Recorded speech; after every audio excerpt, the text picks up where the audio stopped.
Welcome, everyone.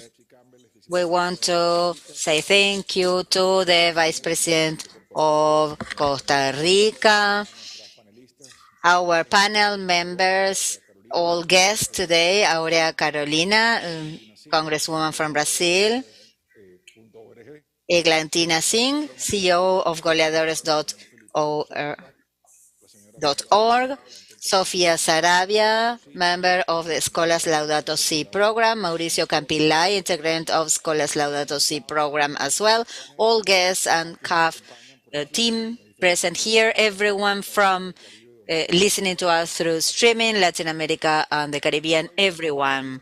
The task of a leader consists in taking people from where they are to where they've never been.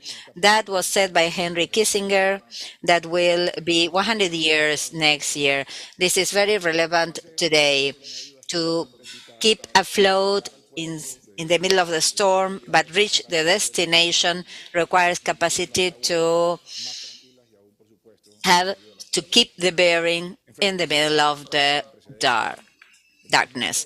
We are facing an unprecedented storm. The EU, the ECLAC, CAF, and AC have been discussing the issues of Latin America: low productivity, inequality, weakness of the institutions, risk in the sustainability of the environment, risks that are particular to our region, and we have the progressive growth of a division in our societies that has to do with political polarization, social tensions, violence in many of our countries, and the consequences of an economic crisis. That is to say, this divide is not at a specific point, it's everywhere. And there is this issue in social, political, ideological, cultural, and even generational standpoints. Dialogue, building consensus, promoting systems that are flexible and innovator, initiatives that are key to close this gap.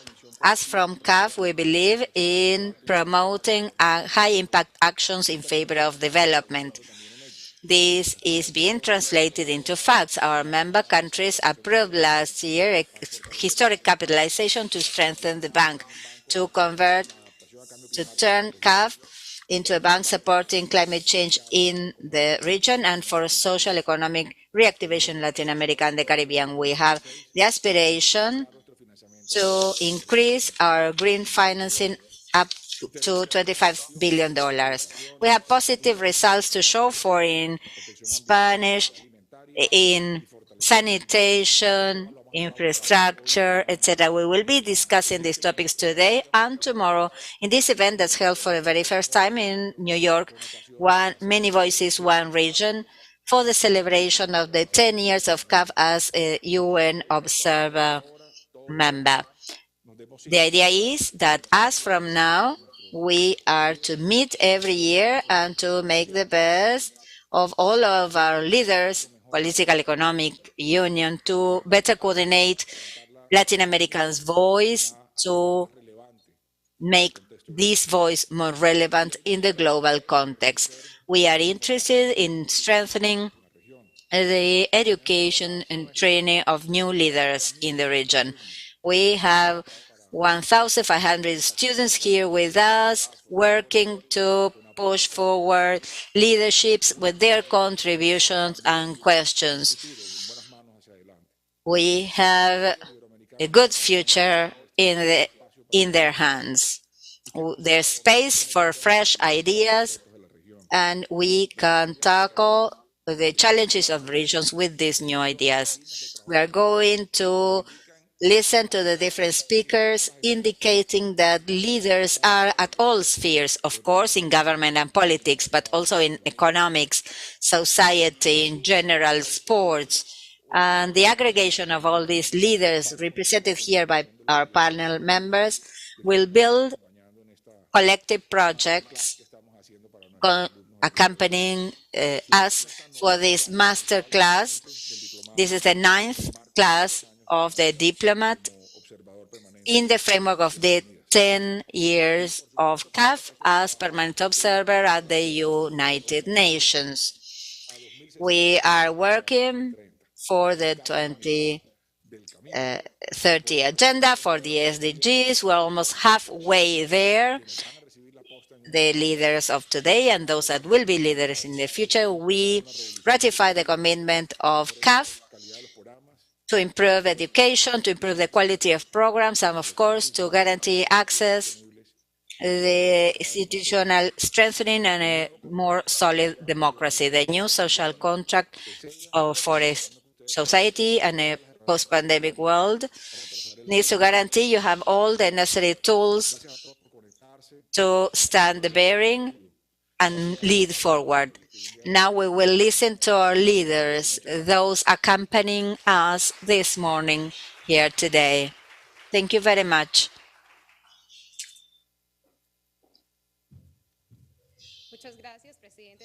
Thank you, President Diaz Granados. Before we begin this conversation, we want to thank the support of 16 Latin American universities working together with the bank for the deployment of governance and public innovation. We want to thank these universities and all of the students for their commitment and hard work.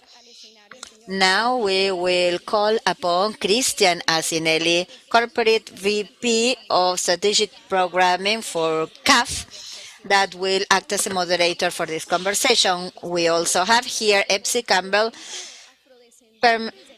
permanent expert for the UN Afro-Descendant Forum and ex-vice president of Costa Rica, Rocío Martínez Sampere, director of Felipe González Spain Foundation.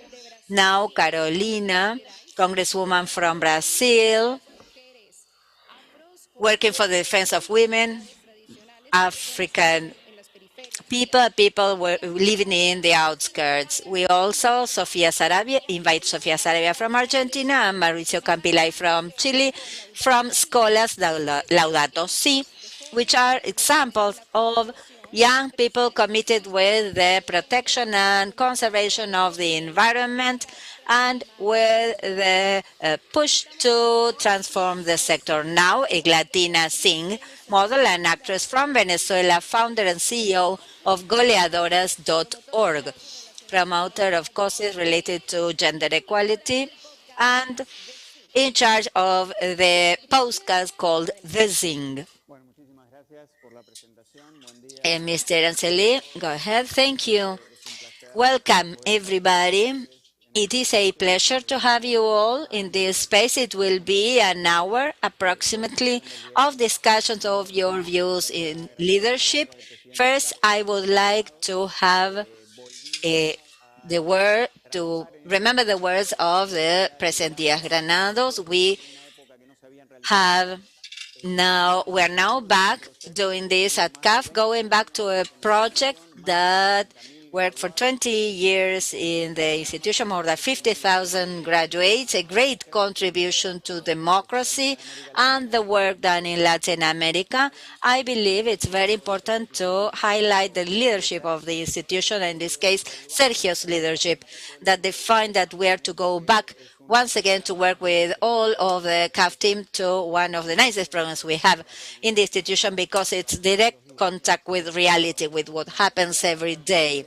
As Sergio was saying, we are thanking all 16 universities that are part of the program and that have a fundamental role, together with all of the students participating in the program, that make it so. This exchange of generations, different people with different backgrounds, this enriches the work we do very much. And doing this in this framework of the UN week is very important for us at CAF. where we want to raise the voice of Latin America and the Caribbean.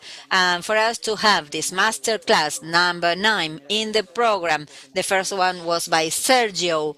Then we had the former president of CAF, Enrique Garcia, and a series of important leaders of from Latin America and the Caribbean doing it from here towards all of Latin America and the Caribbean. It's something very, very important.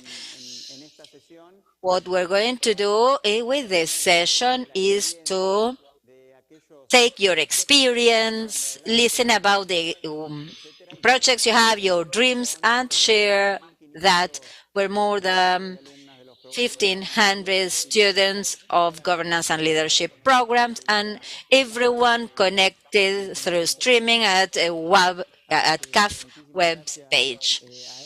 Thank you so much, Epsi, Rocío, Aurea, Sofía, Neila, Mauricio, and Eglantina for participating in this experience we're going to have together. If you agree, let's have two brief rounds. If you want, I will have a triggering question. You will answer very quickly, and after these two rounds, I will go into a more specific question in relation to your experience, and then we'll have a common wrapping up to have an idea of how the clock is ticking for all of us.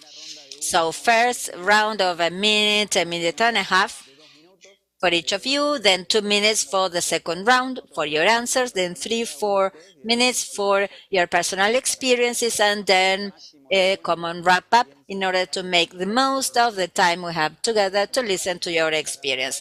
First of all, first triggering question, knowing that we are undergoing times of social media, where we are influenced many times, and we believe the leaders are those that are behind the media, that is to say influencers. What does it mean to each of you being a transforming leader? Let's begin with EPSI. The definition of leader for me has to do with having a vision. Having a vision with a certainty that you know that is a solution, not only the vision, but the capacity of convincing others that what you're seeing that the others are not exists and it's possible to reach. Of course, these days, the main thing is to have a coherent vision that has to do with the transformation that the region requires, but also that the humanity requires. This approach and has convinced me that we need a change of the matrix of power, that the power of women that was considered secondary is a vehicle in order to understand once again the relationship amongst people and to go back to a logic of care, sustainability, cooperation that will allow us to actually provide well-being to the majority. First of all, thank you so much. We want to thank CAF for this initiative, for the voice of Ibero-America is listened more and better, which is very necessary. And excuse me, Christian, almost all women sitting here. It's almost revolutionary. I'm very happy not to be sitting in a leadership, to be sitting in leadership, a panel with almost all women. To have, of course, mission and vision. The difference with an activist is that we leaders not only want impact, but they want transformation. For me, that's a big difference. And this transformation needs to start with understanding the reality. That is to say, you can never have a leader if you are not interpolating the mood of the citizens. I like Max Weber's definition, leaders that want to guide. And what we need to do, and this is more difficult, is to transit it. You need to know where the summit is, but you need to be able to climb up there. And that's part of that's the most difficult part of the task of leadership. Beyond personal capacities, we have different leaders, more emotional leaders, more intellectual leaders, more or less sympathetic, but this capacity for transforming close to the people, but knowing how to transit the path up. That's the most difficult thing for me. It's a joy and an honor to be here with you. Leadership is something that comes from your convictions, from your practices, from the way you are with people. First of all, I believe that we need people that is integrally a reference for other people to also be leaders. I believe that generosity, commitment, sharing power, transforming power, not only for power to be a space of care and a space of more justice and diversity, but for power to also be something that emancipates us from the day to day and the ordinary people, for people's possibilities with autonomy, with capacity, motivating other people. I believe that in communities, in projects, that's something that a person that can present himself or herself as a person that's open to learn and to, main of all, working with the people. That's what's most important. And in my path, this has always been a way forward. Well, I want to thank as well all of you. And we want to thank this possibility for having this space where we can discuss these topics. And we hope that all of you listening to us, you can take this debate further, that is to say, with your friends and family members,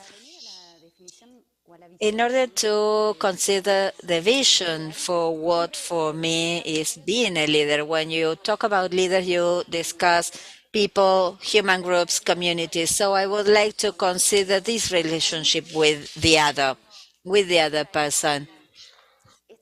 Considering this notion, leadership for me is a service. Service to the people, service to human groups, service for life. And I would consider it as from this.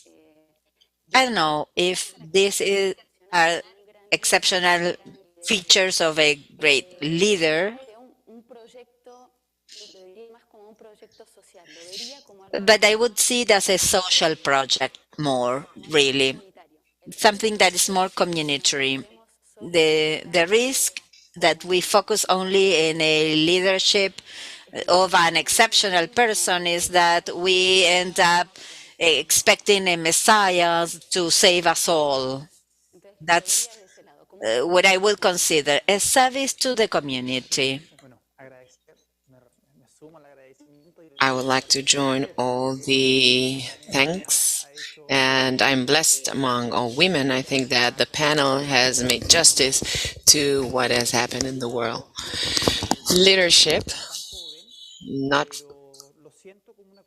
from such a young age, but I always have felt it as a sense of um, resignation, of selflessness, of detachment. Many times that selflessness hurts. Many times it provokes us. But if this selflessness is not supported by a sense of dialogue or a big question that the Pope Francisco makes us in this program, in Laudato program, that has to do with uh, a big question. What's happening if this leadership that we have that understands that there should be dialogue is not supported by the person who's suffering, the one in need, is not done with the one who suffers it? It's just a group of volunteers. There's no leadership at all. I love your back. Thank you. Let me join all the appreciations. I think that this is a historical day for me because 10 years ago, when I initiated this organization, Goleadoras, the first opportunity was provided by CAF, by President Enrique Garcia, and then by President Sergio Granado, who gave me the opportunity of betting on leadership. I think that for leadership, you need empathy, you need service, and they gave me that opportunity. I think that I'm not so selfish to say leading through sports or to finding a way of living. In this case, it's soccer. But after talking with so many adolescents, I've been able to reach empathy, to learn that I can be at their shoes and feel their own dreams and challenges, regardless of where they were born, of their skin color, ideologies. We all have ultimately the same challenges and the same dreams, the same feelings as human beings. So I think that you need a big sense of empathy, you need a big sense of inclusion, and also, as Sophia was saying, have that the insatiable sense of service where we can give all we can in order to build a healthier uh, community and society. This was a very good first round, and now you're going deeper into the second round and also feeling how you've described how a leader should be like, and also go into your own characteristics. If you could tell us very briefly about any experience that you've had and that through your leadership characteristics this has helped in order to overcome any challenges. First of all, let me thank for the possibility of learning from you. Because when we answer the first question, we realized that it was really complementary because I said something and somebody else that, oh, I also think about that. I feel the same thing because aiming at defining leadership in a very short time, there always will be some things left behind. Let me say that maybe the biggest challenge that you have is, in my personal case, to put on the agenda, not in our own agenda, the collective agenda, the need of those who suffer the most. Because ultimately, I think it was already said that one of the most important characteristics of those who want to contribute from our own space is to have the capacity of taking the place of others, what we call compassion. Because ultimately, it is from that space where you take up a leadership role.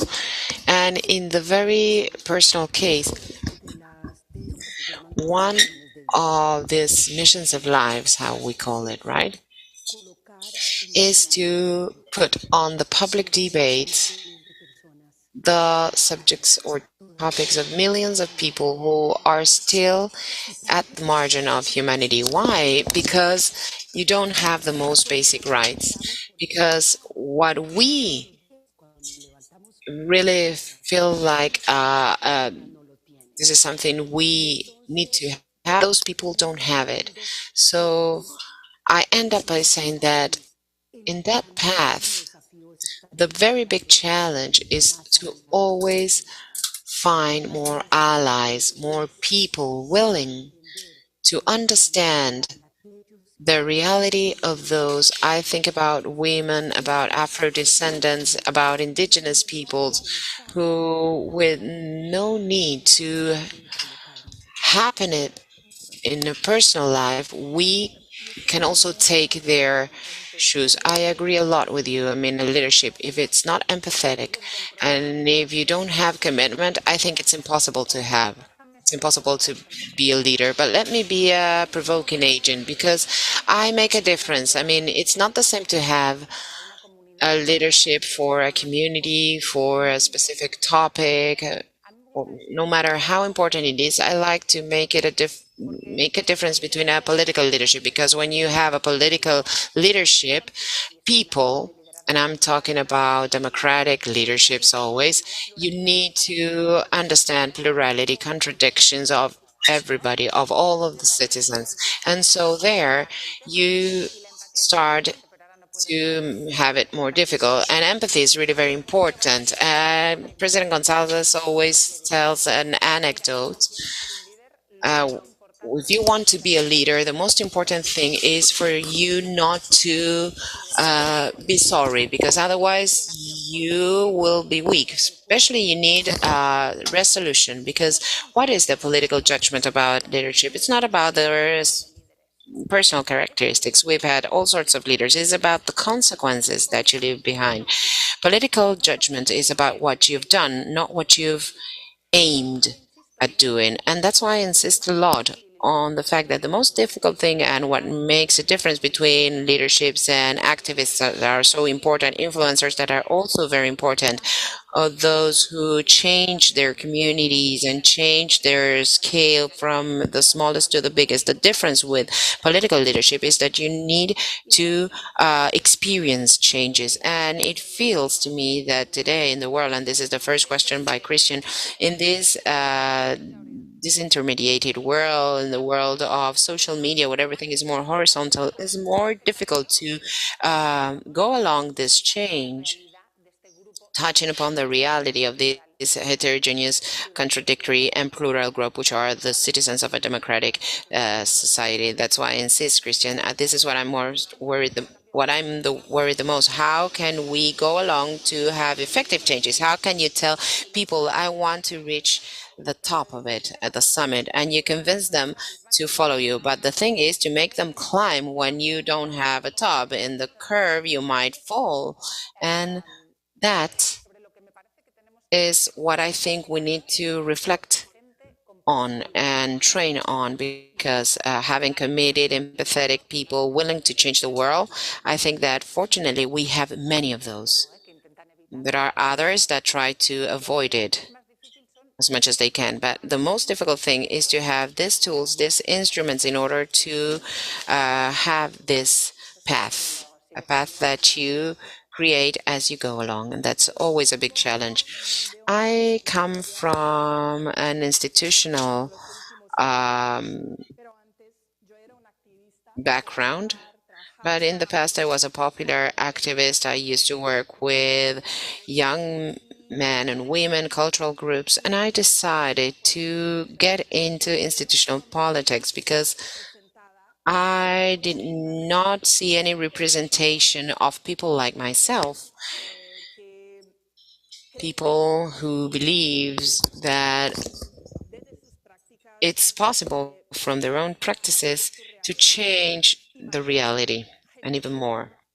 Black people, people from the peripheries, women, and all that. So after 6 years working with a collective mandate that made history in Brazil as a proposal of democratic innovation to make it closer to people with different practices that are more open, transparent.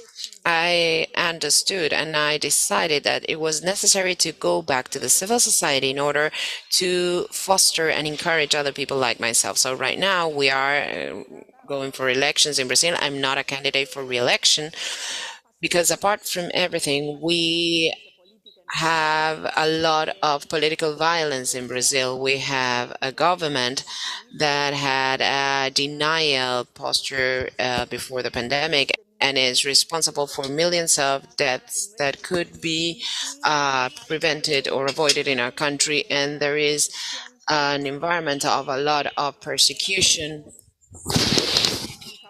people who raise their voice, favoring social environmental justice, indigenous peoples, and racial justice. So it is especially exciting to be next to EPSI for me, because you are a very special reference for us in Brazil for the movement of Black women, not just Black women, but people who believe that politics may have a different way of existing.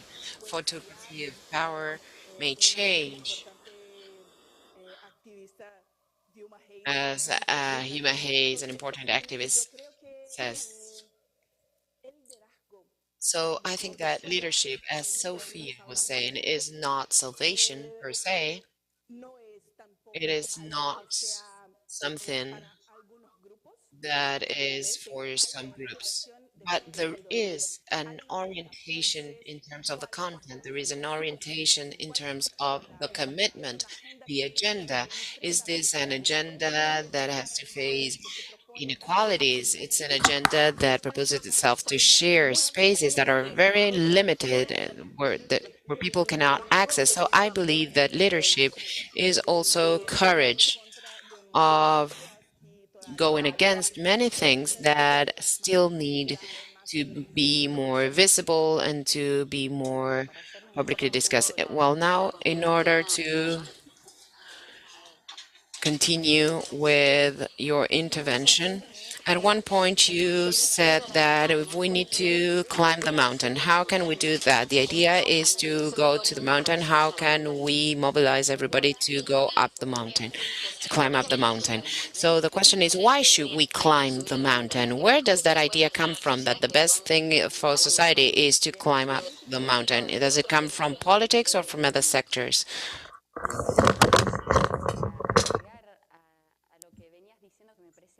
I think, and adding to what you're saying, I think that this dimension, we also need to mobilize. And this idea, this vision of the leader should be connected or linked to what, let's say, the community or the people is undergoing, or maybe the country, because the leader is inserted in a community that already has a history, that has a background, that has ideas. So those ideas, maybe climbing the mountain, this should be for a common good for the people. And I think that there's a word, I just mentioned it, well, two words, common good. And it would be really great to be present in everybody that reflects, in everybody, in fact, because we can all potentially become leaders,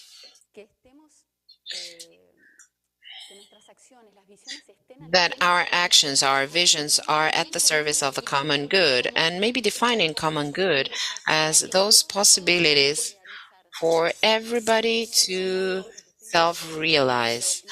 It might sound vague, but in one point that social, political, economic conditions may include everybody, and so that everybody can be self-realized or self-developed, and not just favors one sector or one leader and the group of belonging. So when you were talking about characteristics, I'm sorry if I go beyond the time.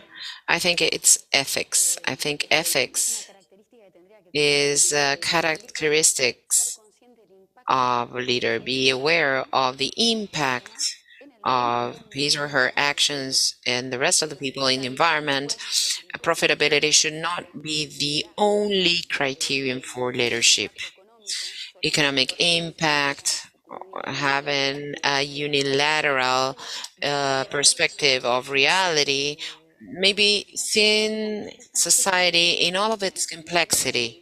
And moving on with the definition, leadership at the service of community. So trying to improve the conditions and setting common good as a priority. Let's continue later on. Let's move on to Mauricio. I'm sorry, but going back to Sophie's words, let me correct something for leadership. A common good is one word. It's not two words, because we give it a possibility of being good but not common, or being common and not good. So leadership should understand that common good is one single word, because otherwise we would get into these non-democratic leaderships that have generated a lot of damage to the environment, a lot of damage to democracy, a lot of damage to the elimination of these new leaderships. Is those leaderships that non-democratic ones have allowed women not to be at the core of the discussion. But we should also understand that this leader, whether it's a woman or a man, should think where the action is. If the action is uh, done at home or at their office, it makes no sense. I mean, we are not improving anybody's quality of life. They need to be there in situ. And what we've learned in the Laudato Si scholars has to do with that, with feeling and with selflessness. Deputy says that she resigns to the possibility of being reelected, to the possibility of making decision, because ultimately what she privileges is going on the field and generating movements. What this causes is the authority to take and make decisions. And so we should understand that leadership today is a person that is courageous, but with a constant sense of selflessness every day. So I think that we are in a very important moment with a lot of challenges ahead, but we also have a lot of tools that were inexistent before to communicate the vision, the message. After all, after the pandemic, you see how the young people are looking towards finding products with a purpose. They have a quest to emotional connection, and as Sofia was saying, leaders representing the different sectors. So having this inclusive part in it. And today, everything that has to do with ethics, transparency, social networks, that's much more public nowadays. And you can give it more accountability to finding answers from leaders and not just having a fully ignorant population absolutely with an absolute lack of connection or communication. So I think that this is a giant opportunity for the Latin American community. We are talking the same language. It's 25 countries that can find synergies and work together to make from our region a more inclusive region with greater peace and progress, and avoiding all of these failures that we've been having along the way. And I'm sure that here at the table we can all solve them in just 1 minute. Great round. So, as you know, in our governance and program, there are many people that are registered that work in the public sector. Rocio was making a difference between political leaders and community leaders. Aurea also spoke about that. I would like to take X's experience. She had legislative responsibilities and high responsibilities at the executive branch in her country, so that you can tell us a little bit to the audience and those listening to us about those characteristics of leaders in public management. Maybe if you could, as just as the rest of them said, and you were saying that you learn a lot from the words of others because it complements yours. But when you're in public management, when you're in a space of power, when you have to make decisions on behalf of everyone, how did you achieve that? What were the characteristics that you use? Let me start by saying something that Aurea was saying.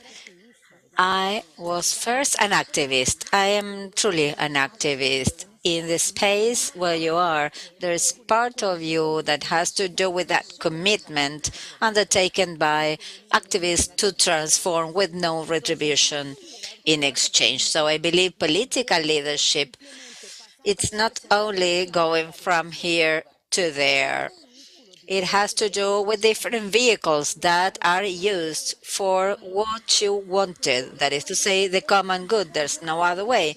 And I really wanted to say that we are now in a context, and it was said by the president, Mr. Sergio, we are in the context of the SDGs. And the big promise of the SDGs are not to leave anyone behind, that the way we're doing, millions will be left behind. We cannot imagine that the big phrases that we hear without actual commitments transforming things will get to 2030 to leave no one behind. And let me now share my particular experience. Political positions are a tool for transformation and for guaranteeing that people that are lagging behind are the priority. Because if that's not the case, the rest makes no sense. Some can save themselves on their own. So I believe we need to have the capacity when you are in spaces of power to set priorities and to see where you focus your resources and efforts to contribute to pull those that are truly still without enjoying what are still constitutional promises, because the principle of equality and non-discrimination is a reality for some and it's only a promise for others. And for those that this is a promise, they are getting tired. So that's why there are so many spaces to continue to incentivize what you were saying. Political violence has reached a level that has never thought of. We are naturalizing violence. What should be an exception became the rule.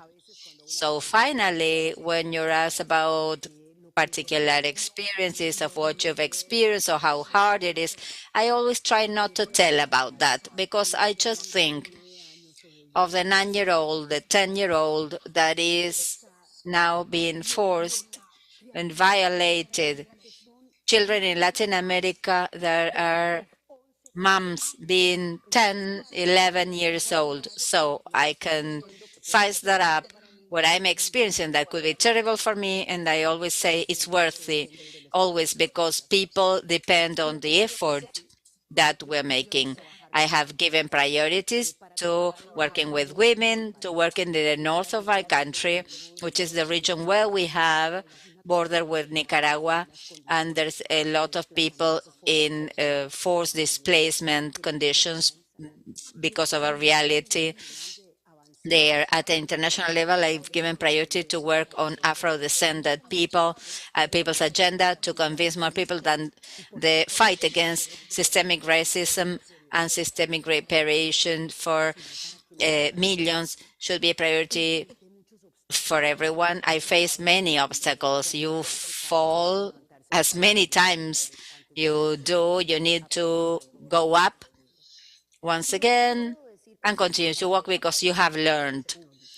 And for those in the public sector, we need to be clear where you're going to put your efforts. That is to say, out of the agenda, because the government agenda is infinite and you need to cover a lot of aspects and you need to respond to the needs of a country that's waiting for many things. But you need to know where the biggest effort is in order to make a difference. And let me conclude by saying that that's why I believe that we do need to go from a competitive, violent, predator leadership to a collaborative one, more compassive one, to another way of leadership. That's why I lately use very much the concept of tribe. We truly are a global tribe. In a tribe, when somebody is ill, everyone focuses on trying to save the person. We save us all, or nobody is saved in a tribe. So you're using the space you have. I was a congresswoman, I was vice president, now I am this appointed president of the Permanent Forum on Afro Descendants in the UN. I'm president on a post-COVID mental health committee at the PAHO. And I, once again, either we give priorities to those that the SDGs says are those that are more lagging behind, or there's no difference being made with our leadership. Rocio, we hear you and exchange with you. You work at the foundation, right? For this intergenerational dialogue. There was an Argentine leader saying that our own experience is late and you pay a high cost. You need to learn from others. So at Felipe Gonzalez Foundation, you do this very much. How do we learn from these leaderships that were past? We may say they are old. How can we improve on that? You you need that because you learn from about politics when you leave. When you leave, you say, "Now I know," but you're leaving. So you need to learn and you need to listen to those that have been there because this idea that we believe that we're biting the apple for the first time, we need to cook it better perhaps without being falling into the nostalgia of the past. Sometimes they say, well, Jacques Delors, Mitterrand, or what we did for integration and rights in Europe, they say they are not leaders. You need to remember Eisenhower and Monet. You don't need to fall in the nostalgia of the past, but you don't need to be arrogant that you things are starting with yourself. I liked when you said, how will I speak of my difficulties and my resignations when you have people that I love and that I'm leading and their lives are much worse? So that's what I mean. So we try to do all that, also to tell about. I always say this: good politics is boring. That's no news. It's not a flashy thing. It has its boring side. Countries where things go very well, nobody speaks about politics because it's boring. But I insist, there's a part, and we all agree in the panel, is that we need committed people. We need empathetic people, people willing to transform things towards something better, to improving the common good. That we all agree upon. But my question still is, how do you transit this in a democratic society where not everyone agrees with you, not everyone wants what you want, and if there is no plurality, there is no democracy, if there are no contradictions, the same. So how to transit that? I very much agree with it. If you have 10 priorities, you have none. You need to have few priorities. You need to work with teams and you have the expertise about the boring side of politics, the admin side of politics. That's no good for Twitter or for applauses or for a big speech, but it has to do with transiting um, to walking the talk. Ethics. You cannot be a mercenary. You cannot be at the service of certain interests, even when they're very valid. It should not be mercenary, cannot be, but it needs to operate with the ethics of responsibility. Because sometimes the elections in politics are not between good and evil. That is, we hope so. It's always good. You always go for good. But many times you are to choose between bad and bad, ba- bad and even better. So many times when you vote in politics, with the times that we're experiencing, you're choosing between bad and bad. When I was saying, let's climb the mountain, we all decide to go this way and we are following somebody that is in contact with the people in an empathetic manner. But some people might say, I cannot stand this climb. I am too tired. And the leader is not saying, oh, it's all okay. A leader needs to communicate also the difficulties we are experiencing. That will say, we are interpreting the collective mandates and we are translating this into a political path. And it's not just saying say to anything. People are fully entitled to aspire to what they want as a person, individual, and society, but then you need to translate this into a mandate that is transitable, because there is no worse service to society than frustrating people and pulling their legs. That's not no leadership. So I believe, Christian, this side of politics of telling people this sounds terrible, this sounds like my grandmother told me, it's not so easy, it's more boring, it's more slowly, we won't get this. Those should be features of leadership as well, not only the, I don't know how to say this, the more inspiring side of it. Considering what you were just saying, Rocio, when you are leading, you carry a heavy weight. You were talking about service. When you're serving others, sometimes it's very difficult. Epsi was talking about this difficulty of having to make decisions and choosing between two evils, as you were saying. So, Aurea, how do you consider this going from community, grassroots leadership to political leadership, and now to work in a selfless manner and going back to your roots, if you want? How do you do that, working for others? I'm concerned about the idea that leadership is like a renunciation,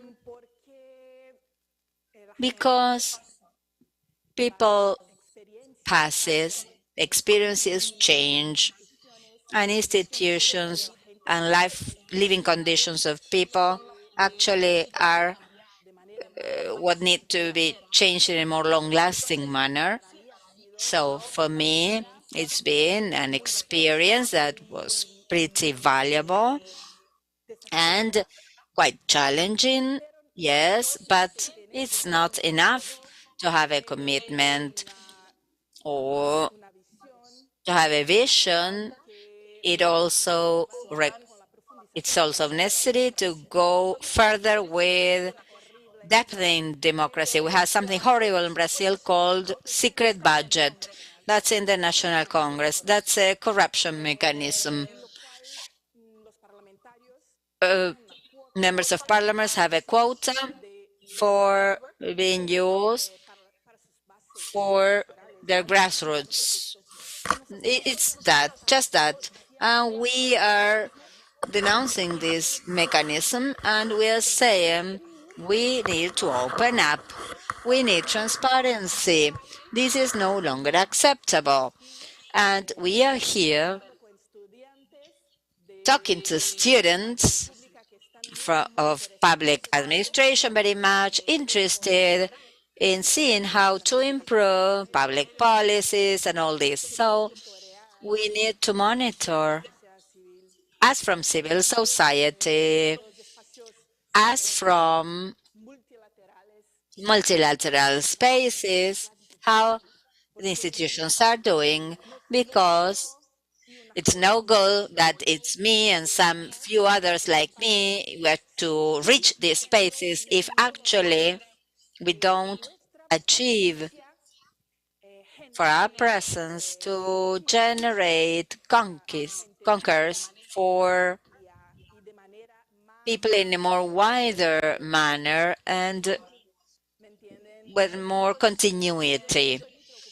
So I'm very much concerned now that I go back to civil society first to support activist mandates, because political violence in Brazil is a phenomena that hinders the arrival of people with leadership background in their communities, and also for institutions to be more responsible or responsive about women's rights, the rights of indigenous populations,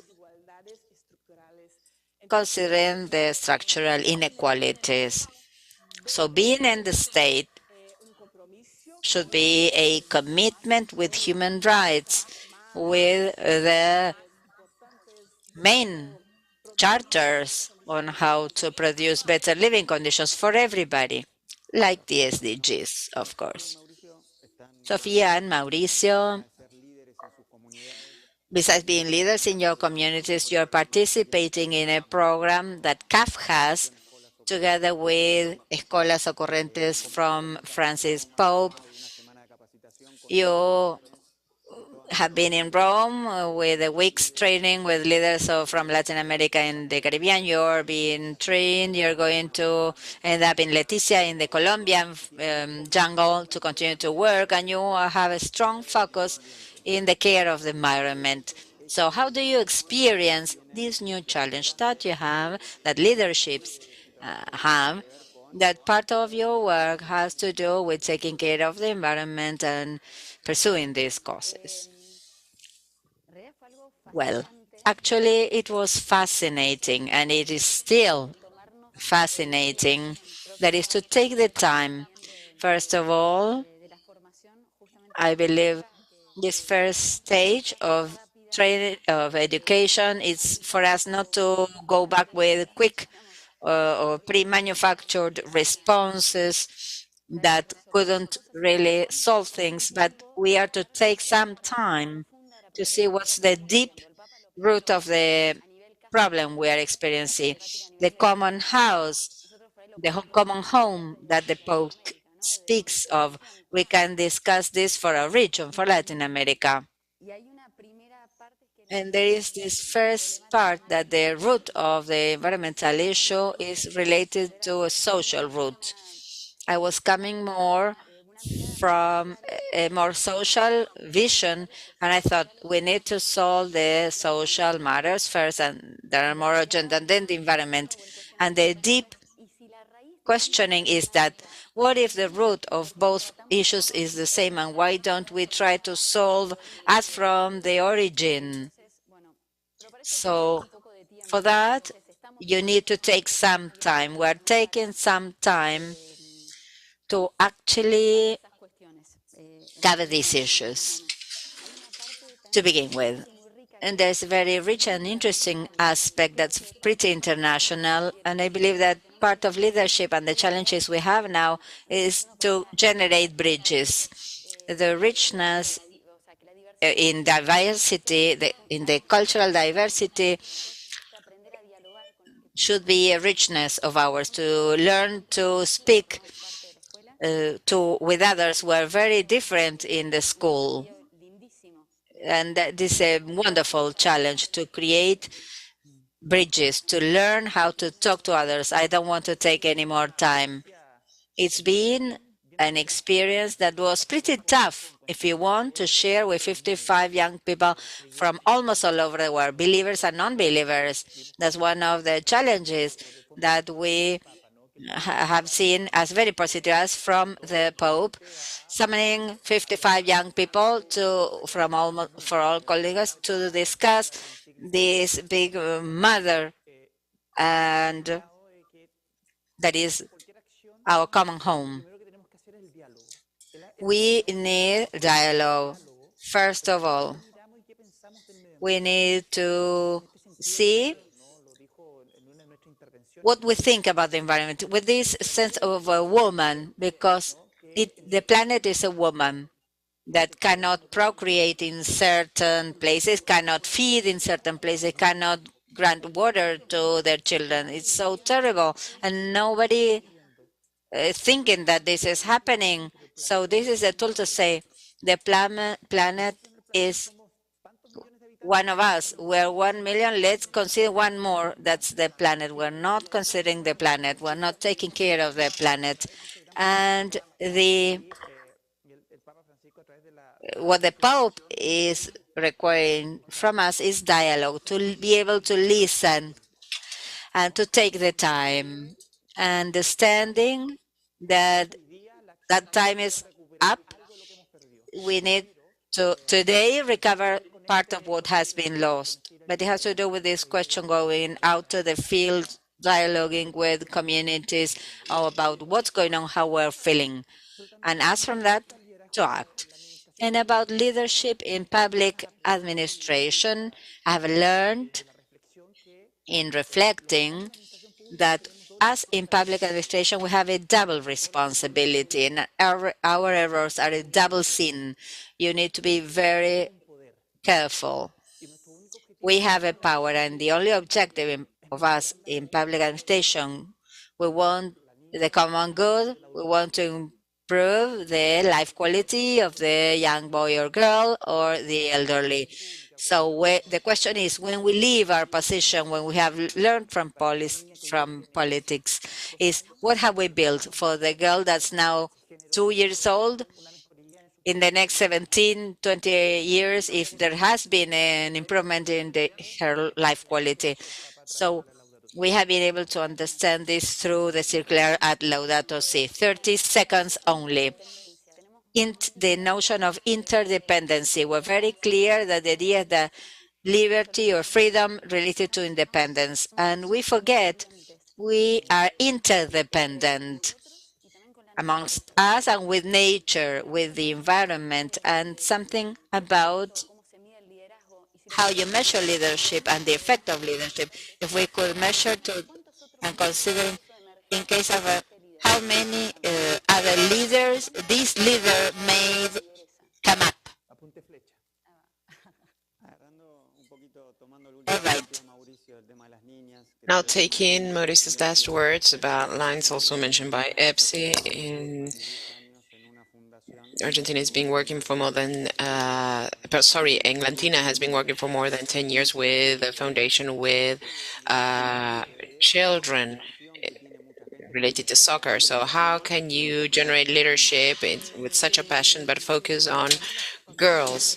Well, and when there is no dialogue, soccer is great catalyst in order to open that dialogue, in order to open those two meeting points. We have much more things in common than those that divide us. I was born in or raised in the Venezuelan Amazonia. So the first present I got was a soccer ball. So I understood very early the power of that ball that when rolling it helps us share. I think this is the first step forward in order to respect each other, to understand. And in the Torah, you have that a house and a home. What makes it different is that the house is just the lines, and home is all the emotions and everything that lies inside of it. And in the soccer field, no matter where you take it, what happens within the soccer field is what happens home. It's where people get connected. My neighbors in the Venezuelan Amazonia were very different, and I was born in 1980. There was no GPS, no cell phone, no advertiser that says, "Here comes Mr. Singh," so that you can get to know each other. They were not speaking the same language. They were not dressed the same way I did. They had very different traditions to mine. But through that soccer ball, we're able to forge some bonds of friendship. And then my career turns into TV hostess and etc. So seeing that my country, Venezuela, was having very little dialogue and a social deterioration that you had to choose between the worst and those even worse, I did not want to be part of I wanted to be part of the solution. So it was inevitable to remember that childhood in the Amazonia with that soccer ball. And so with the help of some advisors and getting to see how we can combine music and soccer, these are two big tools in order to bring that sense of hope. Why soccer? Why girls? Let me answer that with a question. FIFA has more member countries than the United Nations. So Taiwan did not exist before being in the FIFA. So many girls were not welcome in soccer field, and in some countries is even more extreme. They cannot even go watch a football game or a soccer game in Iran. Terrible things that happen. So how can we think about education, progress, peace, if from very early age 50% of the population is outside the most basic things, which is the right to a game. If you're out of that game, then you're out of life. So we use that soccer ball, that universal language, to teach them that soccer is not the end, is the means. This will help you become a leader, having projects in your life. I like about soccer the sense of hope, that possibility of success where you had nothing, the circumstances where you have in a favela in the 50s, maybe. If you go to the World Cup finals, you won the cup and they changed the history of Brazil. That young boy was Pelé, and nobody even thought that he would bring that sense of hope to Brazil. In Rosario, Argentina, a boy could not grow beyond 150 meters, and so he's accepted in Barcelona so that he can get and have access to that. To everything he needed in order to continue growing. And now that boy is Lionel Messi. In Maracá, also, Linia Castellanos had nowhere where to play. And now today, she's not only gets a grant in the Florida University, she is signed in Atlética de Madrid, now in Nine City. She's nominated by FIFA as one of the greatest scorers. So that watching that possibility of seeing women in these positions and not having women being nice or being beautiful, that they cannot be engineers or presidents. And it's not a coincidence that the Fortune 500 list that the most successful women in various sectors have to do with women participating in sports team, being able to be leaders, creating teams that have a sense of empathy, that create solutions. So it's 10 years that we've been rolling the ball, and we've been breaking those stereotypes and stigmas that of what you can and cannot do being a child, and giving them an opportunity whether they can get a project of life, whether it's soccer or maybe they will have many other tools to become better citizens in their community and in their families and in the world. Excellent. So I have lots of notes here. So we are doing quite fine with the time, but if it's okay with you, before we finish, just one or two words about leadership. Not a speech, just two words each. You can start over there. Uh, so you can start then. So you roll the ball this way. Yes. I gave you the ball. Okay. I think it's empathy. Empathy, yes. A leadership of empathy, inclusion. Empathy is the definition of the emotional connection that you need. So empathy. If you cannot change your life, you're gonna change the life of the rest. So change of life, because it's a lot of words. Change of life. So can I pass the ball? No. Who would you like to pass the ball to? To the right. Aurea, well, I think it's comprehensive commitment and change towards justice for all people and for our common home, our big mother. Commitment. I get the ball now. You can pass it to Sophia. Yes. Service for the rest. And there is another thing that was not mentioned, which is also important, which is your own leadership. The capacity of self knowing you, of self criticism. Let me say just three words and a small explanation. That's not fair. Okay, okay. So you allow her. So 23 seconds left. What common good, passion, and compassion. If you don't do the things coming out from your heart, then you won't be able to change anything, because you need to feel it. Excellent. So just 1 minute and 5 seconds left, but honestly, in the first masterclass, Sergio mentioned something very important, which is collective construction. You mentioned this. Leaderships today are not unique. These are leaderships that do teamwork. So I think that today we've been building, or you've been building with your own experience, this idea on leadership. You talk about transformation, conviction, service, resignation, coherence, what you've just said, empathy, etc.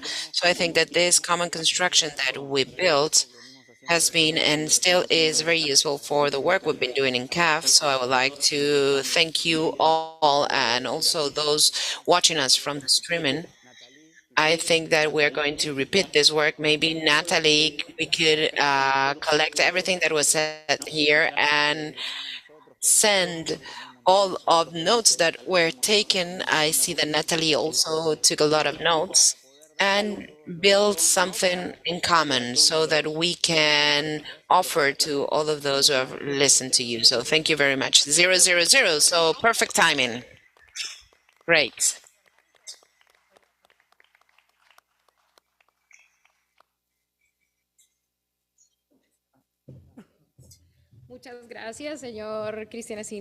Thank you very much, Mr. Cristina Sinelli. Thank you all for these stories of compassion, empathy, for those struggles behind leadership, important female power in order to work within our communities with more connection and more enthusiasm. Thank you all so much. And let me also thank the media partners del País, Portafolio, El Mercurio, NTN 24, F, Infobae, Latin Finance, and Latin Trade. Thank you so much for your presence, and we invite you to continue watching us through our signal in YouTube and special coverage on social media, Twitter, Instagram, because we are gathering lots of voices, one single region here. But all of those watching us and listening to us, we want to hear your voice, your opinions from all corners in the world. And we are broadcasting in Spanish, English, and Portuguese. We'll have a second session at 3 p.m. New York time. So we hope you can all make it. It will be called CAF 10 years as permanent observer at the United Nations General Assembly. Thank you and have a good day.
All right, everyone, it's 2:07. If we can, if I can have everybody on headset on 2:15. Thank you. 2:15. Set, please. Thank you.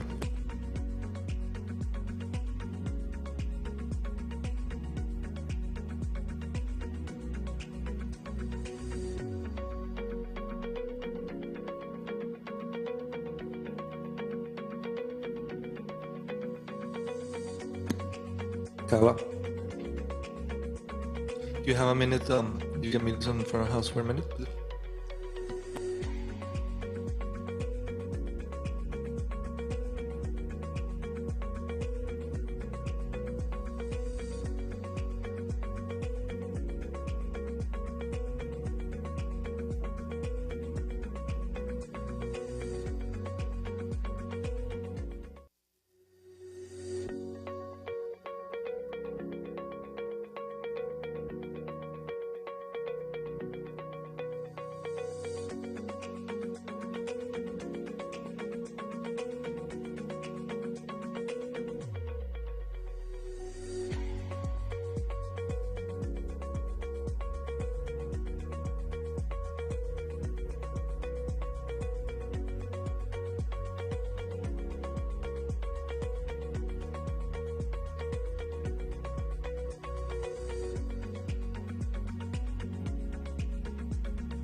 Heads up, we're gonna get our headset in 1 minute, please.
Ready for me? 1, 2.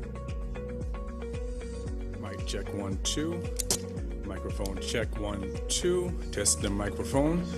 That sounds okay. 1, 2. 1, 2. 2. 1, 2. Check. 1, 2. 2. 1, 2. 1, 2. 2. There you go. 1, 2. Check. 1, 2, 3, 4, 5, 6, 7, 8, 9, 10. Mic check. 1, 2. 2, 3, 2, 1, 2.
de que no hay segundas oportunidades, de que la tierra que nos cobija y salvaguarda ya no es un lugar para vivir. El cambio climático es un hecho. Hicimos un daño.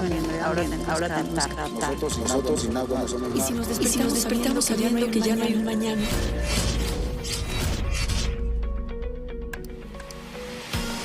Hablemos con claridad. Se nos acaba el tiempo para no pensar en el futuro. Por eso hoy, millones de personas en América Latina y el Caribe nos unimos para transformar los momentos de crisis en oportunidades de cambio. Todo esto con una ruta clara. La Agenda 2030 y sus 17 Objetivos de Desarrollo Sostenible. Es por todos los ODS que vamos a descubrir y difundir aquellas acciones que transforman el mundo de nuestra región. Todo esto pasará porque nosotros, las personas, las comunidades y naciones, somos quienes hoy día estamos abriendo.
Ok, vamos a hacer unas pruebas acá y verificar que esté llegando el audio correcto. No entendemos qué es lo que está pasando.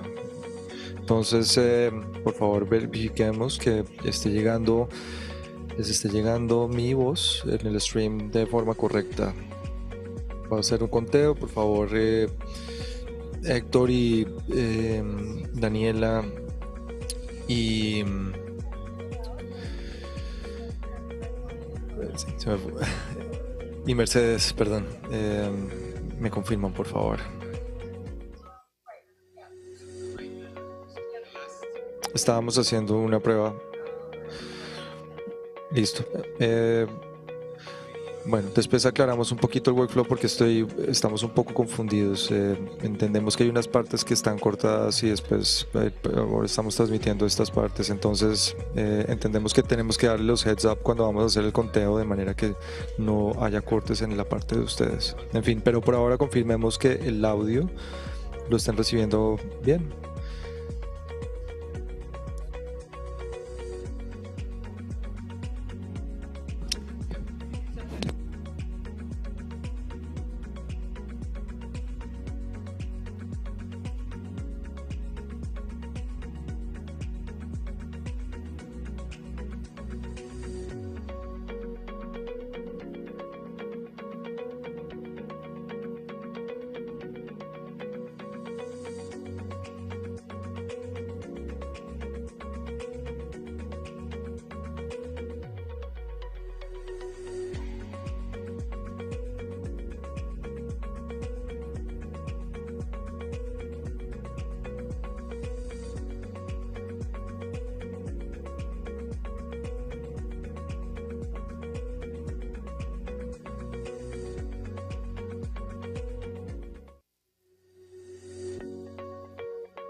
Hola, hola, hola, hola.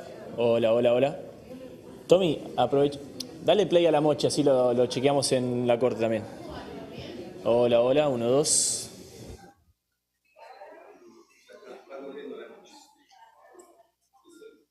Hola, hola.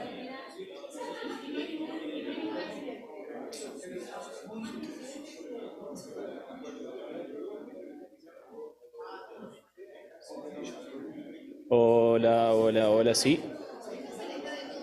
1, 2, 1, 2. 1, 2, 3, 4, 5, 6, 7, 8, 9, 10.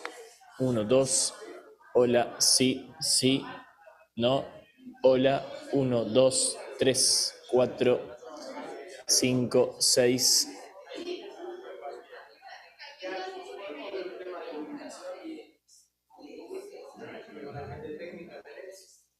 Y tengo este pedazo. Para mí,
Testing, 1, 2, 3.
Una década de trabajo conjunto a favor del bienestar de millones de latinoamericanos y caribeños.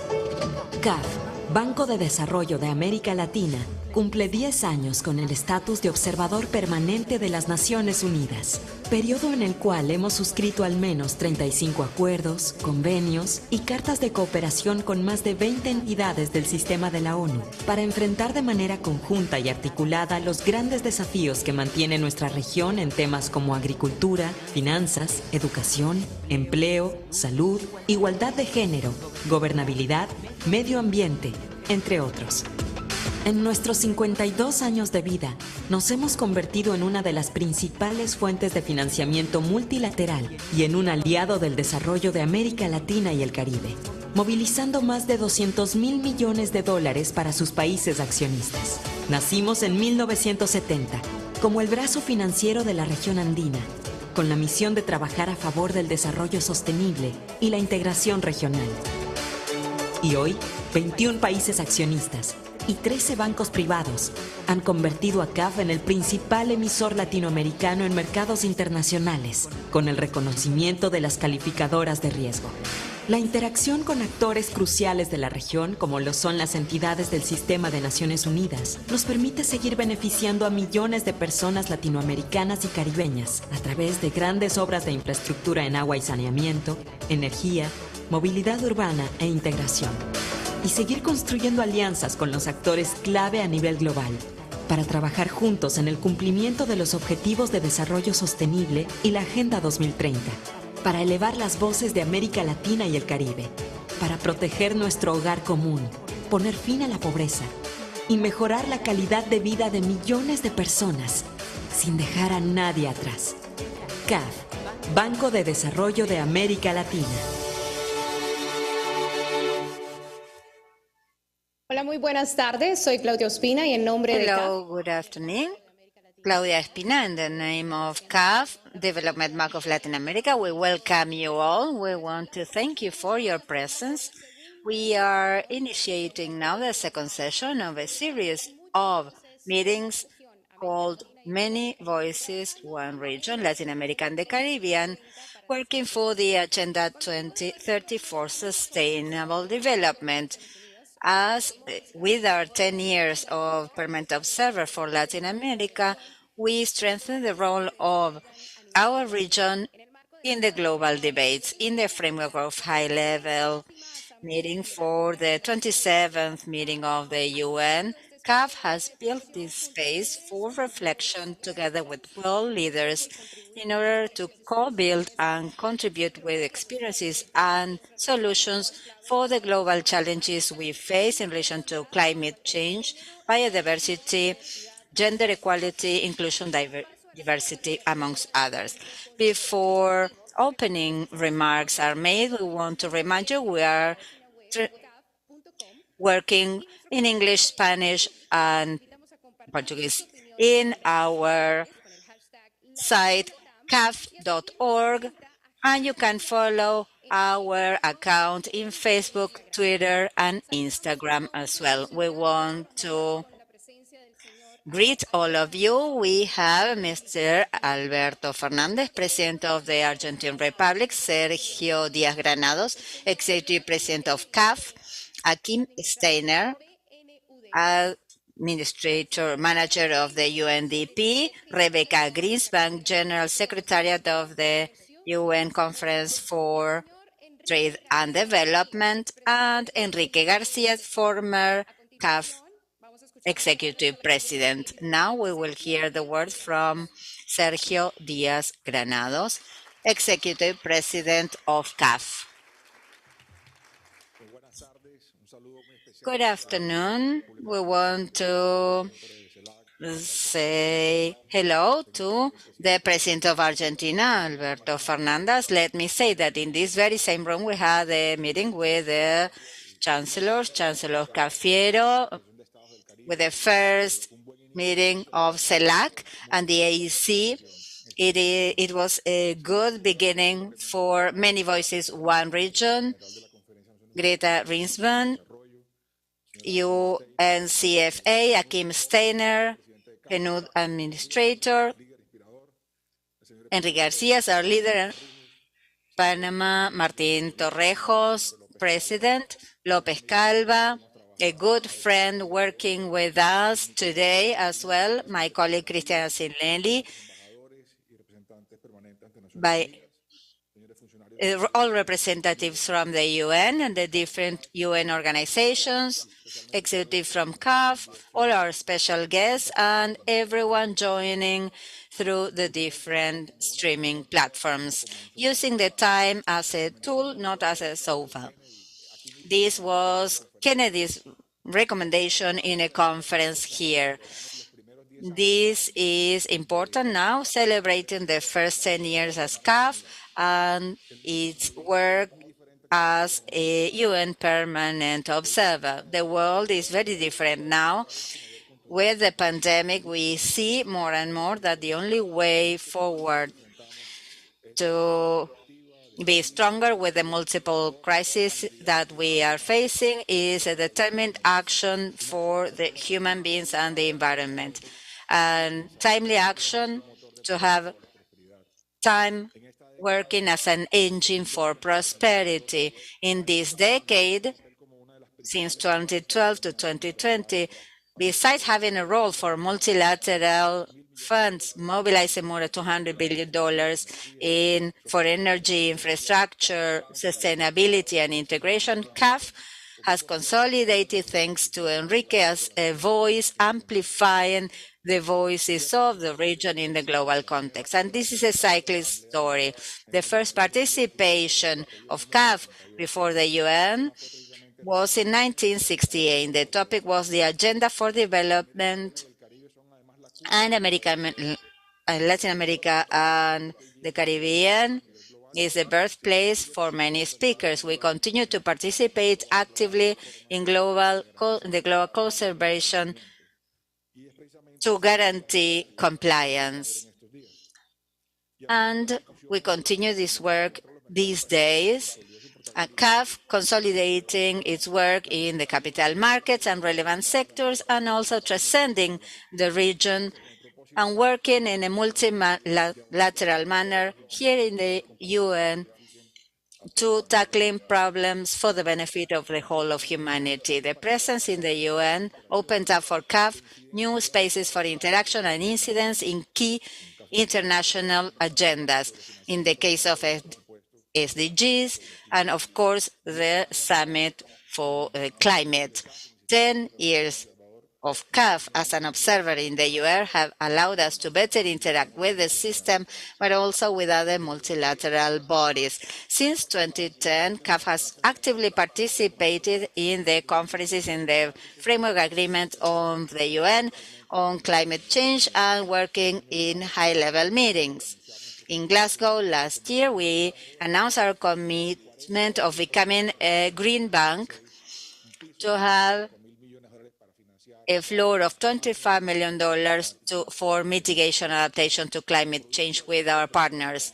With this relationship with the different UN agencies, programs and funds, we have signed, as it was shown in the video at the beginning, more than 35 instruments that now need to be taken to action through constant dialogue here in Latin America to take to action all these good purposes. So we congratulate ourselves for what was done in these years, but we want to find better ways to deepen the achievements.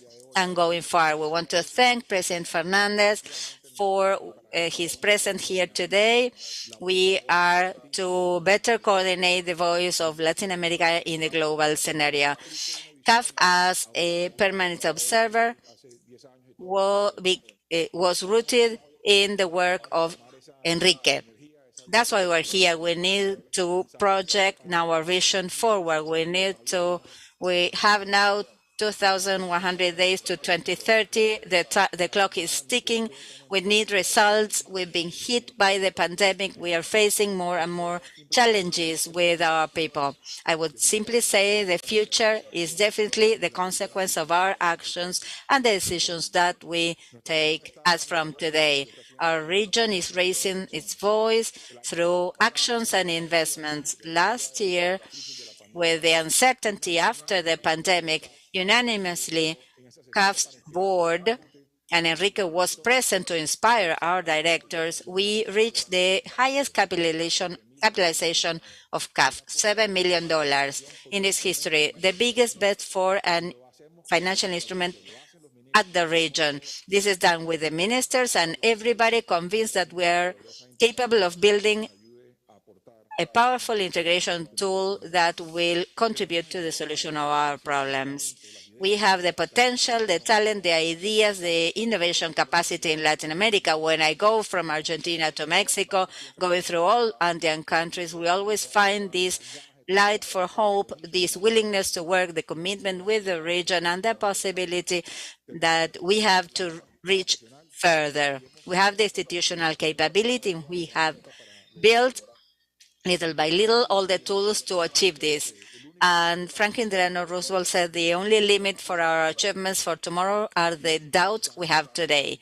And this is important. We need to move forward in faith. We need to move forward in a decisive manner. We need to trust in our progress. We need to have credibility and the voice that sounds overall shades. When I speak in plural, I say countries, institutions, private sector, the academia, our leaders, social actors, citizens, all of us, what we are and what we will have, what we have earned in this decade, what we will earn for the next decade. Latin America and the Caribbean is a diverse geography and culture, the coexistence of different agreements, tools. We are urging us from CAF to continue building bridge in the region, and it's hope that wants to be brought to the world. We live in the decade of action. We are facing solutions that need differentiating criteria. As from this moment, we expect to have meetings like this every year with major ideas, ambitious ideas, and fruitful ideas to have Latin America and the Caribbean voice heard in the UN, and support for the aspirations, as we did in this last decade, will continue to do from this moment forward. Thank you very much.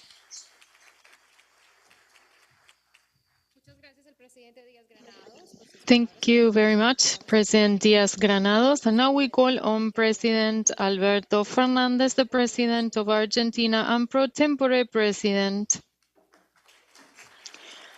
of CELAC. Thank you so much.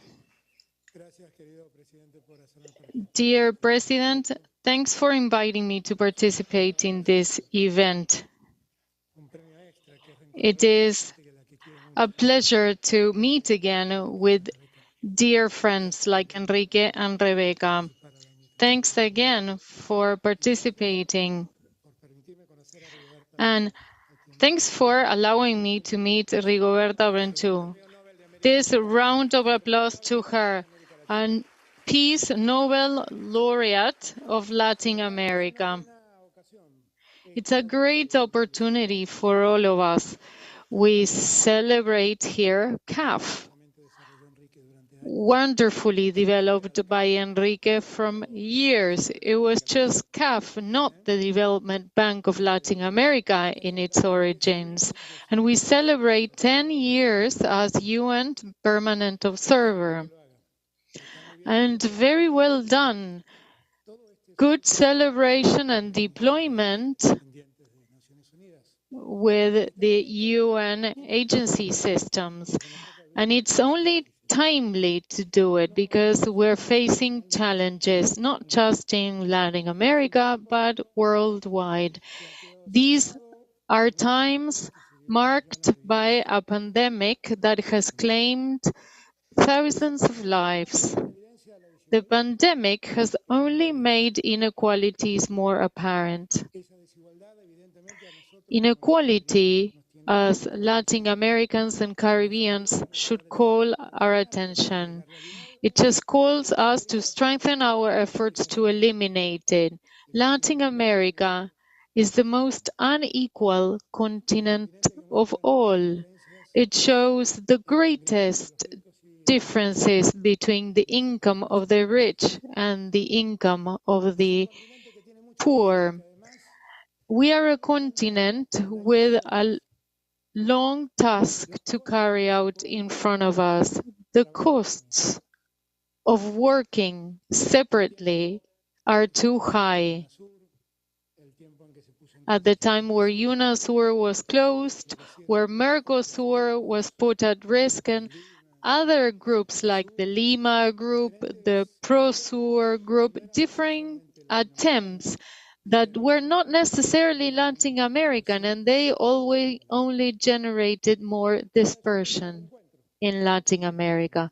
But this is a time of coming together. As a pro tempore president of CELAC, I guarantee that above any government and political ideology, there is the certain willingness of Latin America and the Caribbean to strengthen bonds to work together. Latin America is a region of peace, and that's much to say at current times. We are a region of peace, and we have the necessary resources to face challenges. the challenges that the world will impose on us in the future. We are a source of food for the world that needs food. We are a source of energy in a world that requires energy to promote its development. Now, the secret is how to jointly work together so that all Latin America grows and develops under equality.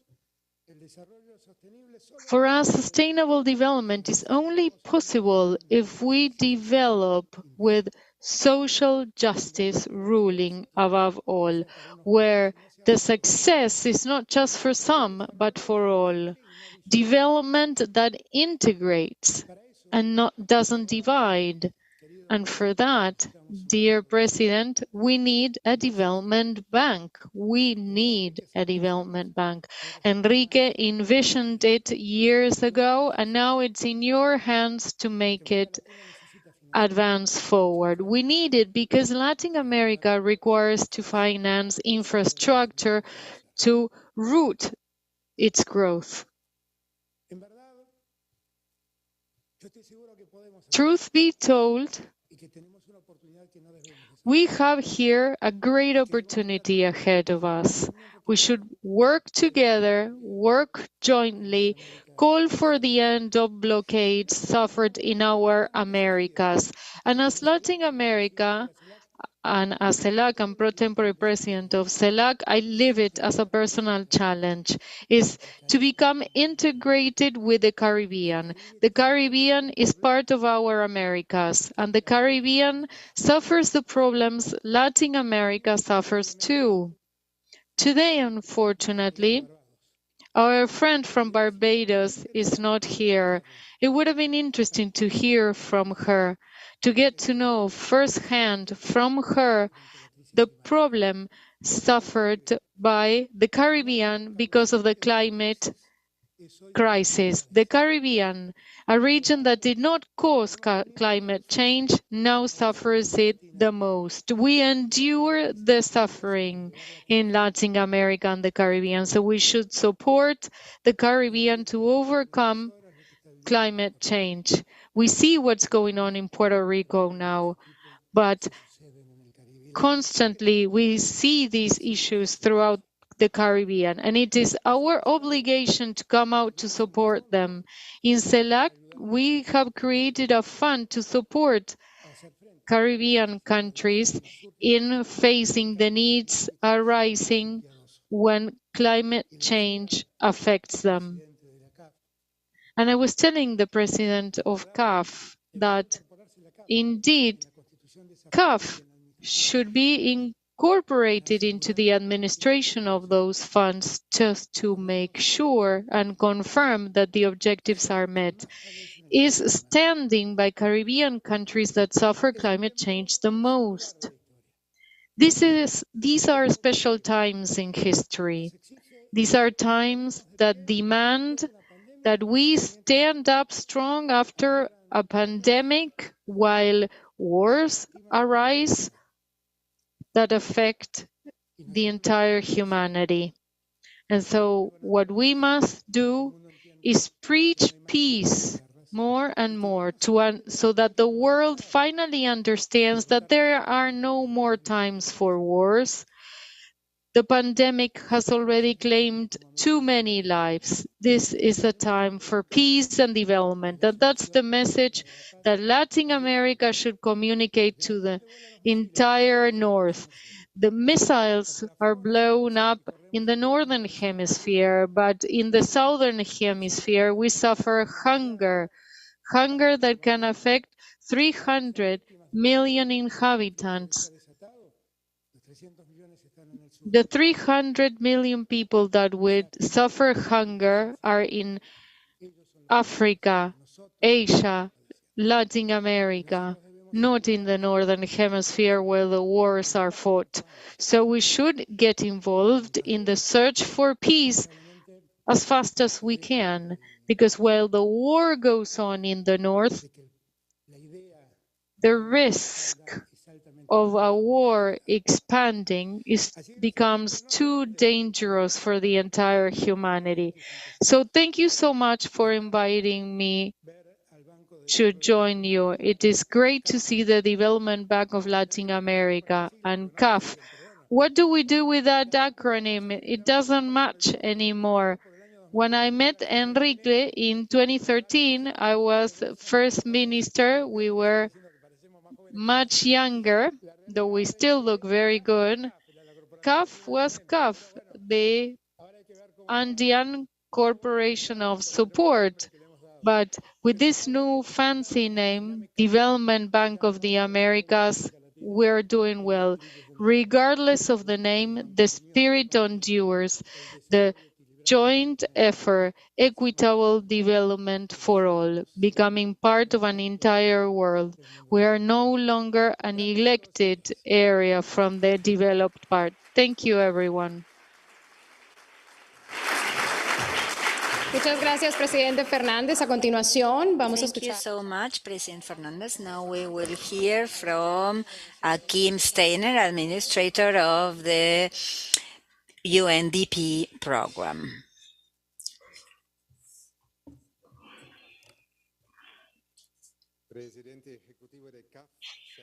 Executive President of CAF, Sergio Díaz Granados, President of the Argentine Republic, pro tempore CELAC President Alberto Fernandez, General Secretary of the UN Conference on Trade and Development, a long name for the organization, dear friend Rebecca Grispan, former Executive President of CAF, Enrique Garcia. Ladies and gentlemen, it is a great privilege to join you in this event for the 10th anniversary of CAF joining the UN as permanent observer. We are living, as you well said, Mr. President, a singular times, great uncertainty at the global level. As it was pointed out in the last report on human development by the UN, UNDP, in 2020, the world experienced a loss in the human index adjusted by COVID-19, equivalent to 1/5 of the progress achieved since 1990 and 2019. Latin America and the Caribbean was the region most affected. Surprisingly, it lost the equivalent to 30% of its previous progress as from 1990 in only a year, 2020. Currently, the cost of living, the high prices of food and fuel in Latin America is affecting the poor the most, as Rebecca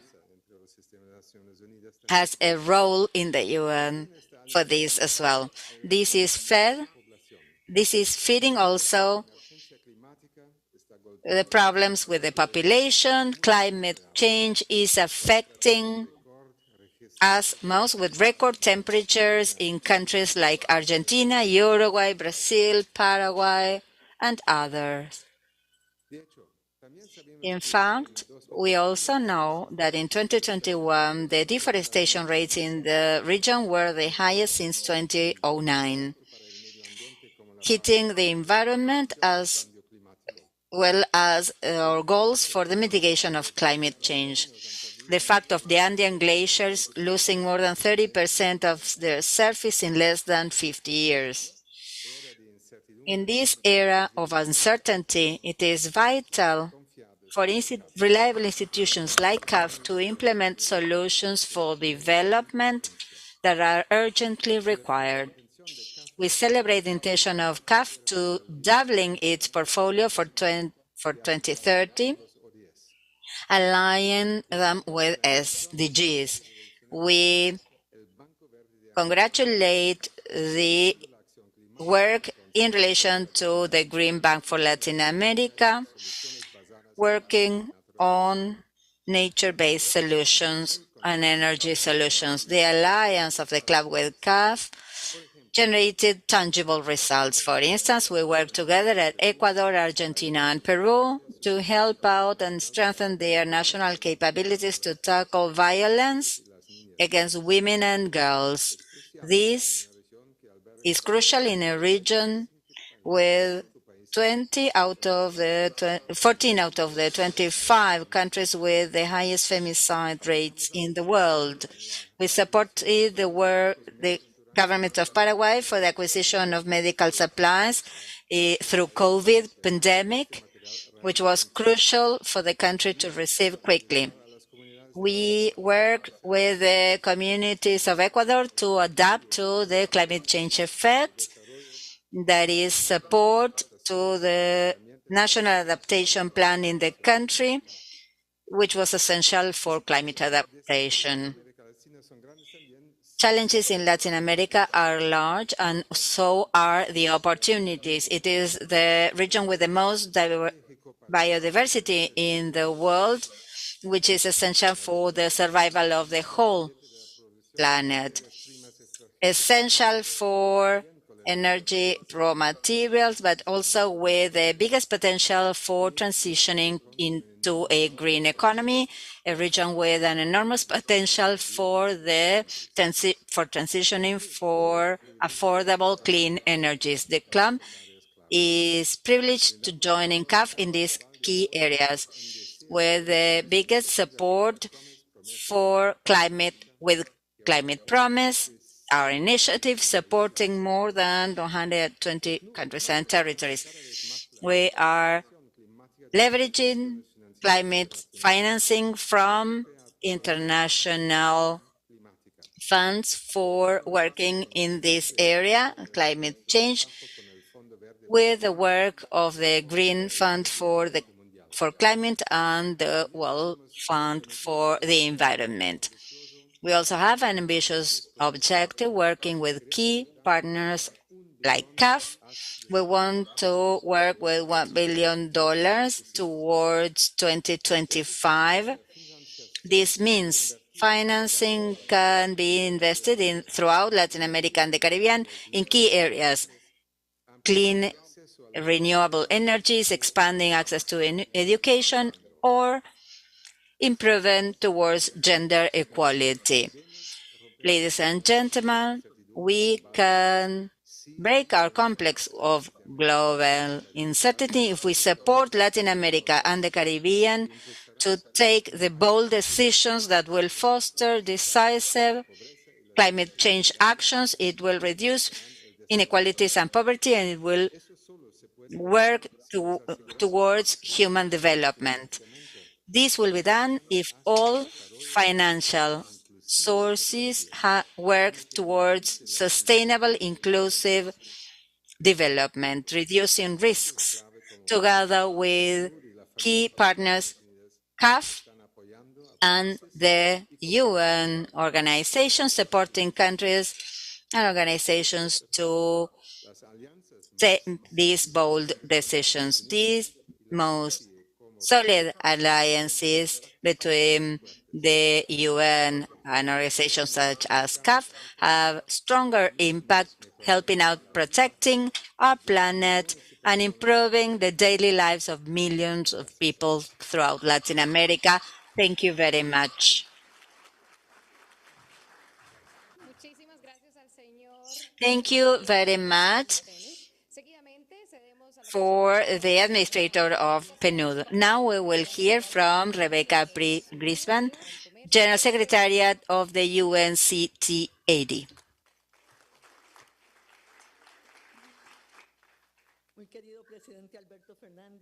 Dear President Alberto Fernandez, it's a pleasure to meet you here, to have you here with us.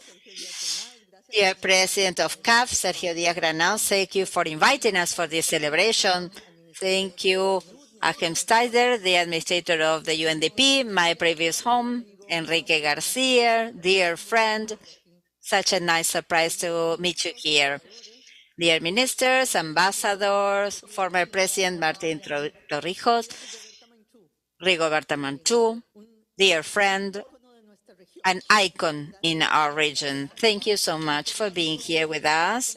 Luis Felipe Lopez Calva, dear friend, Cristian Sinelli, dear friends all. I want to start by celebrating the 10 years of CAF in the UN, symbolized in the agreement signed today by CAF and UNDP. This is a living example of the value of institutions seated in our own land. This was evident through the pandemic when CAF showed the world what it is to be courageous and working for development, even in the worst of times. The regional banks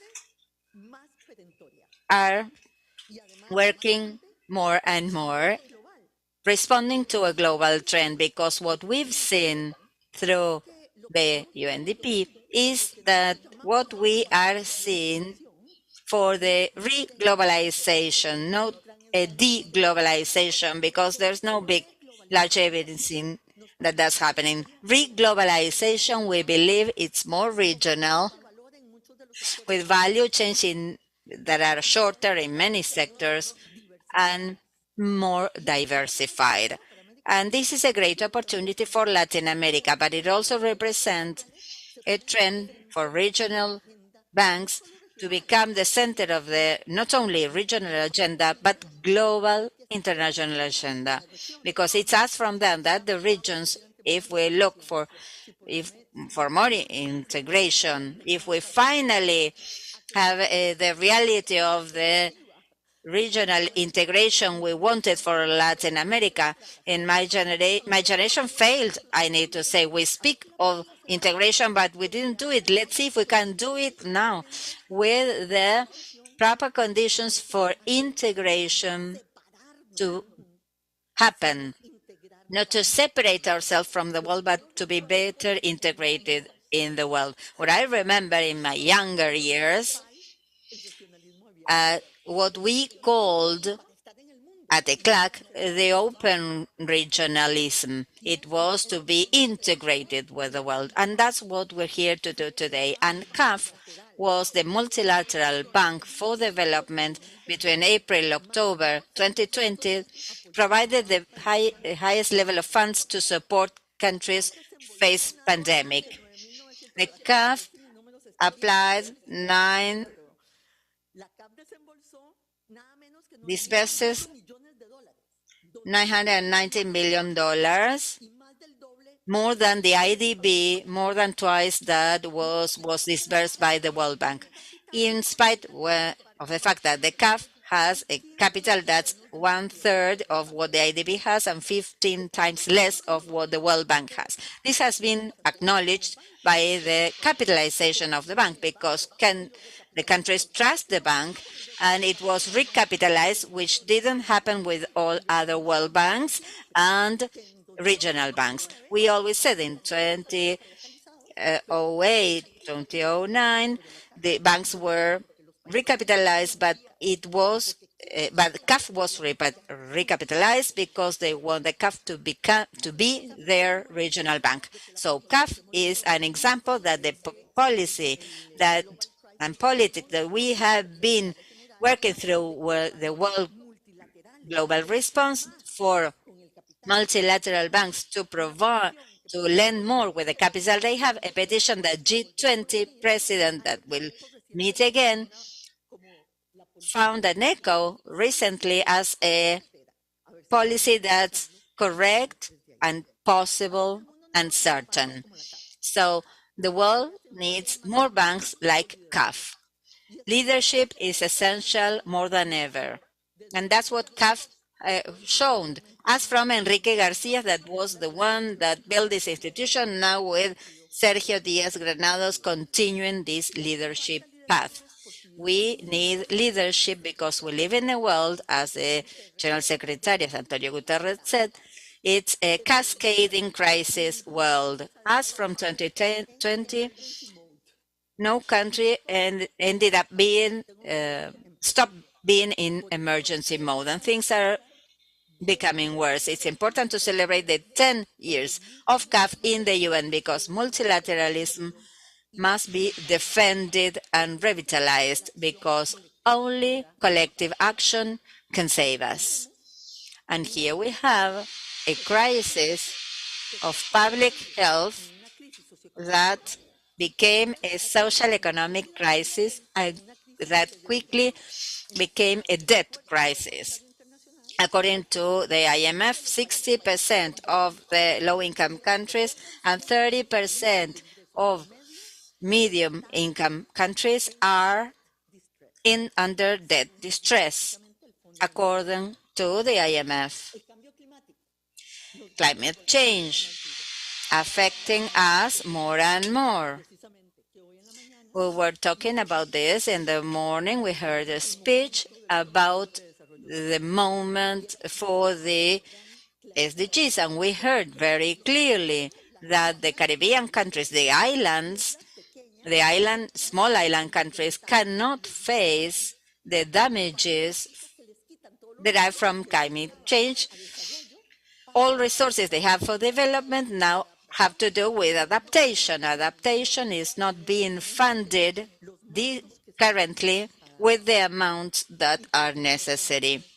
So climate change is piling up damage at a moment where countries have no fiscal space to face disasters, even less to invest for the long term for their own development. Prices of the main products, main commodities, have been multiplied in relation to the mean values in the last decade. On top of climate change and its crisis, then we have the pandemic and now the war at Ukraine. So prices are rising. In the case of food, they are 50% higher than pre-pandemic time, double the price of energy. In maritime transport, tripled. And fertilizers also have tripled their values, 600% more. So inflation is in all of our countries, but in developing countries, inflation is being accelerated because of its ugly cousin, which is depreciation, because most of the currencies of development countries cannot compete with a stronger dollar, fed by the increase of interest rates by the central banks of developed countries. So people are suffering. And this was what was said before. You talked about this.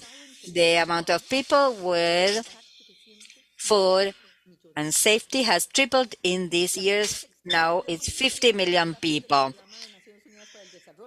We see the data of a study made by AHIM. The population grew in 70%.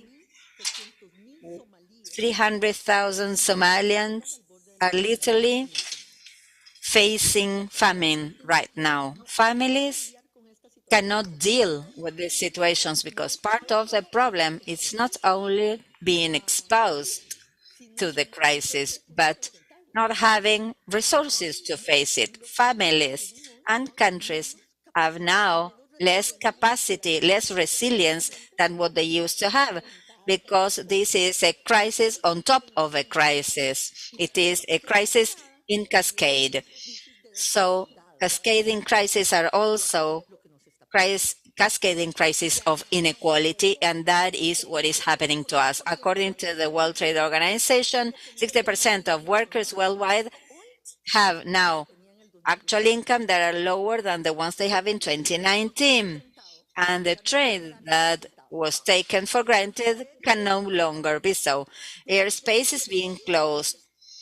Pipelines are being blurred. Maritime routes are being deviated and strengthened and made longer because geopolitics and not the economy is handling things. So a world in cascade means three things. Cascading crisis. First of all, vicious circles that are systemic. Crisis feeding crisis. Second, inequalities in cascade.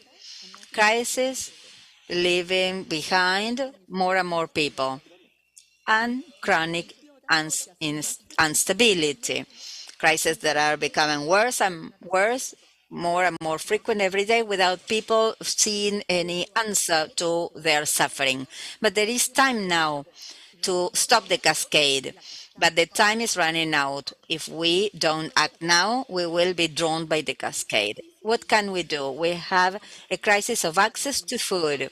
To face it, we need to lower prices and increase liquidity of countries. Tomorrow, this crisis can become a crisis of availability of food. Without enough fertilizers, the next crop, we won't be able to feed the world. Without enough liquidity for social protection, the prices of food and energy will levy the social economic crisis. And without financial support, we can have a crisis of debt. Both areas, the crisis of today and preventing the crisis of tomorrow, require international cooperation. Developed economies cannot lower prices by themselves, and developing countries, limited by the expenses of the pandemic times, do not have the liquidity to face this crisis.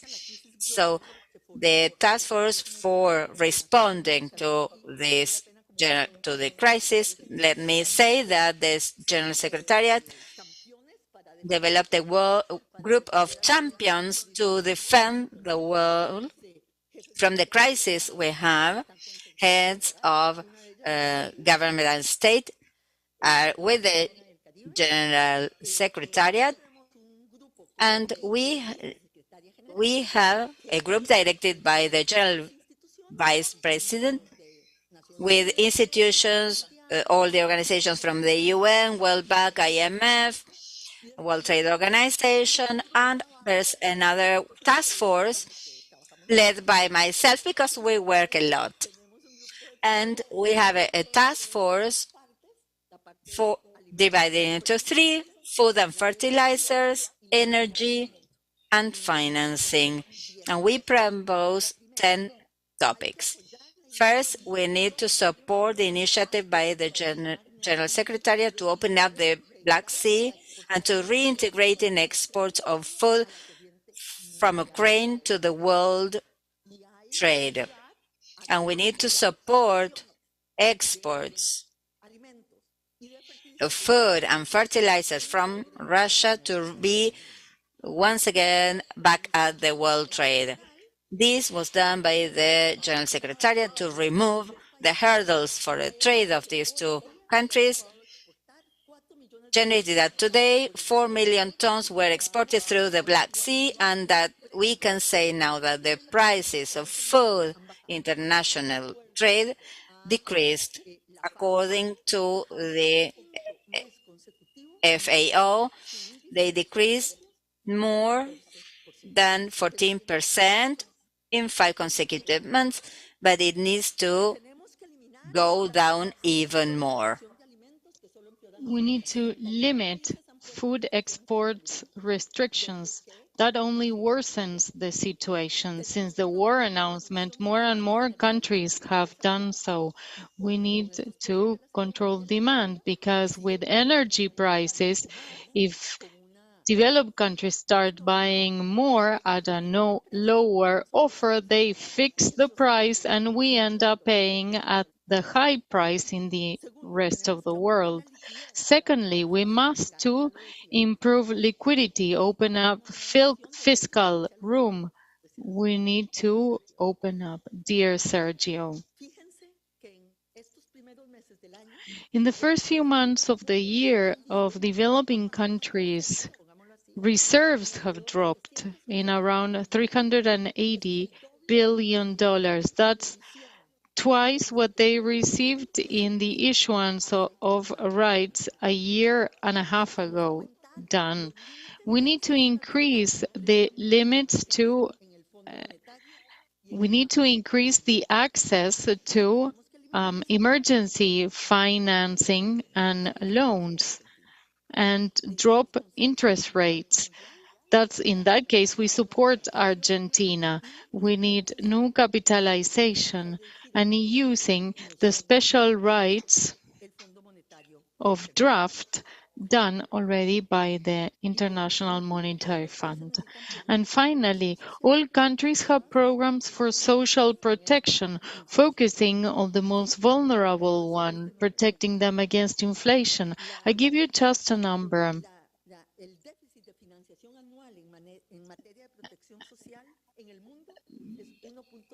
The deficit in financing is 3.2 trillion based on UN data. So we must increase world income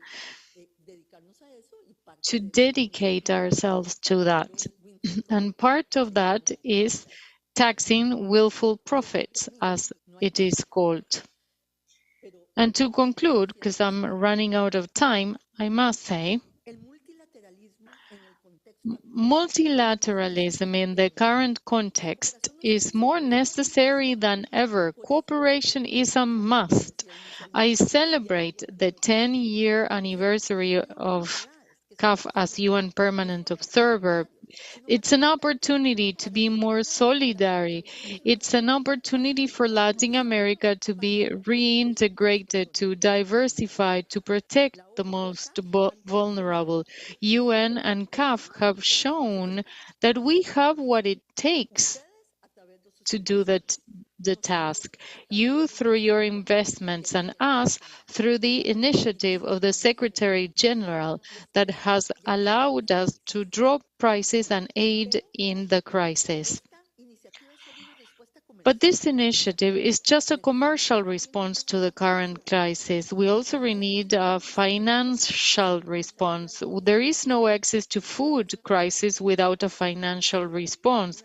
A food response, a financial response, and a multilateral energy response. We need the private sector, because it can only be done at scale by the private sector, but we need politics above all.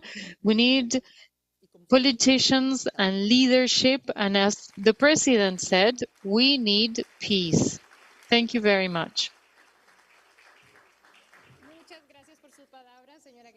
Thank you for your words, Ms. Greenspan, and now we'll hear Enrique Garcia, former president of CAF for 25 years.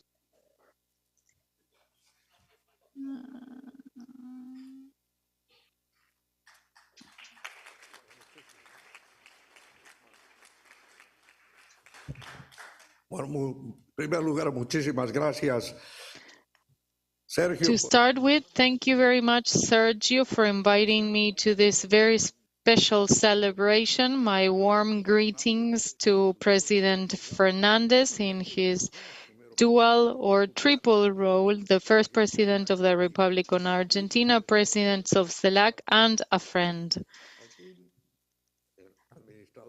Akim Steiner, administrator, welcome, and Rebecca, my dear friend. We have played in this circus at different roles many times, so thank you very much. And just to close this event, my big congratulations to you all. We are celebrating here the 10 years since CAF was accepted as a UN permanent observer. It's an important occasion for us to mark.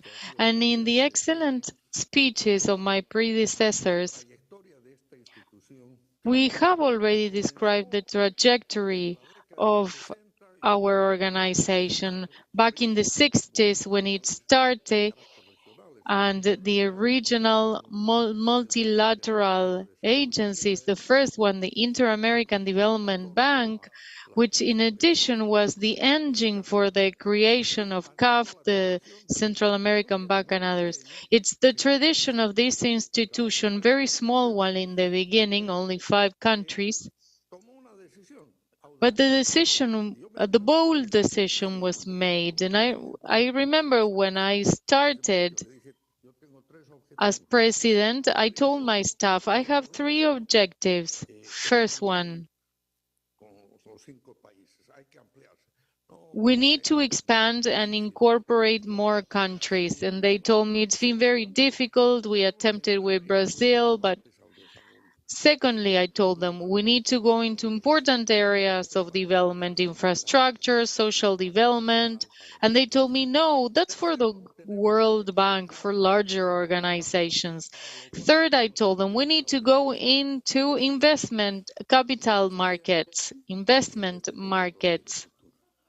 Spice said this guy has no future because the first one was difficult. The second one was difficult too, but third objective, thinking that we could be investment grade, they said it was nonsense. But gradually we built it and we made it. So my congratulations to all the predecessors, everyone who contributed to building our institution. And as President Fernandez pointed out, from being CAF, the Development Bank of Latin America, but something that not many people know, CAF, it's Development Bank of Latin America. When they told me for Latin America, I said, no, I'm not going to betray IDB. ADB is for Latin America, but this of marks a sense of belonging. It's an organization which, as Rebecca, Sergio, and Fernandez have stated, has taken on the commitment of all countries. Latin Americans and Caribbeans have put their valuable resources into it. I was the treasurer of IADB, 100 million in capital, but what is cash? 1-2%, they said. But here it is us, hard cash, our cash. And congratulations to Sergio, because after just a few months of taking on the presidency, achieved such a magnitude of a capitalization. Congratulations. And certainly, well done. This feeling of belonging is great, but we're an institution with a global vision that builds bridges and networks throughout the world, not only in the financial sector, in the knowledge sector too, the academia, conferences, seminars, reaching the youth.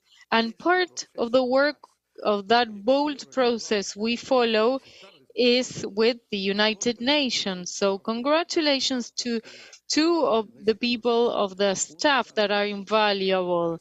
Andres Mujeres, who's over there, secretary there, and Leoncilli, who's not here today, but he's in Trinidad and Tobago.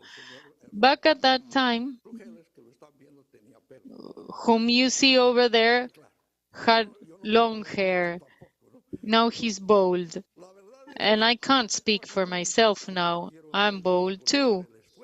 But I'm trying to recognize here the effort made for so many years. And finally, 10 years ago, we were recognized with the incorporation as UN Permanent Observer.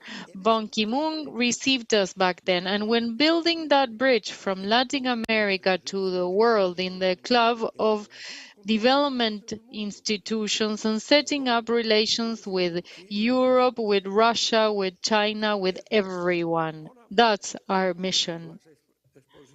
Now, the presentations before me clearly mark that this is a time-changing point. We are living the fourth industrial revolution, the deepening of economic and social gaps. My congratulations to the commitment of CAF to work jointly with the agencies and the UN system on the 17 development pillars. But my reflection here, it is very important. If you analyze the goals, eliminate poverty, hunger, and so on and so forth, but something very important too, how to achieve that, how to do it. The best philosopher in the world, Do you know who that was? A Mexican guy, Cantinflas. Cantinflas said, "The devil is in the detail. How do I reduce hunger? How do we achieve what Rebecca mentioned with climate adequacy? Well, working with a holistic view, comprehensive, integral view. As part of the objectives that CAF set and is strengthening, sustainable development, which is not sustainable in environmental terms, is macroeconomic balance, productive transformation for good quality growth, and, of course, equity, social inclusion, and environmental balance. So multilateral relations with United Nations system and, in my experience, working closely with the UNDP and with ECLAC, which is now broadening, that sets the foundation to bridging those gaps. Let's be realistic. Latin America and the Caribbean, in relative terms, has lost its importance. It requires an effort, and the key word here is we must stand together. We must take back the road to regional integration. Fernandez, as president, here said it. We were important in bridging that gap between South American integration, which later was UNASUR, moving on to CELAC, that historic meeting in Mexico, Cancun, where we said we're all together, no differences. Unfortunately, I say from the bottom of my heart, there's polarization and fragmentation that weakens us. So as we celebrate the 10-year anniversary, in addition to congratulating all the actors, Sergio and his team, for taking on the initiative to making progress, this is the time to coordinate efforts, to work jointly, to forget about polarization. Dialogue is paramount to set the foundations for a growth model that will not just be efficient, but stable, inclusive, and equitable, fair to most citizens and the environment. That's the challenge. I hope in the next 10 years, those of us who still walk around celebrate the progress, important progress made in our fruitful relations. So congratulations to our staff, dear friends, dear Rebecca, congratulations. She's always been around. She knows everything, and if she doesn't know it, she invents it. Thank you so much, everyone.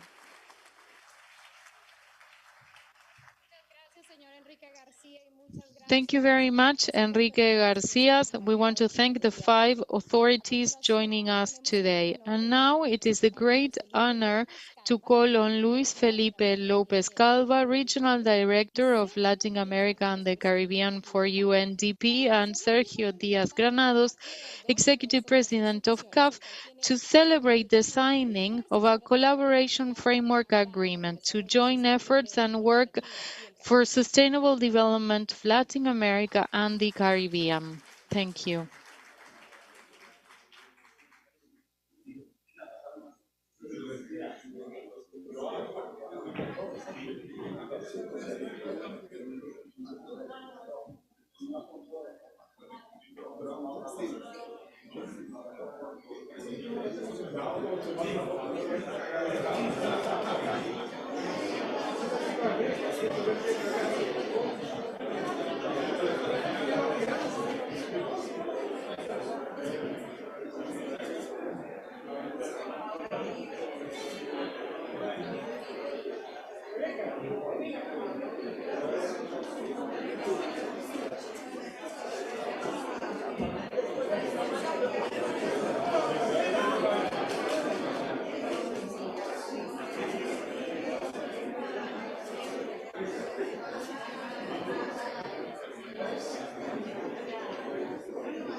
Agradecemos a ambos por su participación y estamos seguros. Thanks, both of you, for participating. This alliance will make essential contributions for the sustainable development of the region. Before we say goodbye, we call you to visit www.caf.com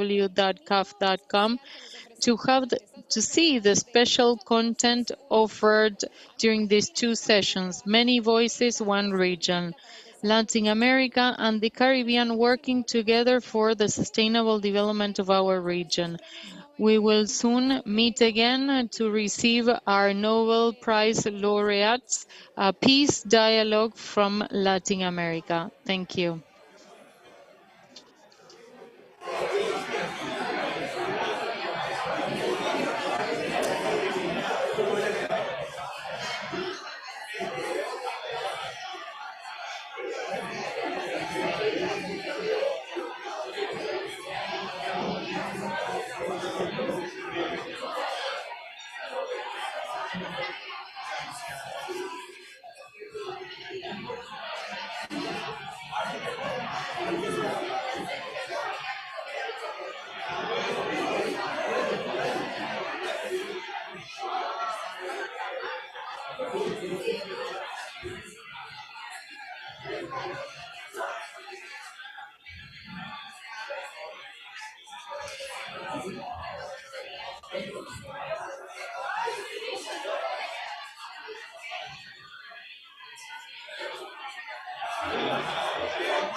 Y si mañana nos despertamos con la certeza de que no hay segundas oportunidades, de que la tierra, la que nos cobija y salvaguarda, ya no es un lugar para vivir.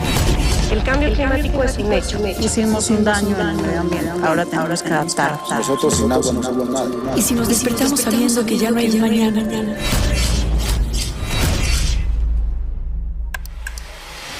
hablemos con claridad. Se nos acaba el tiempo para no pensar en el futuro. Por eso hoy, millones de personas en América Latina y el Caribe nos unimos para transformar los momentos de crisis en oportunidades de cambio. Todo esto con una ruta clara, la Agenda 2030 y sus 17 Objetivos de Desarrollo Sostenible. Es por todos los ODS que vamos a descubrir y difundir aquellas acciones que transforman el mundo y nuestra región. Todo esto pasará porque nosotros, las personas, las comunidades y naciones, somos quienes hoy estamos abriendo el camino para lograrlo. Me siento muy orgullosa de ser la pionera quien pudo formar una asociación de mujeres. Que es usar tecnologías de bajo costo para poder también monitorear la contaminación del aire. También cultivando nuestros propios alimentos en casa y creando comunidades sostenibles. Es importante conservar los océanos, son los que generan el 50% del aire que respiramos. Lo estamos haciendo para inspirar, para creer. Lo estamos haciendo porque sabemos que el cambio posible se logra colectivamente. Todo tiene un espacio y todo tiene una función y hay que respetar. Queremos pasar eso a nuestros hijos para que ellos sigan conservando el medio ambiente. Y hay esperanza, sí hay esperanza. Entonces les pregunto, ¿y si hoy nos despertamos con la certeza de que el cambio posible es ahora? Y los invito a que sean parte del cambio posible. El cambio posible. El cambio posible. El cambio posible. Cambio posible. Mudanza posible. El cambio posible. El cambio posible. ¿Y tú? ¿Te sumas a este movimiento?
No, ya le dije.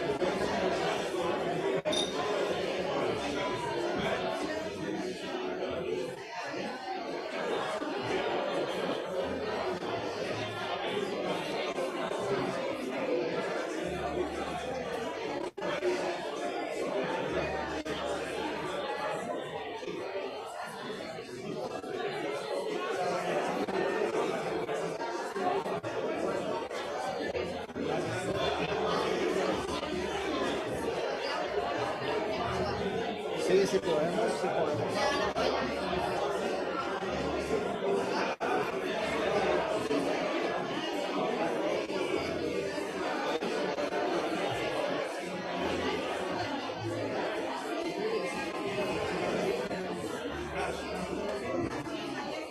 ¿Y ahí qué necesitan? ¿Micrófono o qué? ¿Van a abrir acá?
Los invitamos, por favor, a tomar asiento, que ya estamos listos para empezar.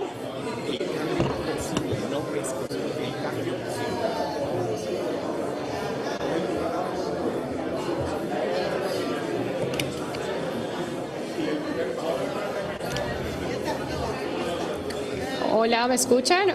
Los invitamos, por favor, a tomar asiento, que ya estamos listos para empezar. Please take your seats. We are ready to begin. Thank you. Hola.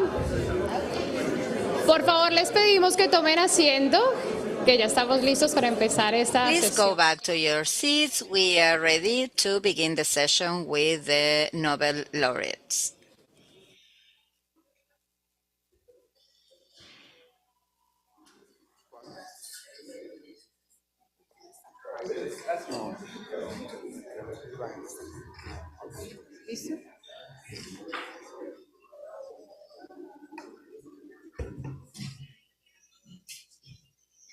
Hola, muy buenas tardes. Soy Claudia Ospina y en nombre de CAF, Banco de Desarrollo de Hello, América. good afternoon. I'm Claudia Espina in the name of CAF, Development Bank of Latin America. We welcome you for this peace section, Latin American Nobel Prize laureates. For many voices, one region working together for the 2030 Agenda for Sustainable Development. Before we begin, we will officially launch the CAF UNDP initiative called The Possible Change.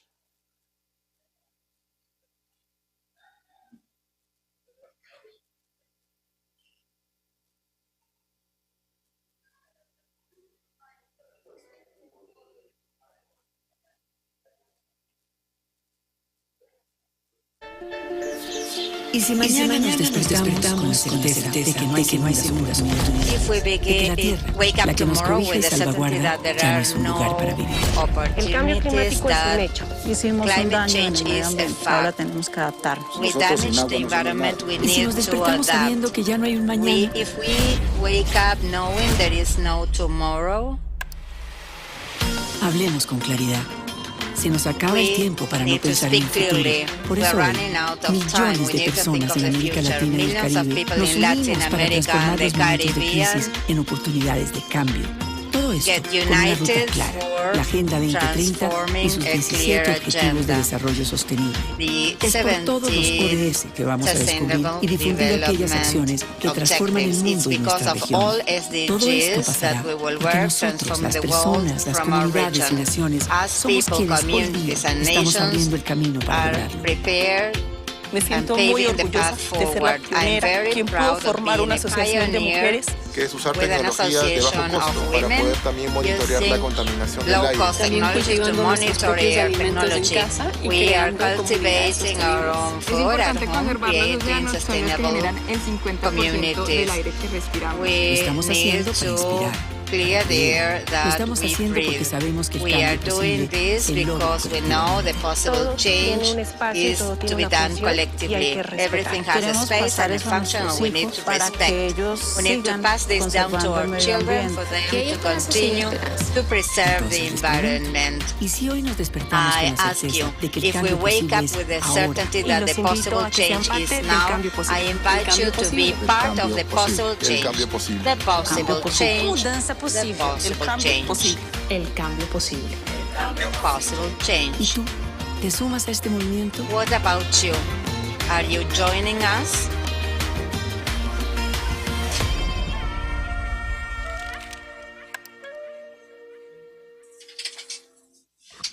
Esta tarde tenemos el This afternoon, we are privileged to have here the Ministry of Foreign Affairs of the Argentine nation, Santiago Cafiero, and the voices of three Latin Americans Nobel Prize laureates, Adolfo Pérez Esquivel, Doctora Rigoberta Menchú Tum, and the former President of Colombia, Juan Manuel Santos.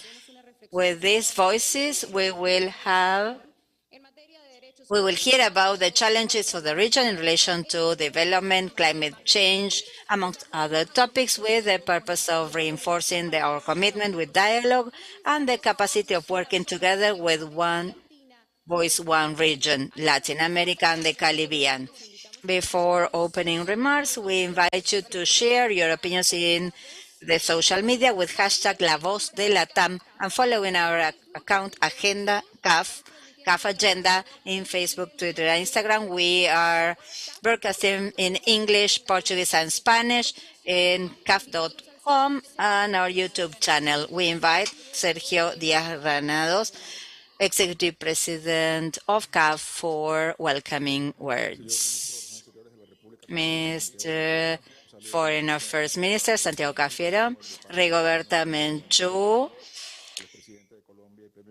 Nobel Prize 1992, Juan Manuel Santos, Nobel Prize 2016, and of course, Adolfo Pérez Esquivel, Nobel Prize 1980. We want to congratulate ambassadors, guests here with us and through streaming.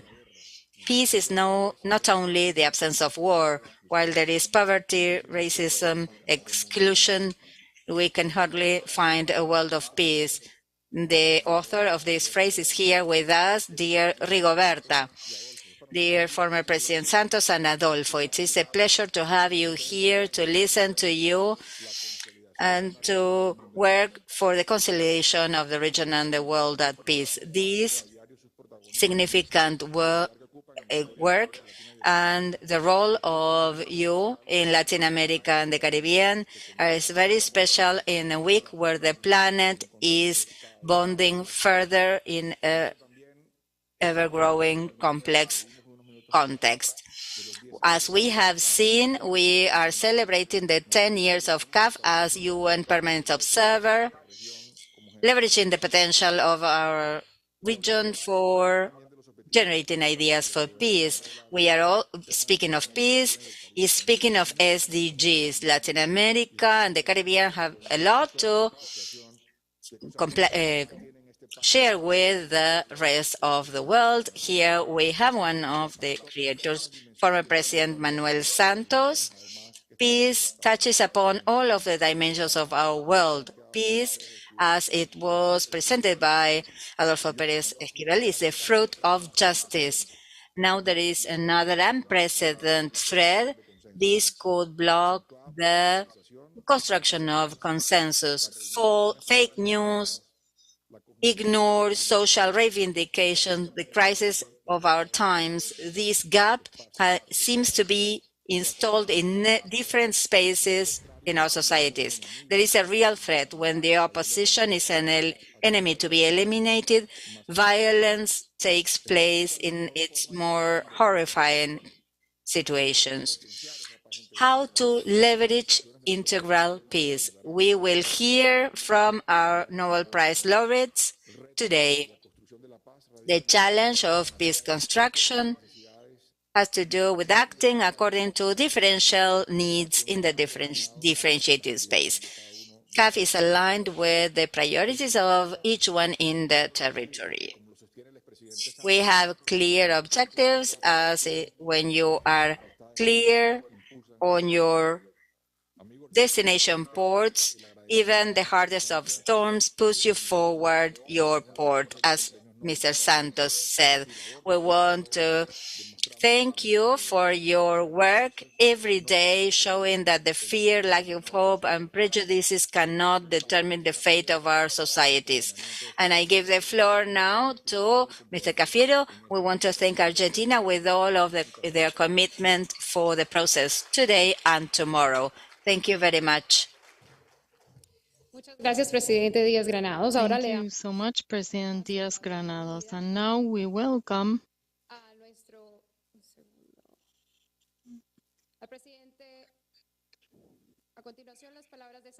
my apologies. Santiago Cafiero, Minister of Foreign Affairs of Argentina, will be taking the floor.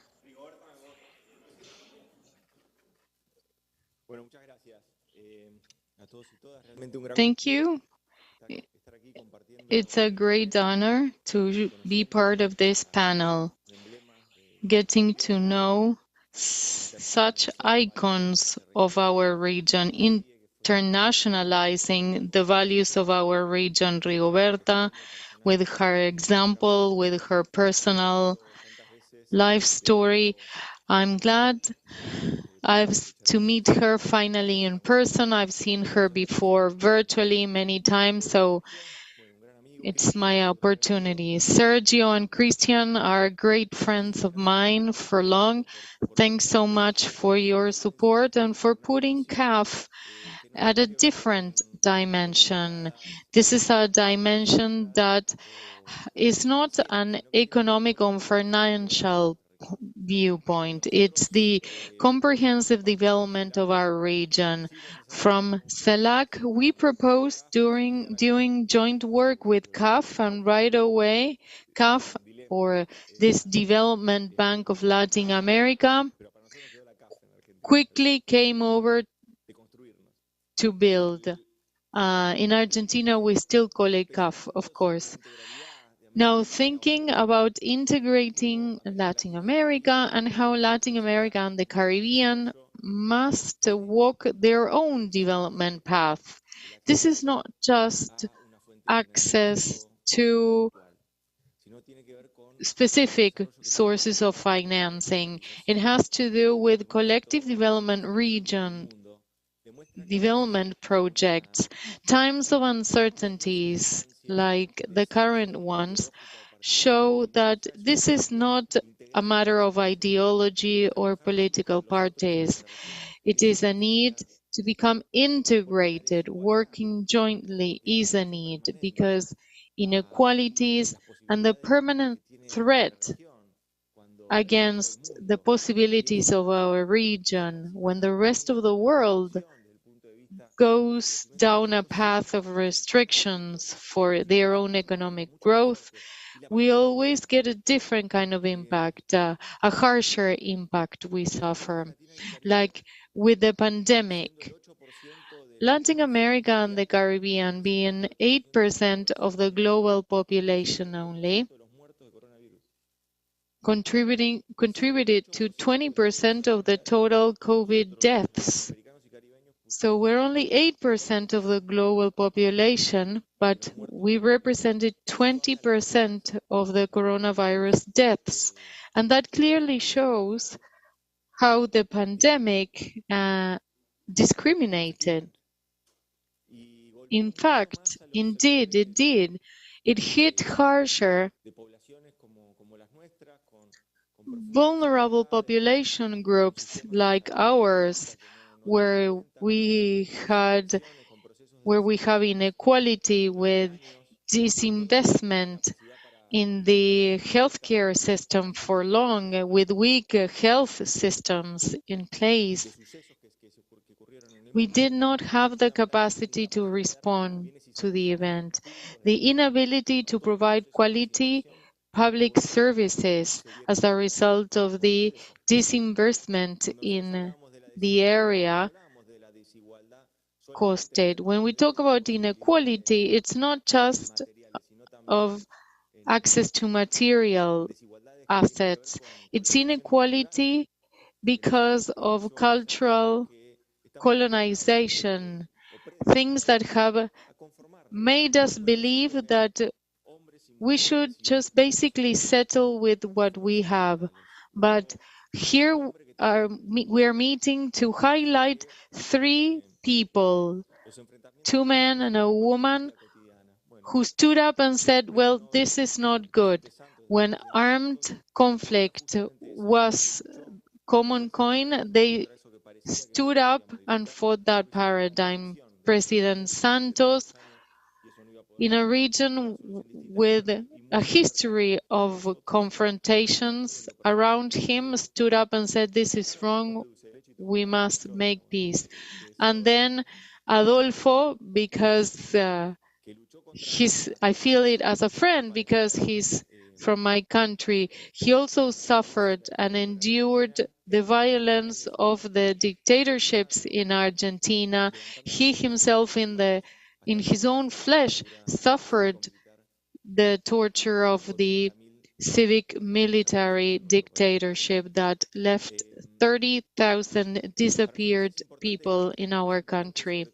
It must be mentioned, it has to be highlighted from a regional perspective. And a time of inequalities, Latin America and the Caribbean should arise as an area of peace, as President Fernandez said. But from the moral and ethical standpoint, we are a step ahead. So we are witness of our reality, but the secure supply chains, that are being discussed currently. Well, Latin America and the Caribbean is especially placed to develop its own supply chains with the necessary mechanisms so that our peoples, in our soils, we have social justice, equality, and respect to human dignity. In times of uncertainty and of war, it's only appropriate to hear from those with the experience on what the world needs now, more than ever. Thank you, Minister. And now we will hear 3 Nobel Peace Prize laureates of the region. They will describe the future challenges and the opportunities of Latin America and the Caribbean in the global context, considering how in our region we can promote defense of human rights, social equality, the respect of diversity, and environmental sustainability. Let's now first watch a video. 3 figuras latinoamericanas de trascendencia universal, receptoras del más alto galardón por la paz, el Premio Nobel. Cada una de ellas ha cambiado la vida de millones de personas a través de su trabajo, su legado y su ejemplo. Adolfo Pérez Esquivel es un profesor, escultor y pintor argentino, nacido el 26 de noviembre de 1931 en Buenos Aires, Argentina. En 1980 recibió el Premio Nobel de la Paz por su lucha a favor de los derechos humanos y en defensa de la democracia por medios no violentos frente a las dictaduras que asolaron a América Latina. Fue designado miembro del Comité Ejecutivo de la Asamblea Permanente de las Naciones Unidas sobre Derechos Humanos. Ha publicado múltiples obras y escritos y desempeña actualmente diversas funciones y cargos relacionados a la lucha paz y la justicia en América Latina, los derechos humanos, los pueblos indígenas. Es catedrático y miembro consultor de varias organizaciones relacionadas con los derechos humanos. Adolfo Pérez Esquivel es un símbolo de las luchas de los pueblos por su liberación y su voz es respetada tanto en el continente como alrededor del mundo. Nacida en la aldea de Lac-Chimel, Guatemala, el 9 de enero de 1959, Rigoberta Menchú es una lideresa y activista social, dirigente política, escritora y guía espiritual que ha trabajado incansablemente en defensa y reivindicación de los derechos de las mujeres y de los pueblos indígenas. Con una trayectoria extraordinaria en los procesos de diálogo de paz en la región. Recibió el Premio Nobel de la Paz en reconocimiento a su lucha por la justicia social y reconciliación etnocultural basada en el respeto a los derechos de los indígenas. A través de la fundación que lleva su nombre, Rigoberta Menchú contribuye a recuperar y enriquecer los valores humanos para la construcción de una ética de paz mundial a partir de la diversidad étnica, política y cultural de los pueblos del mundo. Juan Manuel Santos nació en Bogotá, Colombia, el 10 de agosto de 1951. Ejerció el cargo de presidente de la República desde el 2010 hasta el 2018. Poco tiempo después de asumir su mandato presidencial, inició acercamientos con las FARC-EP con el fin de terminar la confrontación más importante del conflicto armado interno colombiano. En 2016, Juan Manuel Santos recibió el Premio Nobel de la Paz por sus decididos esfuerzos para llevar más de 50 años de guerra civil en el país a su fin.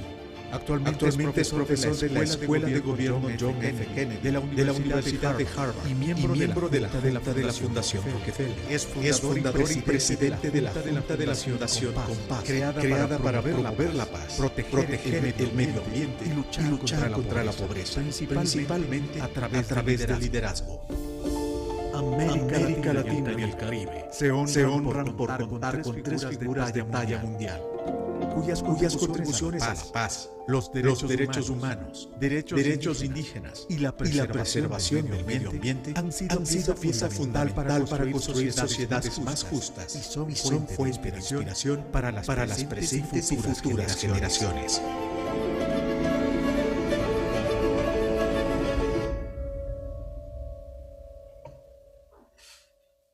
A continuación,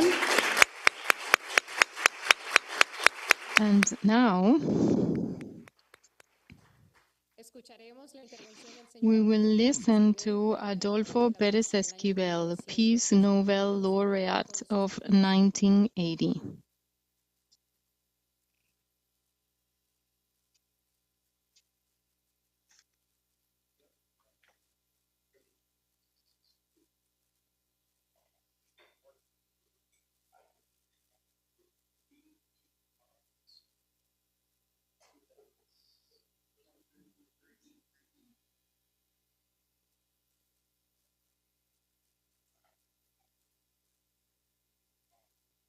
En primer lugar, un fraterno saludo First of all, my warm este greetings diálogo por la paz, to this donde dialogue for peace, vamos a tratar de aportar where a we're los going to try caminos de la to construcción de la paz contribute in en as un much mundo as we conflictivo, can cargado de to the building tensiones, of guerras, peace in a hambre, world pobreza, affected by war, y hunger, tenemos que preguntarnos si es poverty, posible la paz and we must ask en un mundo ourselves, is violento. peace possible Pero in a antes violent quiero world? agradecerles y But enviarle un to start fraterno with, I would saludo like to a thank Sergio and Díaz send Granado, my presidente warm hugs ejecutivo de to la CAF, Sergio Díaz Granados, al Executive President of presidente CAF, Alberto Fernández to de mi President país, Alberto que Fernandez of va a Argentina, my compartir con country, nosotros este that will encuentro, be sharing with us y a colegas this como event, Rigoberta and Menchú Tum colleagues de such as Guatemala, Rigoberta Mentutum from una querida Guatemala, amiga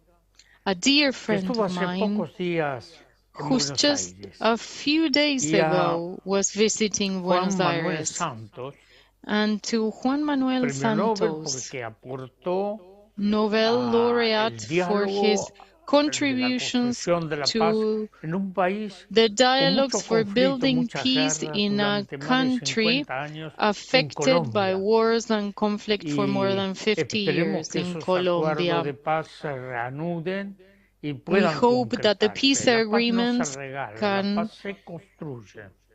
Hay que tener en can be cuenta finally esto. built. Peace is not a Y gift. aquellos que Peace hemos is sido built. galardonados con el Take Premio that Nobel de la Paz in mind. And those es of us who are Nobel simplemente por el Peace trabajo realizado laureates, durante just for muchos the años. work done for so Cuando many me lo years, otorgaron, no quise we asumirlo a should know, título personal.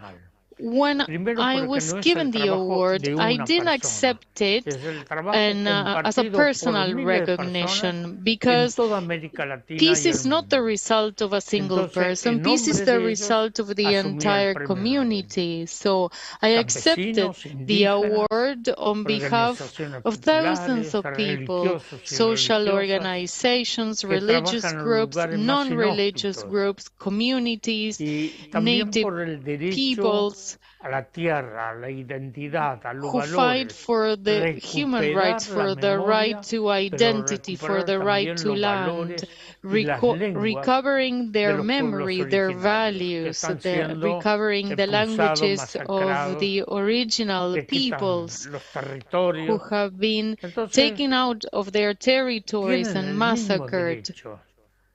Y hablamos de democracia, que vivimos sistemas They are all democráticos. equally Esto no es eligible to cierto, their son rights. And democracias we live in formales, pero no democracy. son These are democracias formal democracies participativas. that are not Democracia participatory significa derecho, democracies. A igualdad para todos y democracy todas. is a Esas right son las bases and de la paz. equality for all. That's the Y foundation of esto es lo que peace. tenemos que trabajar And para that's where hacerlo we realidad. should work on Salir de to una turn that into a democracia reality. delegativa Come out of hacia a la negative construcción de democracy to democracias build participativas, donde los pueblos participatory tengan las democracies herramientas where the legales, people jurídicas, have the legal, institucionales para poder institutional tools defender sus derechos. to defend their La rights. paz en las relaciones humanas Peace entre las in personas is y los human pueblos. relations A between través de eso peoples podemos and construir la communities. convivencia Through en la that, diversidad. we build No todos the tenemos que living pensar together igual. in La gran difference. riqueza We should. de la It's not madre necessary tierra, de for la all of us naturaleza, es to la think diversidad, alike. no los The monocultivos, no el richness of pensamiento nature is único. diversity, not Muchas veces yo monocrop, hablo not que single hoy nos thought, but quieren many imponer el different thoughts. pensamiento I único, sometimes think that le a llamo el single line of monocultivo de thought, las mentes. the Y tenemos que tener monoculture la of gran minds wants to diversidad be para imposed on poder us, and we alcanzar should la be diverse convivencia enough y to construir la reach paz.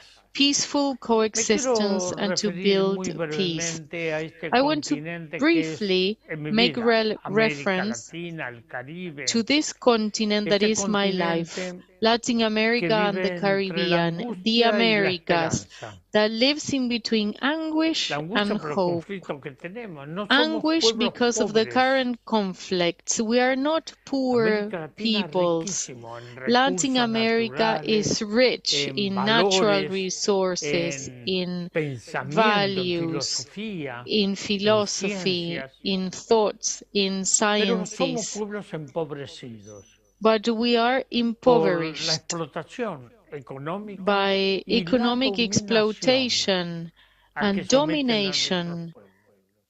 the domination that our peoples have been subjected to. So to build peace as a basis for justice, to have justice as our base, it is rights and equality for all that we need. And for that, we need, and I must say it, we need the revelry of the consciousness of the peoples.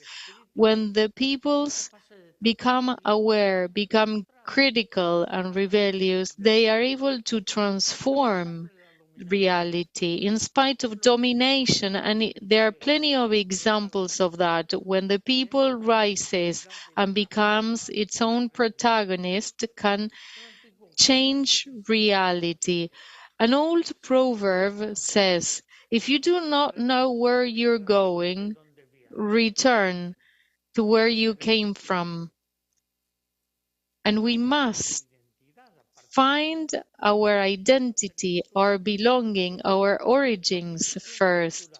But we have such a strong cultural domination from abroad. Cultural domination causes that we lose our focus.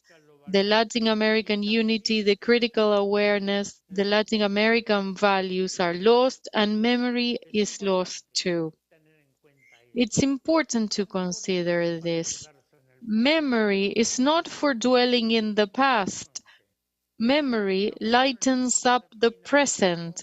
And in Latin America, we have gone through many times of darkness, of pain, dictatorship, exilium, but also a very strong resistance of the peoples.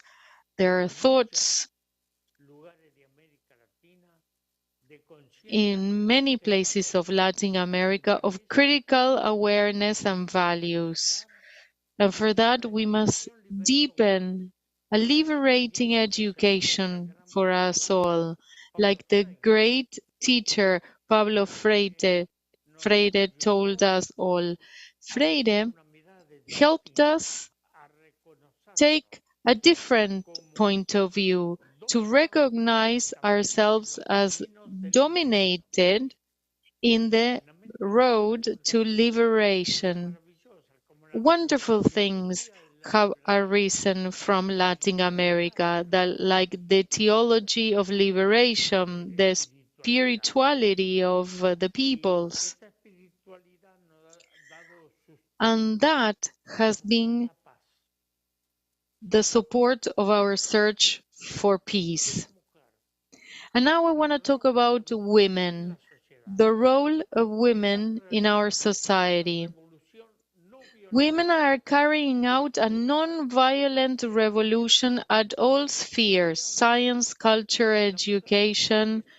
Women who were once marginalized now have a significant presence and role in the life of the people, and their thought has changed.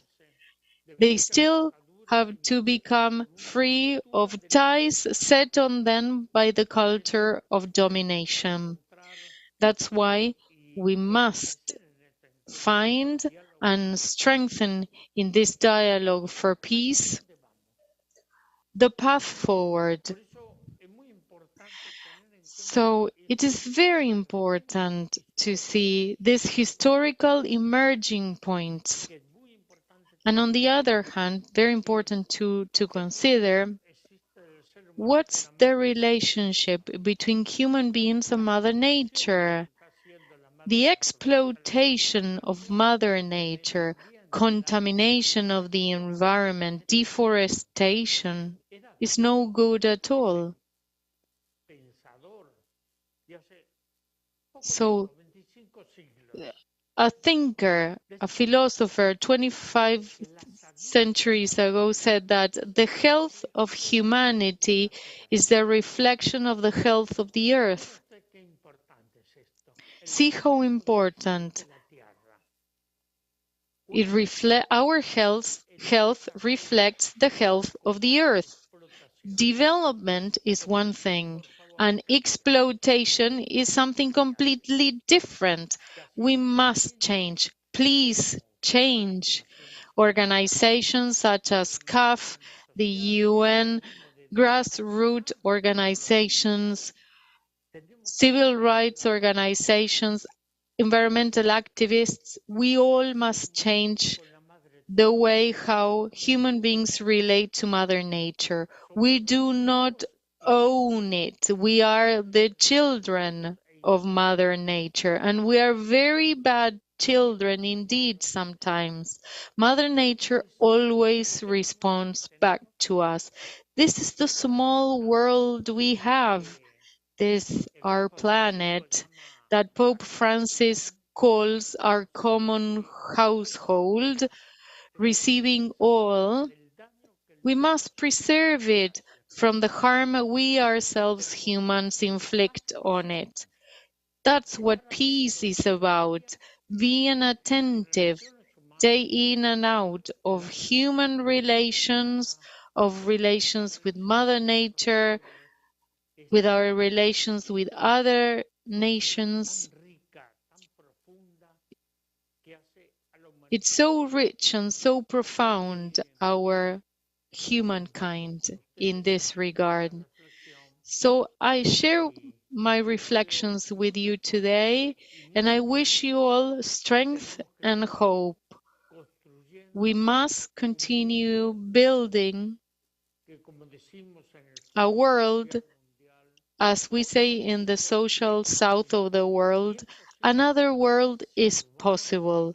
And it is possible if we unite in diversity, if we are capable of re-encountering each other.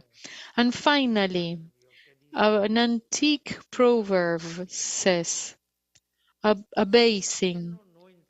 If it's full, water doesn't come you need to pour out the water, drain out the vessel for the water to come in. And that light enlightens spirit, consciousness, and certainty that another world is possible. Thank you. Excelentes palabras y experiencia que ha compartido. Excellent words and experience shared with us, Mr. Adolfo Perez Esquivel. Before we continue with these presentations, let me remind you that this conversation is also virtual through our social media with hashtag La Voz de Latam. We invite you to share your opinions and follow our account AgendaCast in Facebook, Twitter, and Instagram. Now we continue and we will hear the words by Rigoberta Menchú, Nobel Peace Prize laureate 1992.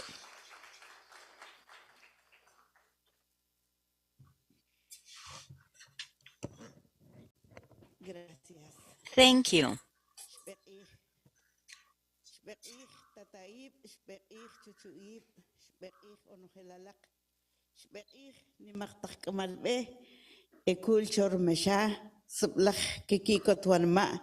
Kinwil wachalak shuqe juntir kohkilo chapan wetel wach kinyahortzilkiwach.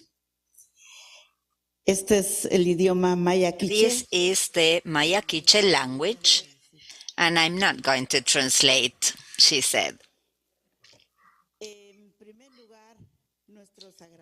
First of all, our sacred day of today is Hunkawuk in the sacred Mayan calendar, representing the destiny time, representing the union of light, the strength of cosmos, and the strength of Mother Earth. Our grandmothers, the first grandmothers that we have in the planet, grandmother sea, grandmother lagoon, grandmother lakes, grandfather streams, and drizzle. This is a day where we thank the light of thunder. Currently, many fear thunders, but it injects us with energy so that we are clear in what we do in our time frame, our time here in the planet. So I want to thank CAF for this invitation. Don Sergio, Christian, thank you. And the distinguished presidium that we've seen, Don Adolfo, President Santos, Foreign Minister of Argentina. We want to thank you. You're all friends and teachers to me. In particular, Adolfo.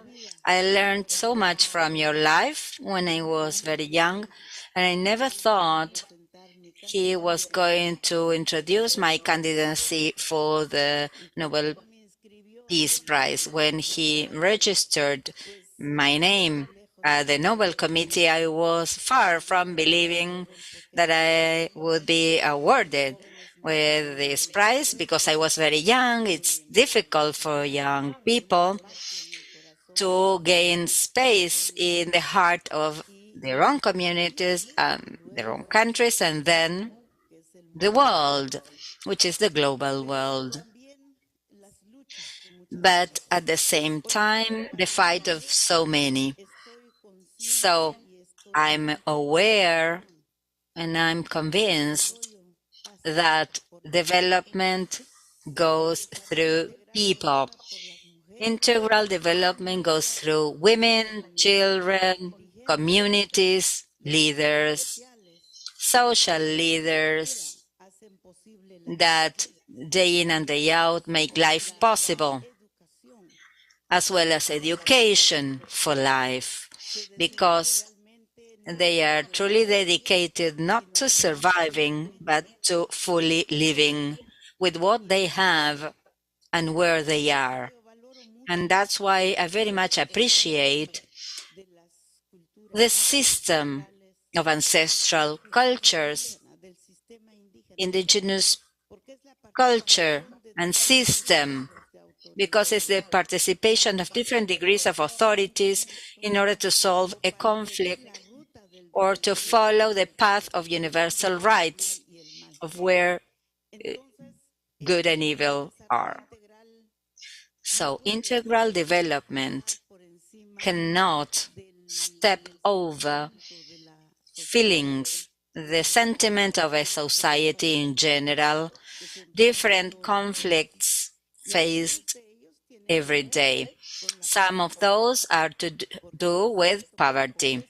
It is true that material poverty is one aspect in our lives because we are a material being as well, but there are also other poverties that are taking place, such as human poverty, spiritual poverty, life quality poverty that we're experiencing.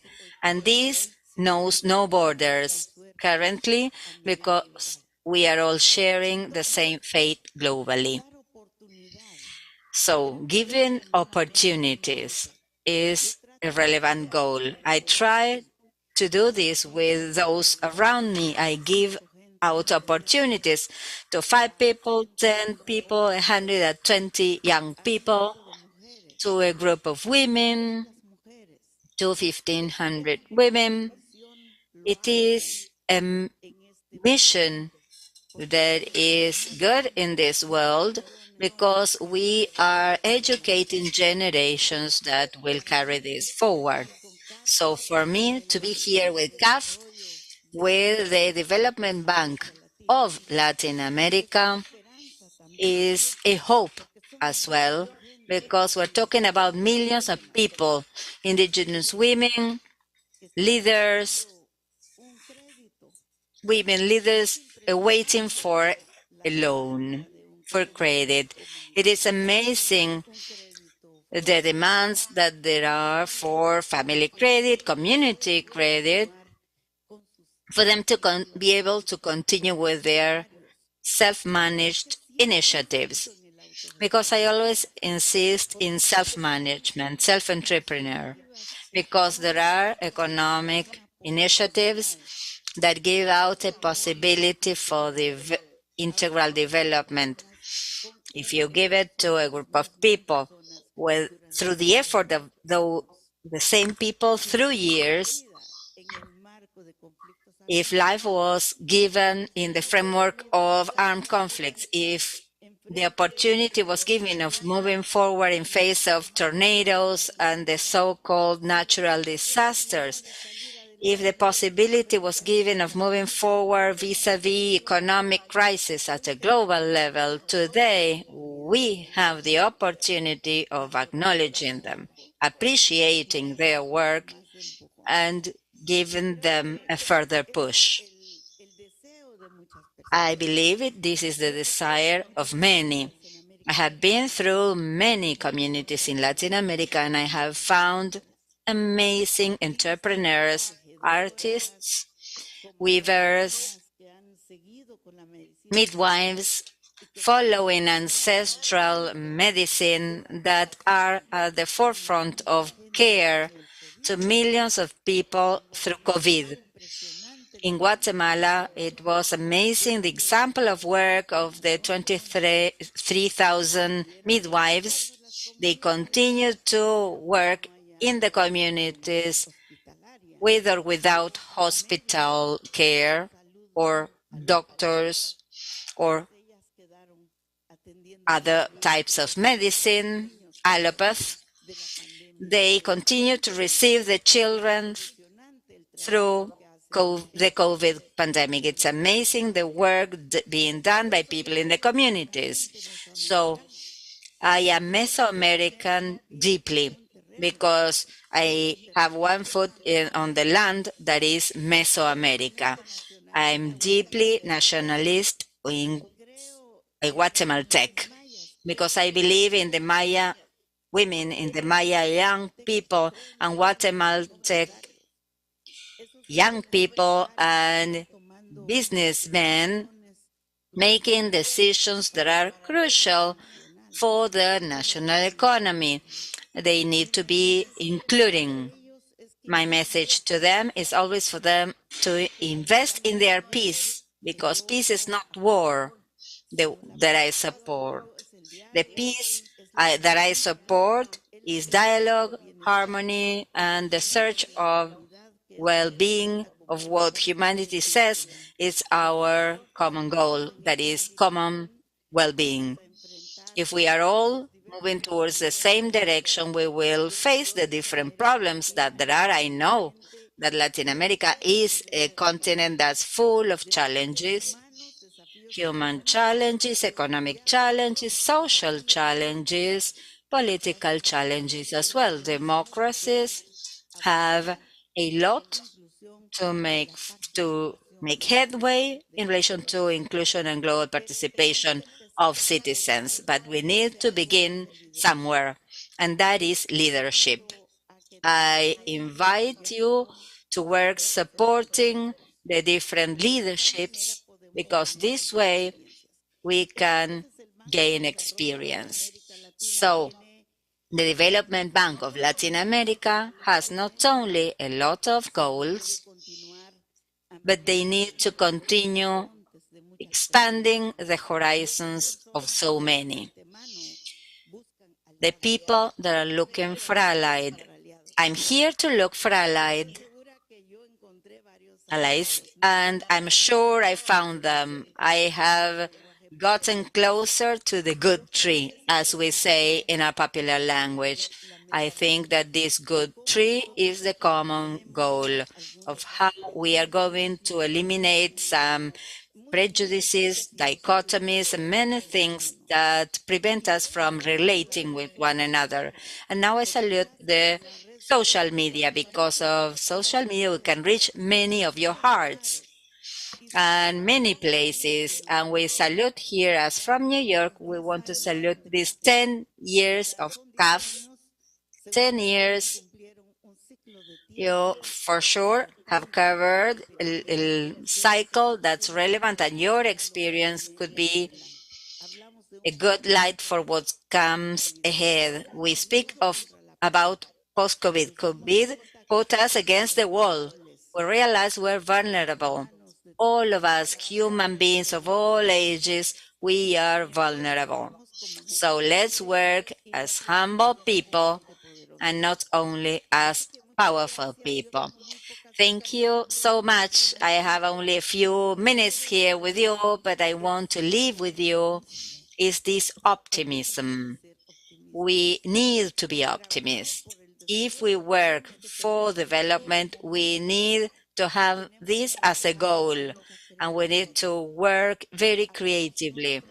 Let's make ours the creativity of many people so that we can prosper in the business, in trade, in scientific knowledge, in putting technology to the service of women, to the service of education, because I believe it's not only education that you pass on at schools.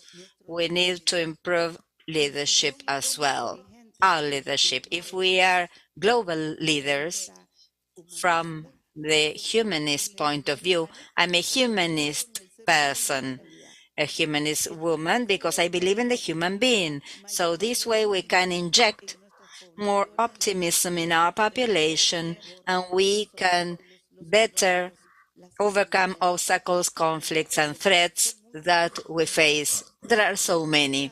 Organized crime, corruption.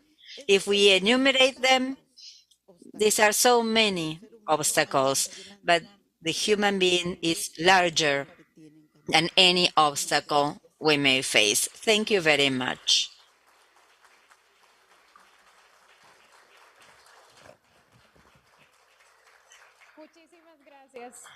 Thank you very much.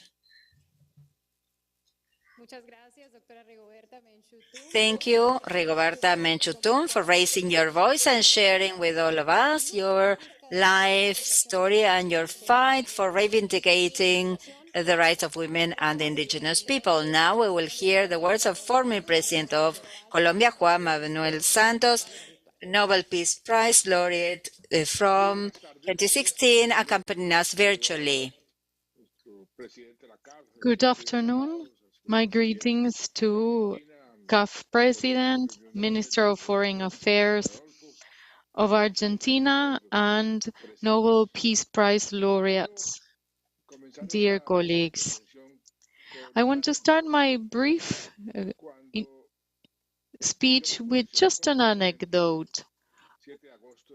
On August 7th, 2010, when I took office, that morning I visited a region where the President CAF comes from, at the top of the hill of Santa Marga, to ask permission to the oldest aborigines, the ones that preserve the pre-Hispanic culture, the Coggins. I asked them for permission to take office at the Senate and at the Congress of the Republic. They received me. They valued my gesture. Rigoberta, I think she understands what it means to have the elderly provide permission to the youth for having permission to act.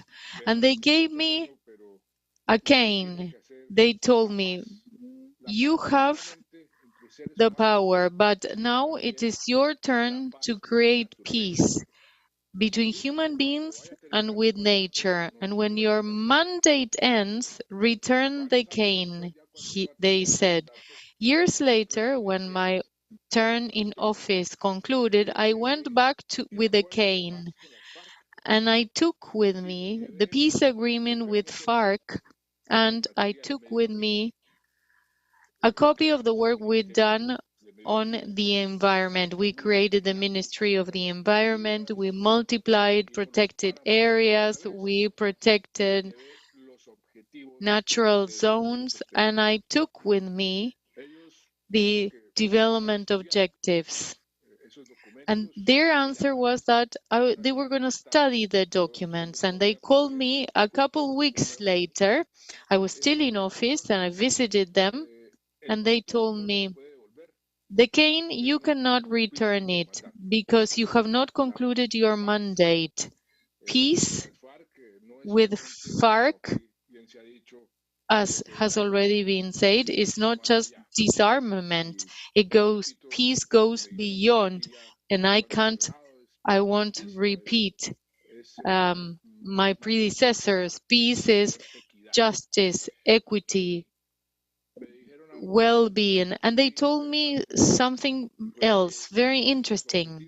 They told me the Sustainable Development Goals were an important step forward,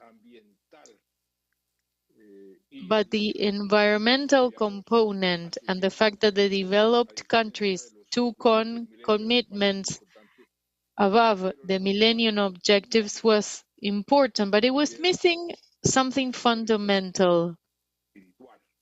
They were missing the spiritual factor. And I asked them, what is that? And they told me, to feel nature as your own, to feel that trees are alive, that rivers are alive. If humans do not treat nature as equal, if they treat it as something they can subject, there won't be peace with nature. And they said something else, very interesting thing. This applies not just to our countries, they said, it applies to the entire region. The jaguar, a Latin American symbol, does not distinguish borders from Argentina to Mexico, so the mandate we renew has to be applied to the entire region. Well, then, I think that's the message that I share with you as the challenge we take on in the field of peace. Latin America and the Caribbean are still filled with inequalities. The challenge is huge. We have not been able to overcome the challenge of inequality in terms of the environment, reaching peace with the environment. We haven't made as much progress as we should have. And I think that's exactly where we must work. Identify obstacles. Let's be realistic. The problem now, it's not just a Latin American one, it's a worldwide problem. The polarization is too much. We must make an effort to reintroduce that magic word into our jargon. As the first president of the United States said, George Washington said it, do not forget about the word moderation. Without moderation, democracies are not effective. Polarization prevents democracies from resolving people's problems. And how do we introduce moderation? How do we find those common denominators that bring us together? And through the magic word mentioned here too, we do. Just a few months ago, just precisely the foundation of the Nobel Peace Prize published a short book that talks about the importance of dialogue. And the book starts with a quote from Nelson Mandela. It says, "The most powerful weapon exists. It is to sit down and talk." And that's what we are missing, what Latin Americans and Caribbeans we are missing. Sit down to talk about our challenges, our difficulties, and talk about how to solve our current problems that have just recently been deepened by the pandemic and other factors. Dialogue has to be broadened. A month ago in Ukraine, President Zelensky invited me to a conversation and they asked me, what does Latin America think of what's going on here in Ukraine? And I'll be honest, I was not able to answer because Latin America doesn't have a single voice. Latin America is not heard in unison outside our borders. The multilateral system is weakened because the geopolitical problems are deepening. And now this is the opportunity for Latin America to come out with a strong single voice and become relevant in world programs, more relevant than ever. But for that, we need dialogue. We require dialogue to find common denominators. But there are great examples of successful, great experiences, like Sergio Díaz Granados pointed out. The Sustainable Development Goals were proposal of Latin America, Colombia, supported by Peru and Ecuador for the first time. The indicator to measure poverty and to combat poverty is also an initiative arising from Mexico and Colombia. So we have the boldness and the capacity to make initiatives, but we need to go beyond that.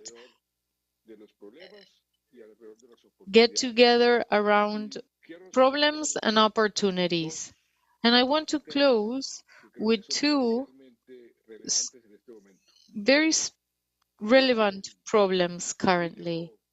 Beyond the existential risk that climate change poses to us, in Latin America, the increase of drug trafficking mafias and mobs is destroying our population from Mexico to Argentina, the entire Caribbean, Central America, South America. That will only worsen until we decide to change our focus in the failed war against drug trafficking. If we maintain the punitive and banning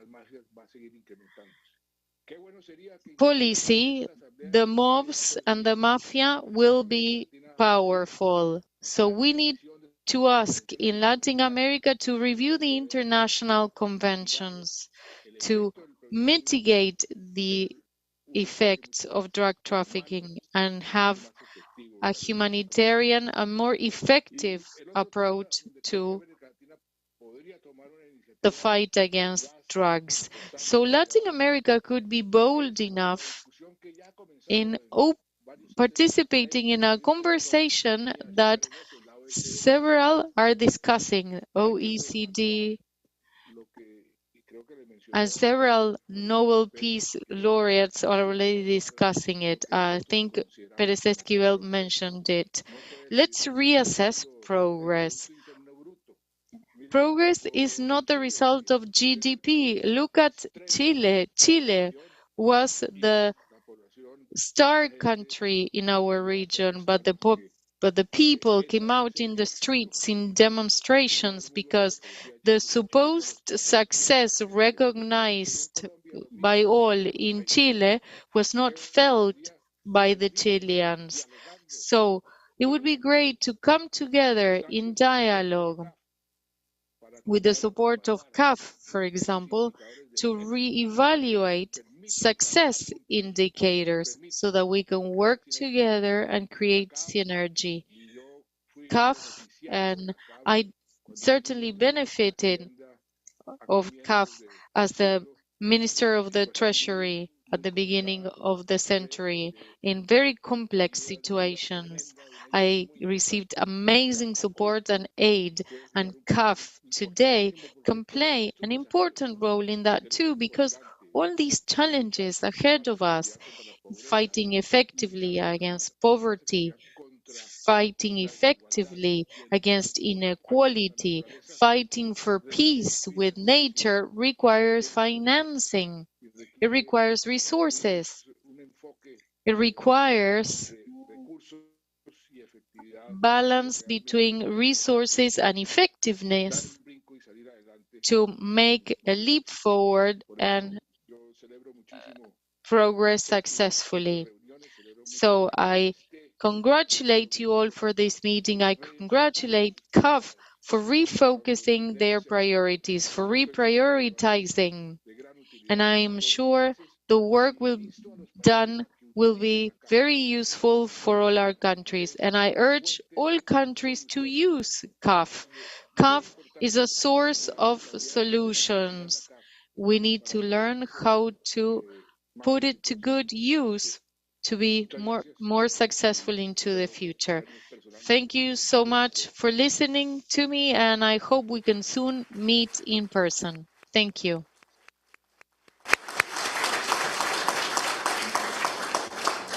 Agradecemos enormemente la intervención del We presidente. want to thank the intervention of President Santos as well as the interventions by Dr. Menchutun and Mr. Perez Esquivel. It's been an honor to have you here with us for this dialogue.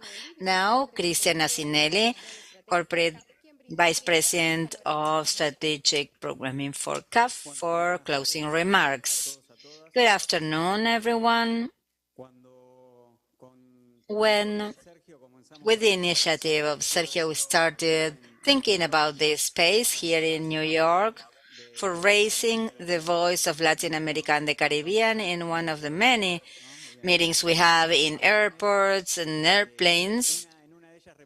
And one of those, reviewing the agenda, we started thinking of one of the main values that the region had, and we agreed, fully agreed, that it was peace. And we have this value of having Latin American and the Caribbean representatives that have been awarded the Nobel Peace Prize. So it in the framework of these meetings, we thought it was a contribution in relation to what's happening in the world to have this space. First of all, let me thank very especially Minister of Foreign Affairs Cafiero, with all of the constant support of Argentina and with this role that you have now with the presidency of CELAC, because you helped us to build this space as well. And Rigoberta, of course, we met her today, but we have prior conversations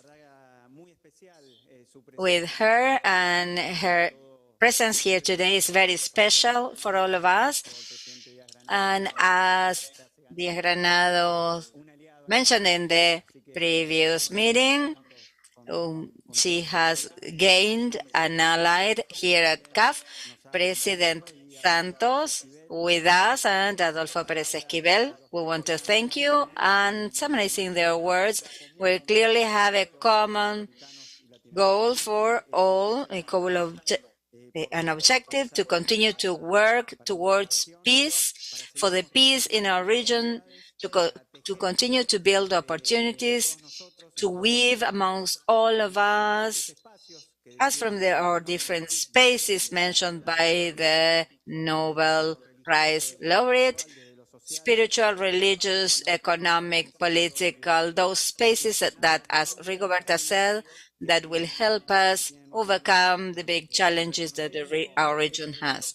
So acknowledging these challenges is that as from CAF, we commit ourselves and we emphasize the commitment that we have with working with an institution for the development of Latin America and the Caribbean, to continue to build this region of peace where everybody, men and women, can walk freely throughout all of our territories, to help to have more equality and for all of our children to grow with better opportunities for equity and for a better future. All this acknowledging our diversities and the multiple cultures that we have. What Rigoberta mentioned, our goal as institution is to continue to accompany and leverage the strategic development agenda that allows us, by means of collaboration and cooperation of our countries, with the consensus mentioned by the president of CAF at one of his speeches, to have allies throughout Latin America and the Caribbean, and to face the world with one voice. Personally, I very much like an answer given by Pope Francis, and it was said once again by Rigoberta, we need to be optimist. When the Pope is asked what is better, to be optimist or pessimist, he responds, neither. It's better to have hope. Hope for the one that knows that will be able to achieve everything that he or she proposes. And this was expressed by the three Nobel Peace Prizes present today. The three are examples of this. As from CAF, we continue to work for that. And as Adolfo Pérez Esquivel said, we need to continue to build this peace. The peace is not a gift. We have peace, but we need to continue working for peace and building peace. As from CAF, we want to thank everyone present, in particular all three Nobel Peace Prizes present here today, and for the possibility of CAF of generating these spaces for generating projects to improve the life quality of all Latin American peoples and people in the Caribbean. So we will continue providing our efforts for the building of Latin America and the Caribbean. Thank you, everyone.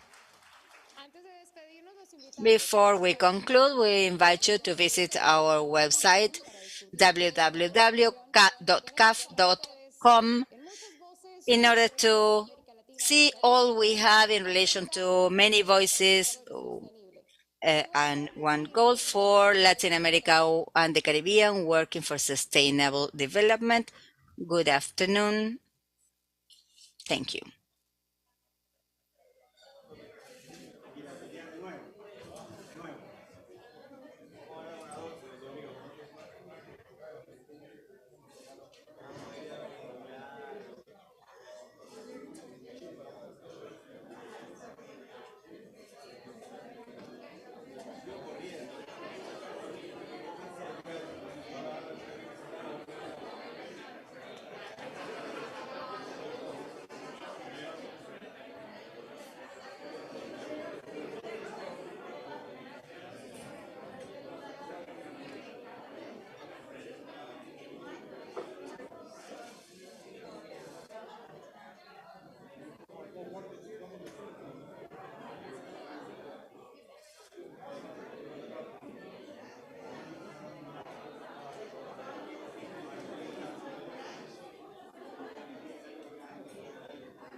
Paula Caballero y Patti Londoño llegaron un día con una idea, la idea de incorporar a los objetivos del milenio el factor ambiental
Muy buenas tardes, soy Claudia Ospina y en nombre Good de afternoon, I'm Claudia Ospina, and on behalf of CAF, Development Bank of Latin America, we welcome you to the panel Redefining Development, the Genesis of the SDGs. This is held within the Many Voices, One Region, Latin America and the Caribbean working together for sustainable development.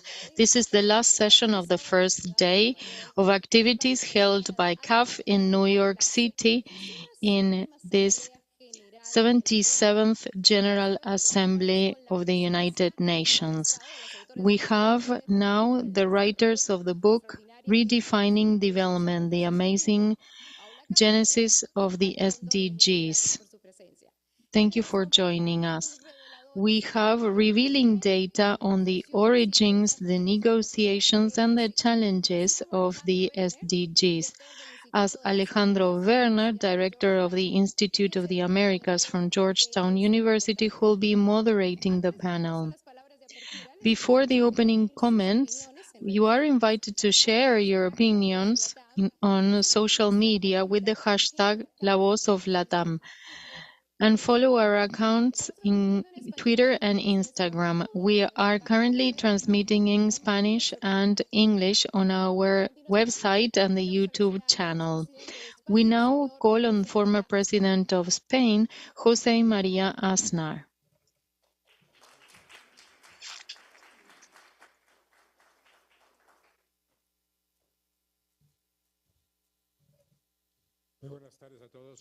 Good afternoon, everyone, dear President of CAF, Sergio, dear friends, dear former President Torrijos. It's a pleasure to be here. Thanks for the invitation. It's a pleasure to participate in an event by CAF held this week in New York and having the opportunity to make some comments. Congratulations for your work to the authors of the books, to the members of the panel. Your work on the SDGs has been amazing. I have just a few words, but I want to be very clear, and I hope I am. I believe that when you've been to 300 events such as this one in the current world, the word that we all use is uncertainty. Everything is uncertain, everything is unknown, and it's true, there's so much uncertainty, but we're not here to get uncertainties explained to us. The important thing is what is the obligation of leaders, of social leaders, intellectual leaders, of anyone who has a responsibility with society. Someone with leadership capacity should not always talk about uncertainties. Leaders should provide certainties and to provide certainties or attempt to, there are two essential things. One, pay attention, study, analyze reality. Second, have a well-defined strategy to achieve your objectives.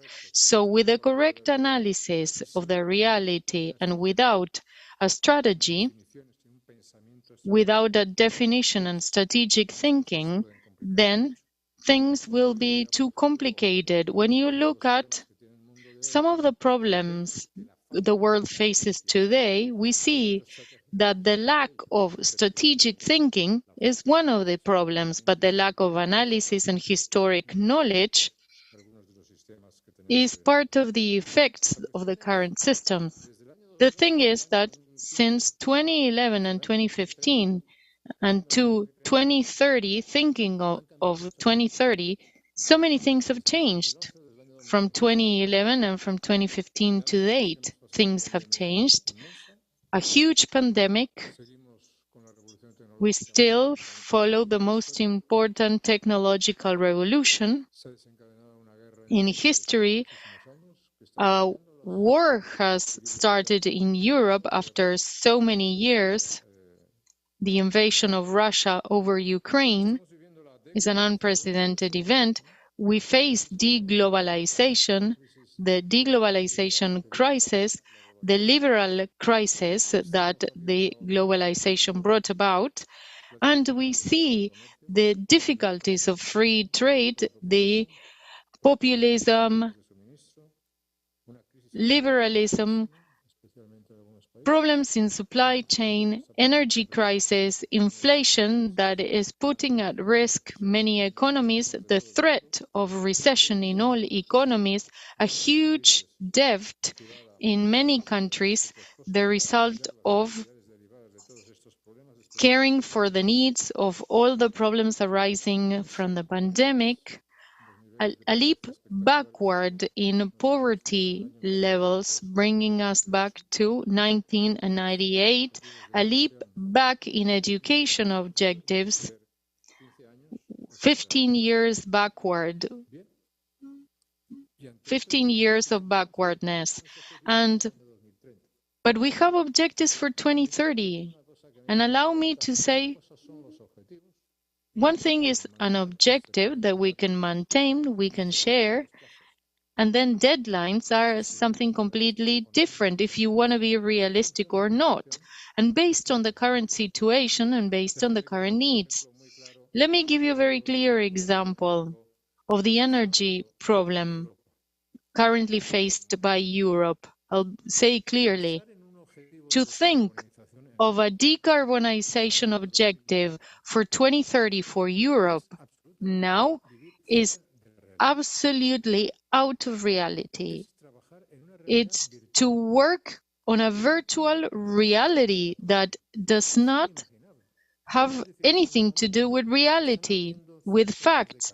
At the time when you have carbon plants being opened up in Germany and other countries, at the time when you are going back to nuclear energy, when there's problem of energy scarcity, the problem that part of Europe has had, it's not just problems with supply. There's people who are not going to be able to afford the price of energy. So reality is that. That is the reality we need to plan for. It's not just a matter of analyzing it. You need to face it strategically. And for that, leaders have a great responsibility. It's a valid thought I'm sharing. Latin America, the Caribbean, with 12% of the global population, has suffered so much out of the pandemic. It has really taken a step back. The middle classes have suffered deeply, and the recovery shall recover great effort from the public and private sectors, and above all, shall require talent. Latin America has many talents. 2/3 of the renewable energies are here, 60% of biodiversity, 25% of world reserves of fresh water are here, huge amounts of minerals. essential minerals for the sustainable development goals and for the development of new technologies and energy sources and so on and so forth. We all know that. We know we need to pay attention to that. So reflections such as this one are important, but the best thing we can do when so many people in the world need to understand what's going on, but it's not just understanding, improving the current situation. We need to be realistic and make decisions that truly contribute to the improvement of the current situation. I want to say three things. A recipe, because history proves so, and I think for the world to come, thinking of the 2030 agenda and beyond is very important. One, growth. Societies must grow, and we must make decisions to make societies grow. We don't want them to stagnate or impoverish. They should grow. We need to move growth engines, thinking of Latin America, of the digital revolution, green energies, so many things where we can act, but we need to mobilize resources so that countries grow. Latin America needs a lot of growth, and other areas of the world, but Latin America in particular needs growth. If Latin America wants to overcome its deepest problems and inequality and poverty, if we want to overcome those, we need to grow so that then we can discuss how to share what's created. And then talent. Be careful. Talent is a determining factor. Talent moves around. So societies should retain talent. The societies that retain talent can prosper. A society without talent are condemned to mediocrity and backwardness. You need to be attractive for talent with innovative educational systems that are attractive to retain and create talent, to innovate. That's a determining factor. And thirdly, freedom. Why? Because the force of freedom, in the end, is the most powerful engine that humanity has ever had. When you speak of a free society, of a free economy, of free investment, free trade, freedom of opportunities, you talk about free. So all these three things are a determining rule. I'm thrilled to be here. I think I've taken a minute longer than expected, but I hope I have made my humble contribution so that CAF objectives, which are extraordinarily relevant, CAF efforts and work is manifested in the work done in that book, that document that my friend Torrijo will speak of, are deserve respect. But to make it real, let's be realistic. To be realistic, let's abide by rules that make progress possible. Thank you so much.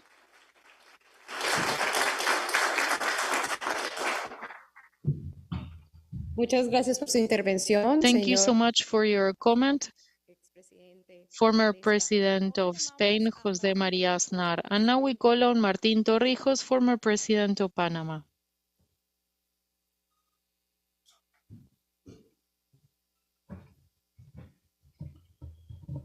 Buenas tardes a todos. Good afternoon, everyone here with us and those following us through social media.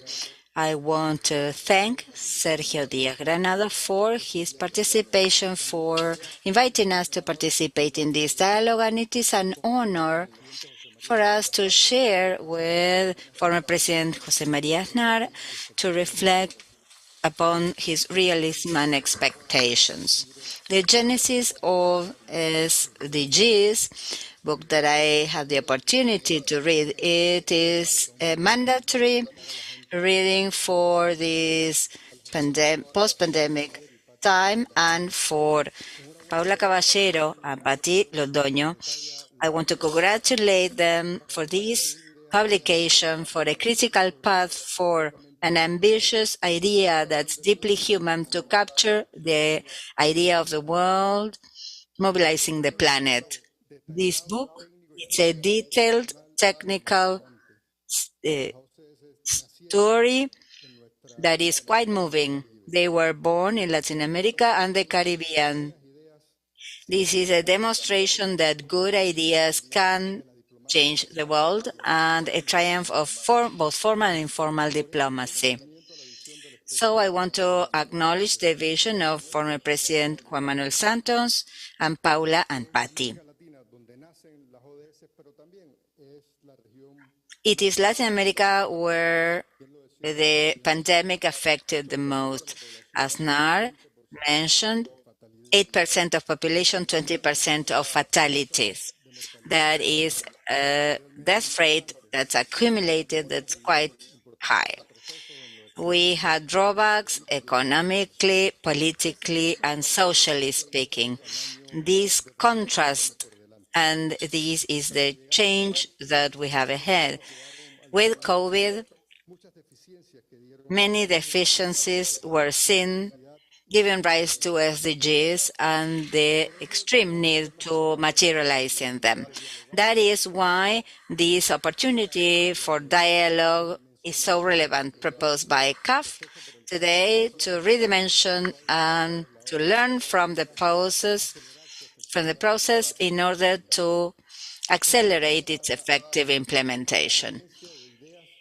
I'm here to share my experience and ideas on the opportunities and challenges that we have in building new political, economic, and social agreements in this post-pandemic world. Please let me refer to the period of my presidency where we worked for the Millennium Objectives that were the necessary basis to integrate more sectors, have the necessary basis reflecting many aspects from the SDGs in Panama. In relation to the millennial goals, we worked with fighting poverty in an integral manner, giving priority to access to health, education, basic sanitation, and improving our production capabilities. All this underpinned by intersectorial work, including government, which added new participation from the citizens, deep reforms in social security to guarantee financial sustainability and to leverage the potential of the country. We worked in strengthening the institutions of the state with a constitutional change, a new legislation as regards transparency, the training of public servants, and new public contracting laws. We started and continued the expansion of the channel. All this showed that it was possible to work as from global commitment. It was valuable work, it was necessary testimony of the times, and a basis of the ambitious 2030 agenda. This sense of urgency makes us to double our efforts after the pandemic in a cross-cutting manner, considering SDGs. This way, we coordinate the government, the private sector, and the society as a whole to focus on public policies without losing sight of international purposes. This is very relevant as from the view of Panama. Panama has a natural wealth at the core of the territory and a maritime vocation that depends largely on our capacity of preserving our nature. That is why we need this for the proper operation of the channel. Let me take this opportunity in acknowledging the role of CAF for funding the expansion of the channel and the implementation of positive impact programs for environmental sustainability. As President Aznar acknowledges, yes, these are times of uncertainty and also times of social and political polarization that do not allow to find common elements to move forward. In this regard, we need to highlight how the SDGs became the core of the development agenda for our countries, rising above all political, electoral, and even ideological views. This shows the versatility of SDGs. As from the Latin America and the Caribbean, we need to set a powerful example to mobilize global action. South-South cooperation that was many times looked down on as from certain international forum, it's an activity that's globally recognized. This cooperation and SDGs are transforming the world and mobilizing global action. Let's continue setting up the agenda and having this domino effect for development and well-being and sustainability of our world. Thank you very much. Thank you very much, President Torrijos, for being here with us today. Now we will have a video by President Juan Manuel Santos. Buenas tardes. Good afternoon. Me hubiera gustado muchísimo estar I allá would have liked personalmente very much para to be echarle la there mano al personally presidente Aznar, to con quien give my hand to conocemos desde President comienzos de Aznar. los años 90. We have Presidente known each other Torrijos, since the con 90s. quien President promovimos Torrijos, los with primeros whom diálogos we ya hace promoted the first varios años dialogues entre la several years oposición y el ago gobierno venezolano. from the opposition and the Con Alejandro Venezuelan Werner, government. con quien Alejandro no Werner. tengo palabras suficientes de I gratitud have not por el enough apoyo y los words to consejos que thank nos him for dio the desde el support Fondo and the Monetario advice he a provided Colombia. us from the Por Monetary Fund to supuesto, Colombia. Patti Londoño y Of Paula course, Caballero, Patti Londoño, las autoras Paula de ese Caballero, gran the libro, authors for this La great extraordinaria book, The Extraordinary Genesis of the SDGs, that you're going to discuss today. Finally, the president of CAF, Sergio Díaz Granados, with whom we've worked for long times and in politics. He was part of my cabinet and now he presides this very relevant institution. The history of SDGs is a fascinating one.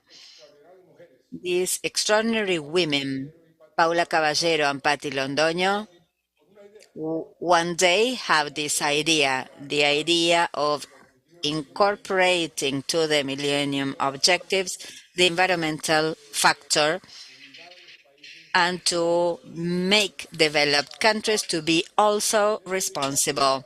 And this idea prospered. And the work of extraordinary multilateral diplomacy was translated into the world agenda 4 years later and at that historic UN Assembly 7 years ago, approving the SDGs. What I want to highlight here is the importance of opening up to good ideas, to new ideas. And SDGs, the negotiation process, how many, which ones, well, that provided extraordinary information on how relevant these instruments are for any government.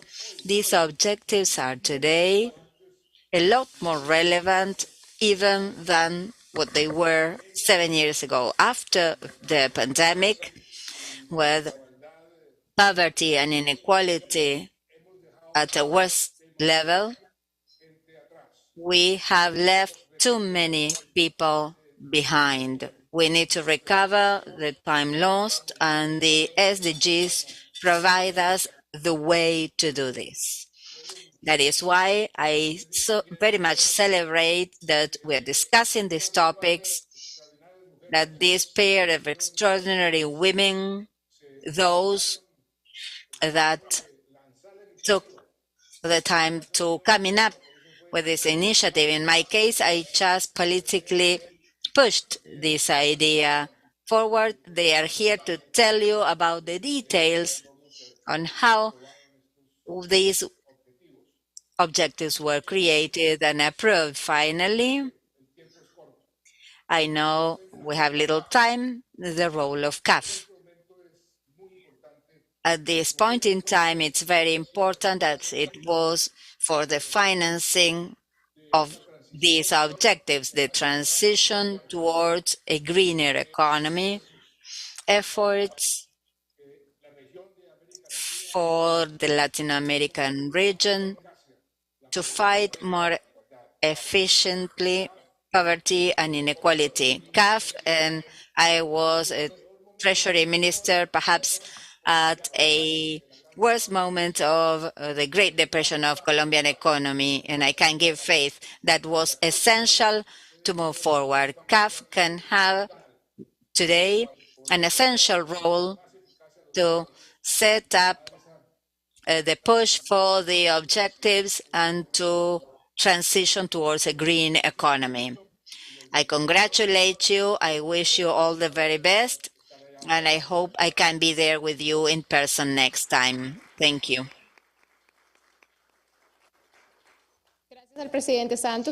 Thank you, former President Santos, for joining us virtually. The Sustainable Development Goals are the backbone of the International Development Agenda that has been broadly accepted in the private public sector at national and international level. We now have a panel on the genesis of the SDGs, Redefining Development. Thank you. A question in Spanish or English? Let's move on in Spanish. Yes, of course. We're 3 Spanish speakers. So, first of all, thank you very much for CAF. Thank you, Sergio, for putting together this panel. The work we see today, redefining development, is essential in at least 3 dimensions. The work done by Paula Caballero and Patty, the Regional Managing Director of Nature Conservancy, and back at that time, Director of Economy, Social Policy, and the government with the presidency of Santos, and Patty Londonio, under minister. In the book, give an amazing account of the proposal, the negotiation, and this change in the view of development as proposed in the book. In the appendix, we have the historic documents of the entire negotiation process. And I asked Paula, who thought of saving those documents? Because we all wonder, where are those old documents to keep track of history? And that's what they have done in this book. In that regard, the book has 3 very important stories to tell. First, an analysis of the development policy on how to implement it, why moving on from a segmented to a holistic viewpoint, and secondly, how to navigate the world of multilateralism to achieve clear objectives. Many of us, when we are in the midst of the system, we think that it's a titanic task and almost impossible to achieve what Paula and Patty have done. And then I think this is a manual on negotiation skills, strategies the know-how, the when, the how to search for allies, how to convince the skeptical. And that's what we see in the book. So I think to start with, I want to ask Paula, for those of us who do not fully know what the SDGs are, why they represent such an important change compared to the MDGs, which is what we had before the new development vision was in place. Well, thank you so much. Thank you, Sergio Granados and CAF, for inviting us over, and thanks to the previous speakers, Snat and Torrijo, for the introduction to the conversation. I like how President Torrijo pointed out that the Millennium Development Goals are the starting points. Those were the objectives that consolidated private sector, Gates, philanthropy, the world gathered around objectives and goals. But Colombia thought that it was insufficient, it was poor, it was limited, it only applied to the developed world, so it did not tackle global public assets in a deglobalized world. We're still globalized and we should care for that. And so the development seemed a thing of the developing countries and not of all countries, regardless of their level of development. There might be differences, but still, that was not the narrative in 2010 when we started. But the MDG's agenda was limited. It spoke of poverty, but how to eradicate poverty if you don't touch on education, trade, and energy? It was nonsense. It was an important agenda because it set a prototype, but it needed ambition. And so, with the support of President Santos and Patty and Maria Angela, the chancellor at that time, we promoted a universal comprehensive agenda. And I want to highlight here that it was a war. It wasn't the unavoidable way to go. We were told mad, unrealistic. They said Colombia didn't care of poverty. They said that Colombia had fallen into the observed. Developing countries in the G77 said that Colombia had changed sides, was trying to set conditions to financing and to development pathways. The opposition was severe, and today with Patty, we want to point it out because when we regret or wonder whether SDGs are being implemented, my answer, with all due respect, is an absolute no, because we're still doing the same thing as we were doing before. To me, Einstein is a genius, but because he discovered the most important principle, you cannot continue doing the same thing over and over again and expect differing results. And we still apply the SDGs with a limited vision. We don't search for a structural systemic transformation of our economies. We say never disregard the crisis. We thought that the pandemic was going to bring about changes, and the pandemic has shown, the war in Ukraine has shown that there can be dramatic changes overnight.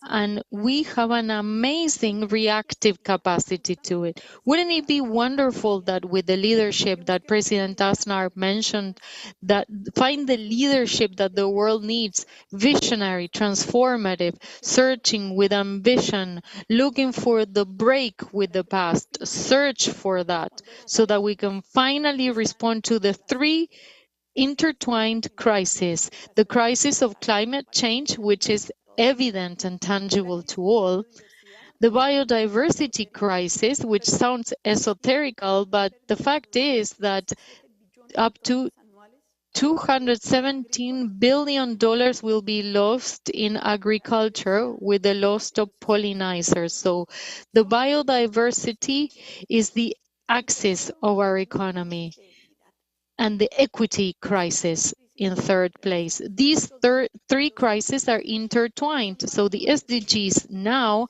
are more relevant than ever, but if we truly implement them as we envision them for transformation and for revolution, SDGs gave the world something important: the grammar, the language in common. We all speak the same language when we speak of the SDGs, and we understand how complex development is. Let's use that palette of colors. Let's use them to join communities, politicians, and with a leadership like CAF, search for that change. CAF has been an example, like IADB. The financial sector of Latin America is trying to promote that type of transformation. And today, faced with the pandemic and the challenges we have, Latin America is called to take on that leadership one more time. Thank you, Paula. I'll deviate from the script a bit, but my question now, how did you achieve it? How did you go from being considered as mad with the diplomacy of Colombia, telling you that you were unreal and represented only the interests of Colombians? How did you reach Rio and then 2015, the implementation of the change? How do you make that transition? And then a more current matter, the lack of full implementation of the Sustainable Development Goals. If you two to go back to the office of the presidency to propose a plan to make sure that Latin America raises its voice and makes a proposal to be taken seriously, what would you do? Two very important questions. I'll start and then Patty will continue. The SDGs would not exist if it were not for the unconditional support of Patty, as President Santos said. Patty Londonio was my deputy when we took on this journey. Knowing very well the formal diplomacy, we knew that if we did not use the normal mechanisms, we would have taken 3 years to search for a mechanism. The 2020 agenda was written on stone by then.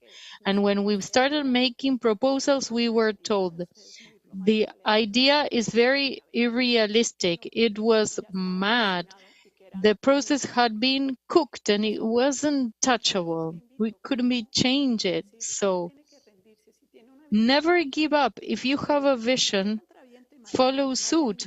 We sailed against hard winds and storms. No one gave us an opportunity, but we persisted because SDGs are not a silver bullet. It's not the panacea, but we were convinced that the world without the SDGs was darker, was less capable of understanding development needs. So the process early on was just informal diplomacy in corridors throughout the UN offices, getting support one by one until occasionally someone say, go and talk to the Colombian ladies that are dealing with this. It was a slow process. 2011, we moved and the civil society played a key role because in Colombia, civil society has always been sitting at the table. They were always great allies, and it was a step-by-step process. And by mid-2011, we had a first meeting in Indonesia where we asked for permission to present the idea. It was taken notes but not debated. Then we presented again in Brazil, and then in ECLAC, where we had a great ally, a conspirator behind scenes with us. And from then on, civil society started moving, and the European Union, of course, we told them, don't say that you're joining us, because we would be doomed if Colombia joins the European Union. But the process was built step by step.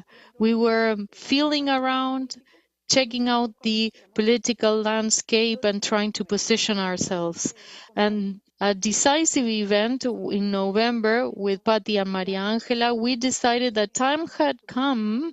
We had achieved enough impetus to have a meeting in Bogota, Colombia. And we thank the country, the government of the Netherlands, for financing that first meeting. It was the first meeting in the history of the SDGs, where we got to learn what the landscape was, what the political economy of the SDGs was. We had felt it before, but by November 1st, the Secretariat of Rio Plus 20 said that was the date, so that all countries and all constituencies and interest groups should be at Rio Plus 20.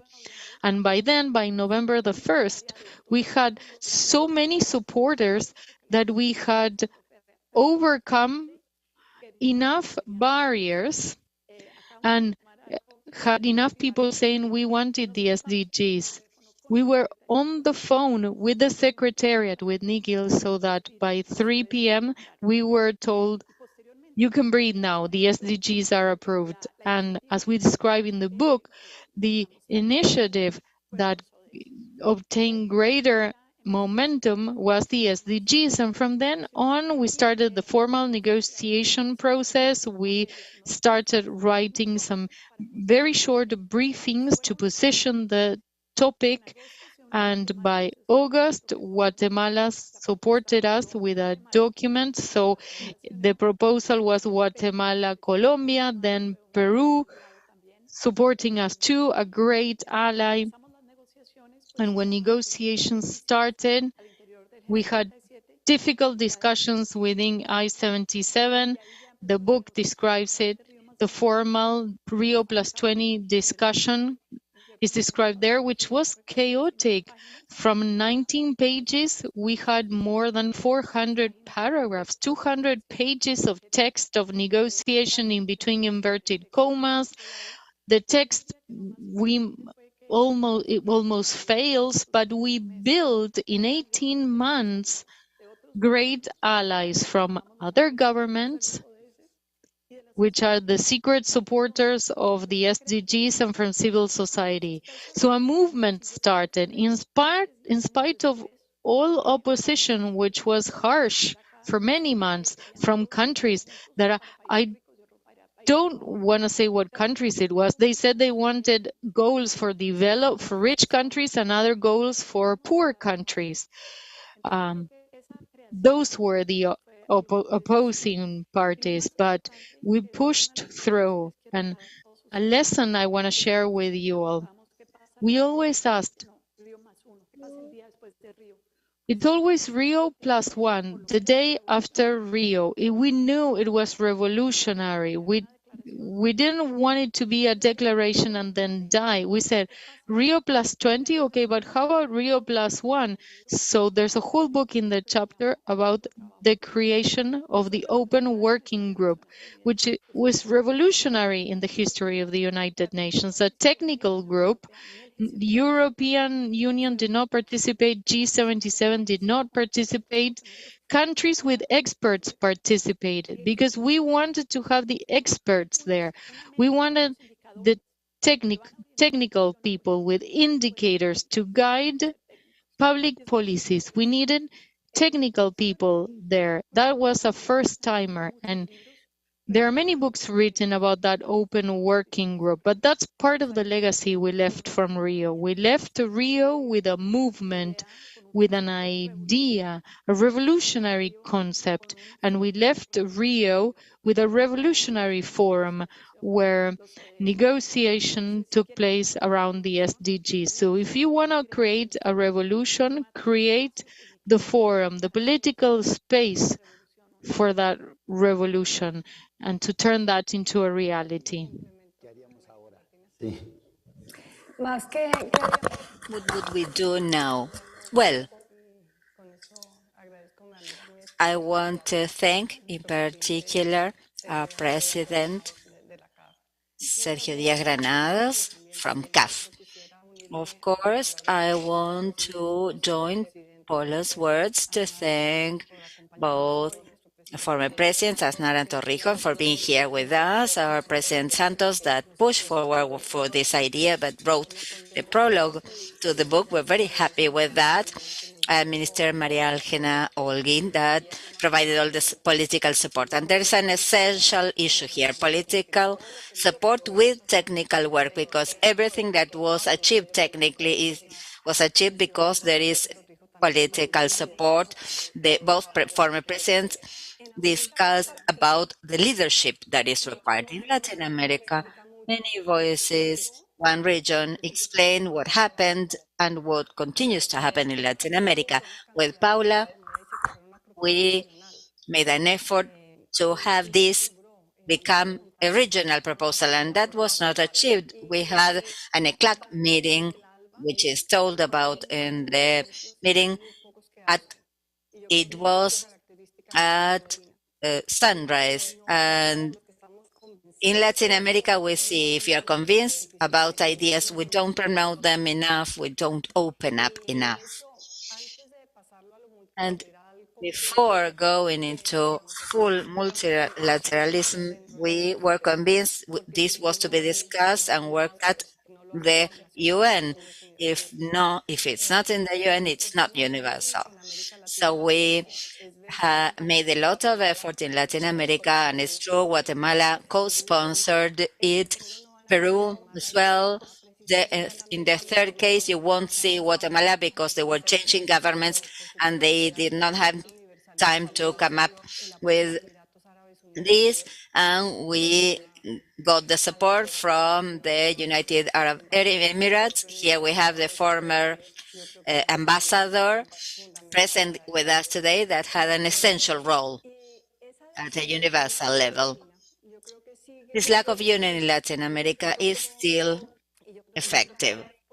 And CAF, I believe, as President Santos says, as regards financing and providing an integrated understanding of SDGs to see how we can generate bridges. Let's not implement them separately. Let's see at them, look at them jointly. I'm convinced that financing is key in order to achieve the different agencies, ministries, and stakeholders to work in coordination for a different implementation.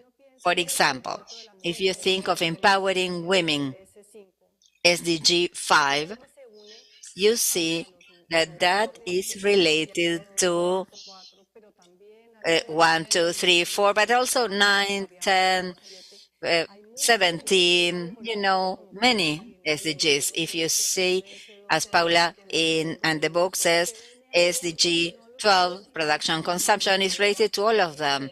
Let's not work through them separately. And I believe in Latin America, where we have strong sub-regions, we can have joint work at the sub-regional level to discuss topics that impact us in a particular manner. And CAF has a relevant role in this regard. The Caribbean, for us, at SDGs, it was instrumental, and we talk about this in the book.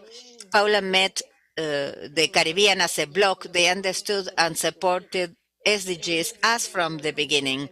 Within the Latin American group, of the CLAC. They all supported us and they helped us a lot with the African group. We tell some anecdotes about meetings with African ambassadors that were like coming out of a movie. And the Caribbean people, of course, the African group was being benefited in particular with the SDGs, with this framework of cooperation. They thought that SDGs would have them separated from being a priority, in particular with the EU and the US.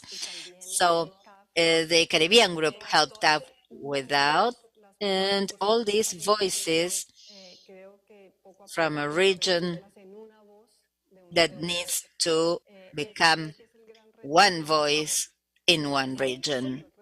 It's still a challenge. It was a challenge in 2010 with all the process till 2012, and it continues to be, and even more so now, because at some point it was felt that Latin America could be working together, and Latin America is essential in the global south. The idea of global south, we want to highlight it further, but it's a global south that cooperates with the rest of the bodies, countries and regions, as Paula says, the EU countries, Asian countries, the US, no doubt an essential country for the creation of SDGs. So it's a global south supported by cooperation. That's our proposal, not so much confrontation as it was explained in a brilliant manner by both former presidents, with the uncertainty and confrontation we have in the world. If we believe in multilateralism, the UN is a space for cooperation, for dialogue. We forget dialogue is important. In this book, when you, Alejandro, say that's important to know a negotiation process that's very much internal, we forget that reaching consensus is difficult. It takes time. You need to make efforts. Sometimes we let go before trying enough. If we would have let go the SDGs, well, this would have never happened because it presented problems till the very last minute. And that's an important lesson for the world, not to discard dialogue and multilateralism. Let's continue to bet on the UN and give it our support that because their agreements are universal. So 10 years for permanent observer on the part of CAF. It's so relevant. The MOU signed, it is a way to lead us from Latin America and the global south. If we meet in some years for CAF to say one voice, one region, it would be quite an achievement that you have the capacity to do it. Thank you so much. Patty, a question for you. You discussed several lessons about how to bring about this process, how you work with other governments and the UN, etc. How did you work with the private sector, the NGOs, and what role did they have in this negotiation? Yes. Paula asked from the beginning, not only organizations in Colombia, but we truly have many organizations from the civil society at the world level, in particular from Europe, that helped us a lot at the beginning to convince European countries. There was a big division in Europe, but basically because the agenda of the 2009 resolution spoke of green economy and the change of the UNDP. So the agenda was focused on that. I believe the Secretariat of the UN took quite some time in reacting in relation to our initiative. And with that, Paula, who has been working in many other sectors before reaching her position at the Foreign Ministry office, she had contacts with different countries and regions and coalitions, and we worked a lot with them. And of course, the private sector was also essential because, as from the beginning, we said this cannot be a topic of states only. It should belong to all of us. And there is a relevant message here. States and governments, we say, have not done this or have not done that because they have not complied with this or that SDG. And what have we done as individuals? What is our print? What commitments do we have? This is a relevant step. The governments will act, only society, or each of us. That is the change of paradigm that we're all inviting everyone. It's an issue of responsibilities. That is a big change of paradigm with what we has been worked so far in the multilateral system. Thank you. Patty, just to conclude, as Patty and Paula said, and the former presidents as well, I join this call from CAF, not only for financing, but for the space for all Latin American countries, and like those of us working at the IMF and the World Bank, there are institutions that generate certain divisions. CAF, actually, from the point of view of Latin America, is a space that has gathered all governments in the last decades, and actually there has been a true regional dialogue that can come up with a very specific regional proposal, and you can move forward with Latin American vision to better implement these objectives, these SDGs. So we want to thank CAF once again, Sergio Díaz-Granado, for his invitation and the great idea of presenting this book here. If it wouldn't have been for you, I wouldn't have read the book last week, so thank you. It's been great reading. Thank you. Let me recommend everyone to read this book. Thank you, Paula and Patty. Thank you so much, Paula Caballero, Patty Londoño, and Alejandro Werner for this dynamic and interesting panel. The private sector also has an essential role for achieving the SDGs and the 2030 agenda. For the closing segment, we have invited companies that are present in our region. Dan Restrepo, former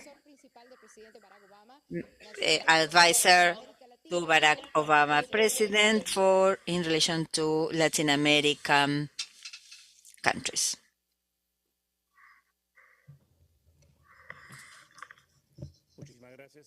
Thank you so much. I will be changing languages. And to share this podium with President Aznar, President Torrijos. So a legendary US congressman once said that everything has been said, but not everyone has said it. And that's kind of where I find myself at this point on this topic after a fascinating day of conversation. So I'm going to try doing two things very quickly. First, I'm going to look forward in hopes of building upon the history that we just heard about. And second, I'm going to borrow from one of the great orators in US history, Dr. King, one of the founding fathers of the modern United States. And in a speech that is most famous in August of 1963 for his dream, there's another passage that comes to mind when we think about the Sustainable Development Goals. He said that day, "We are now faced with the fact that tomorrow is today. We are confronted with the fierce urgency of now. In this unfolding conundrum of life and history, there is such a thing as being too late. There is no time for apathy or complacency. This is a time for vigorous and positive action." When it comes to Sustainable Development Goals, tomorrow is today. We stand 2,551 days since they were enacted and 2,661 days until January 1st of 2030. And 2030 may have seemed a long way away in September of 2015, but in an accelerated and accelerating world, tomorrow is today. It is perilously close. And I say perilously because 2030 isn't just a number that kind of was pulled out of the air. We are all on a clock, and the ticking is getting louder and louder. So it is the time for the fierce urgency of now. It's only through action that we will be able to best serve the least among us. It's only through action that we will be able to protect the common good. It's only through action that we'll be able to preserve the viability and livability of our planet for the generations that are already here, let alone the ones that follow. It's only through action that we will restore the social trust, which is the lifeblood of sustainable democracies, which, at the end of the day, is the best form of government we've come up with so far. The good news is we know what we need to do. The SDGs are there to be done. We also know who needs to do it. We need collective, cooperative action from the public sector, the private sector, the philanthropic sector, the multilateral sector, and civil society. So the SDGs, as we know and just heard, were born in the Americas. It now falls upon the public sector, the private sector, the philanthropic sector, the multilateral sector, and civil society throughout the Americas to make them real. It's why this gathering and this conversation is so important, and why I think we should all commend CAF for pulling together this conversation. But now the responsibility falls to each of us, everyone who's watching on their devices, from our respective sectors. It's time to act, not to talk, not to study, not to contemplate, but to act from our respective perches to bring the Sustainable Development Goals to concrete reality. We are all facing the ultimate pass-fail test. We can pass it and protect our planet and our neighbors, but only if we act together and now. Thank you very much.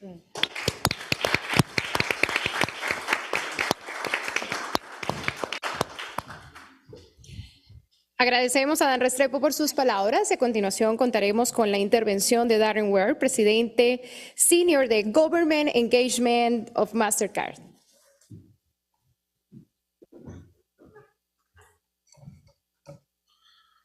Con su permiso, presidente, también sigo en inglés. Thank you to CAF, to President Sergio Díaz-Granados for this invitation. Greetings to distinguished guests from across the world, including President Aznar and President Torrijos. As this panel has shown, Sustainable Development Goals are important guiding principles to all in this development ecosystem.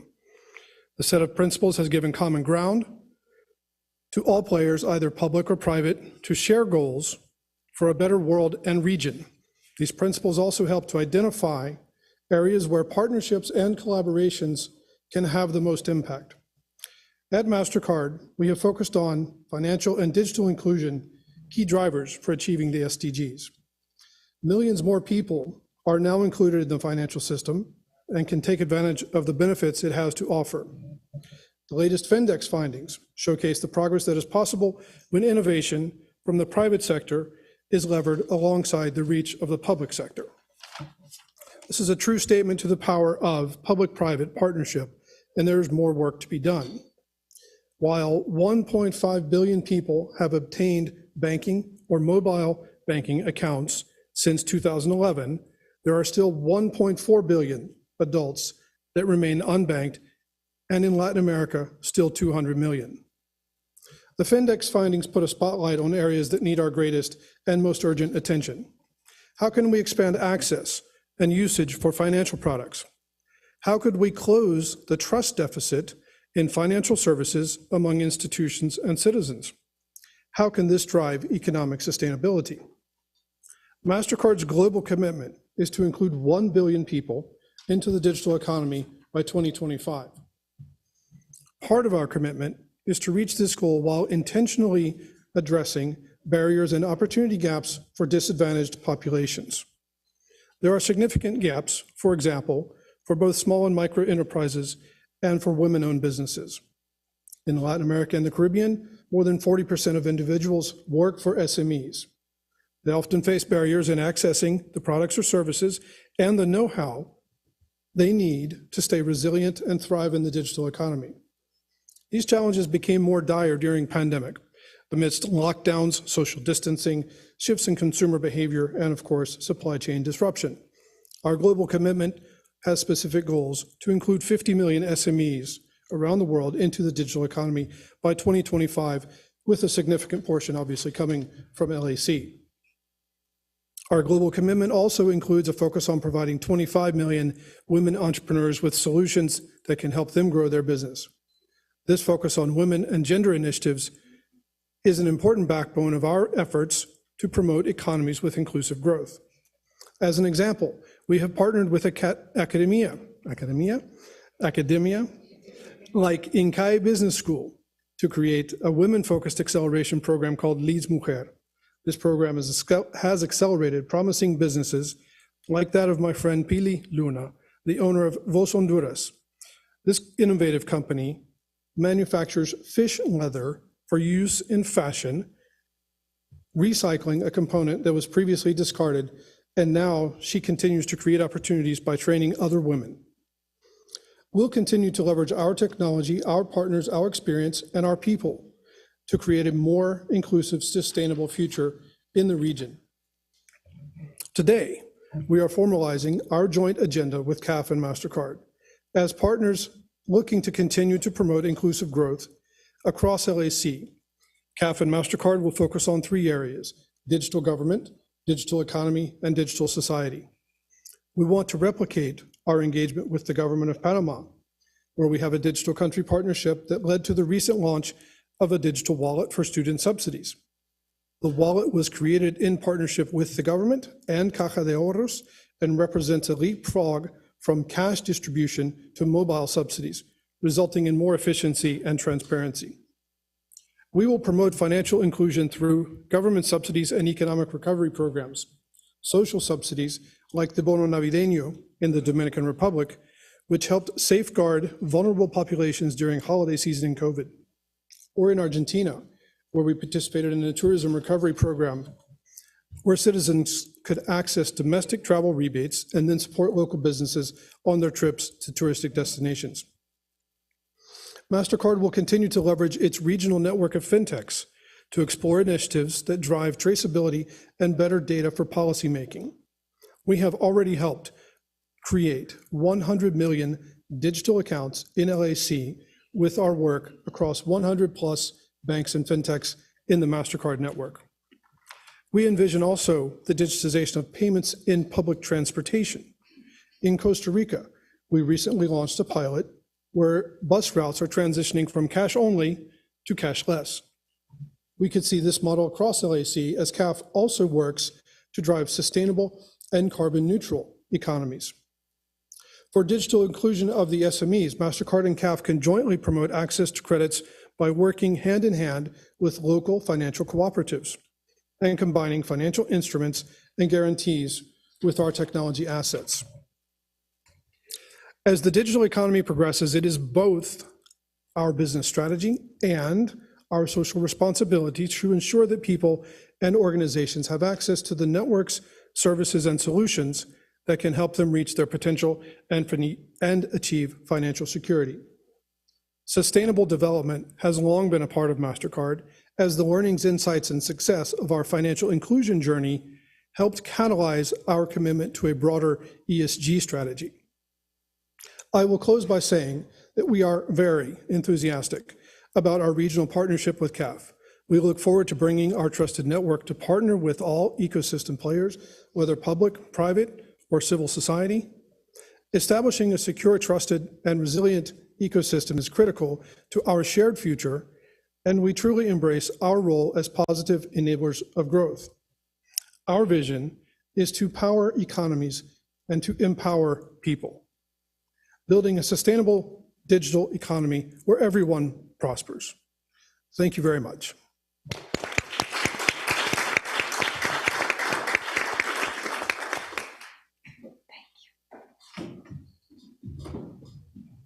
Thank you very much for your presence. Antes de cerrar esta jornada, los invitamos a visitar CAF. Before closing, we are invited to CAF.com to see the agenda for tomorrow within Many Voices, One Region, Latin America and the Caribbean, working on the 2030 Agenda for Sustainable Development. This is only the beginning. Have a great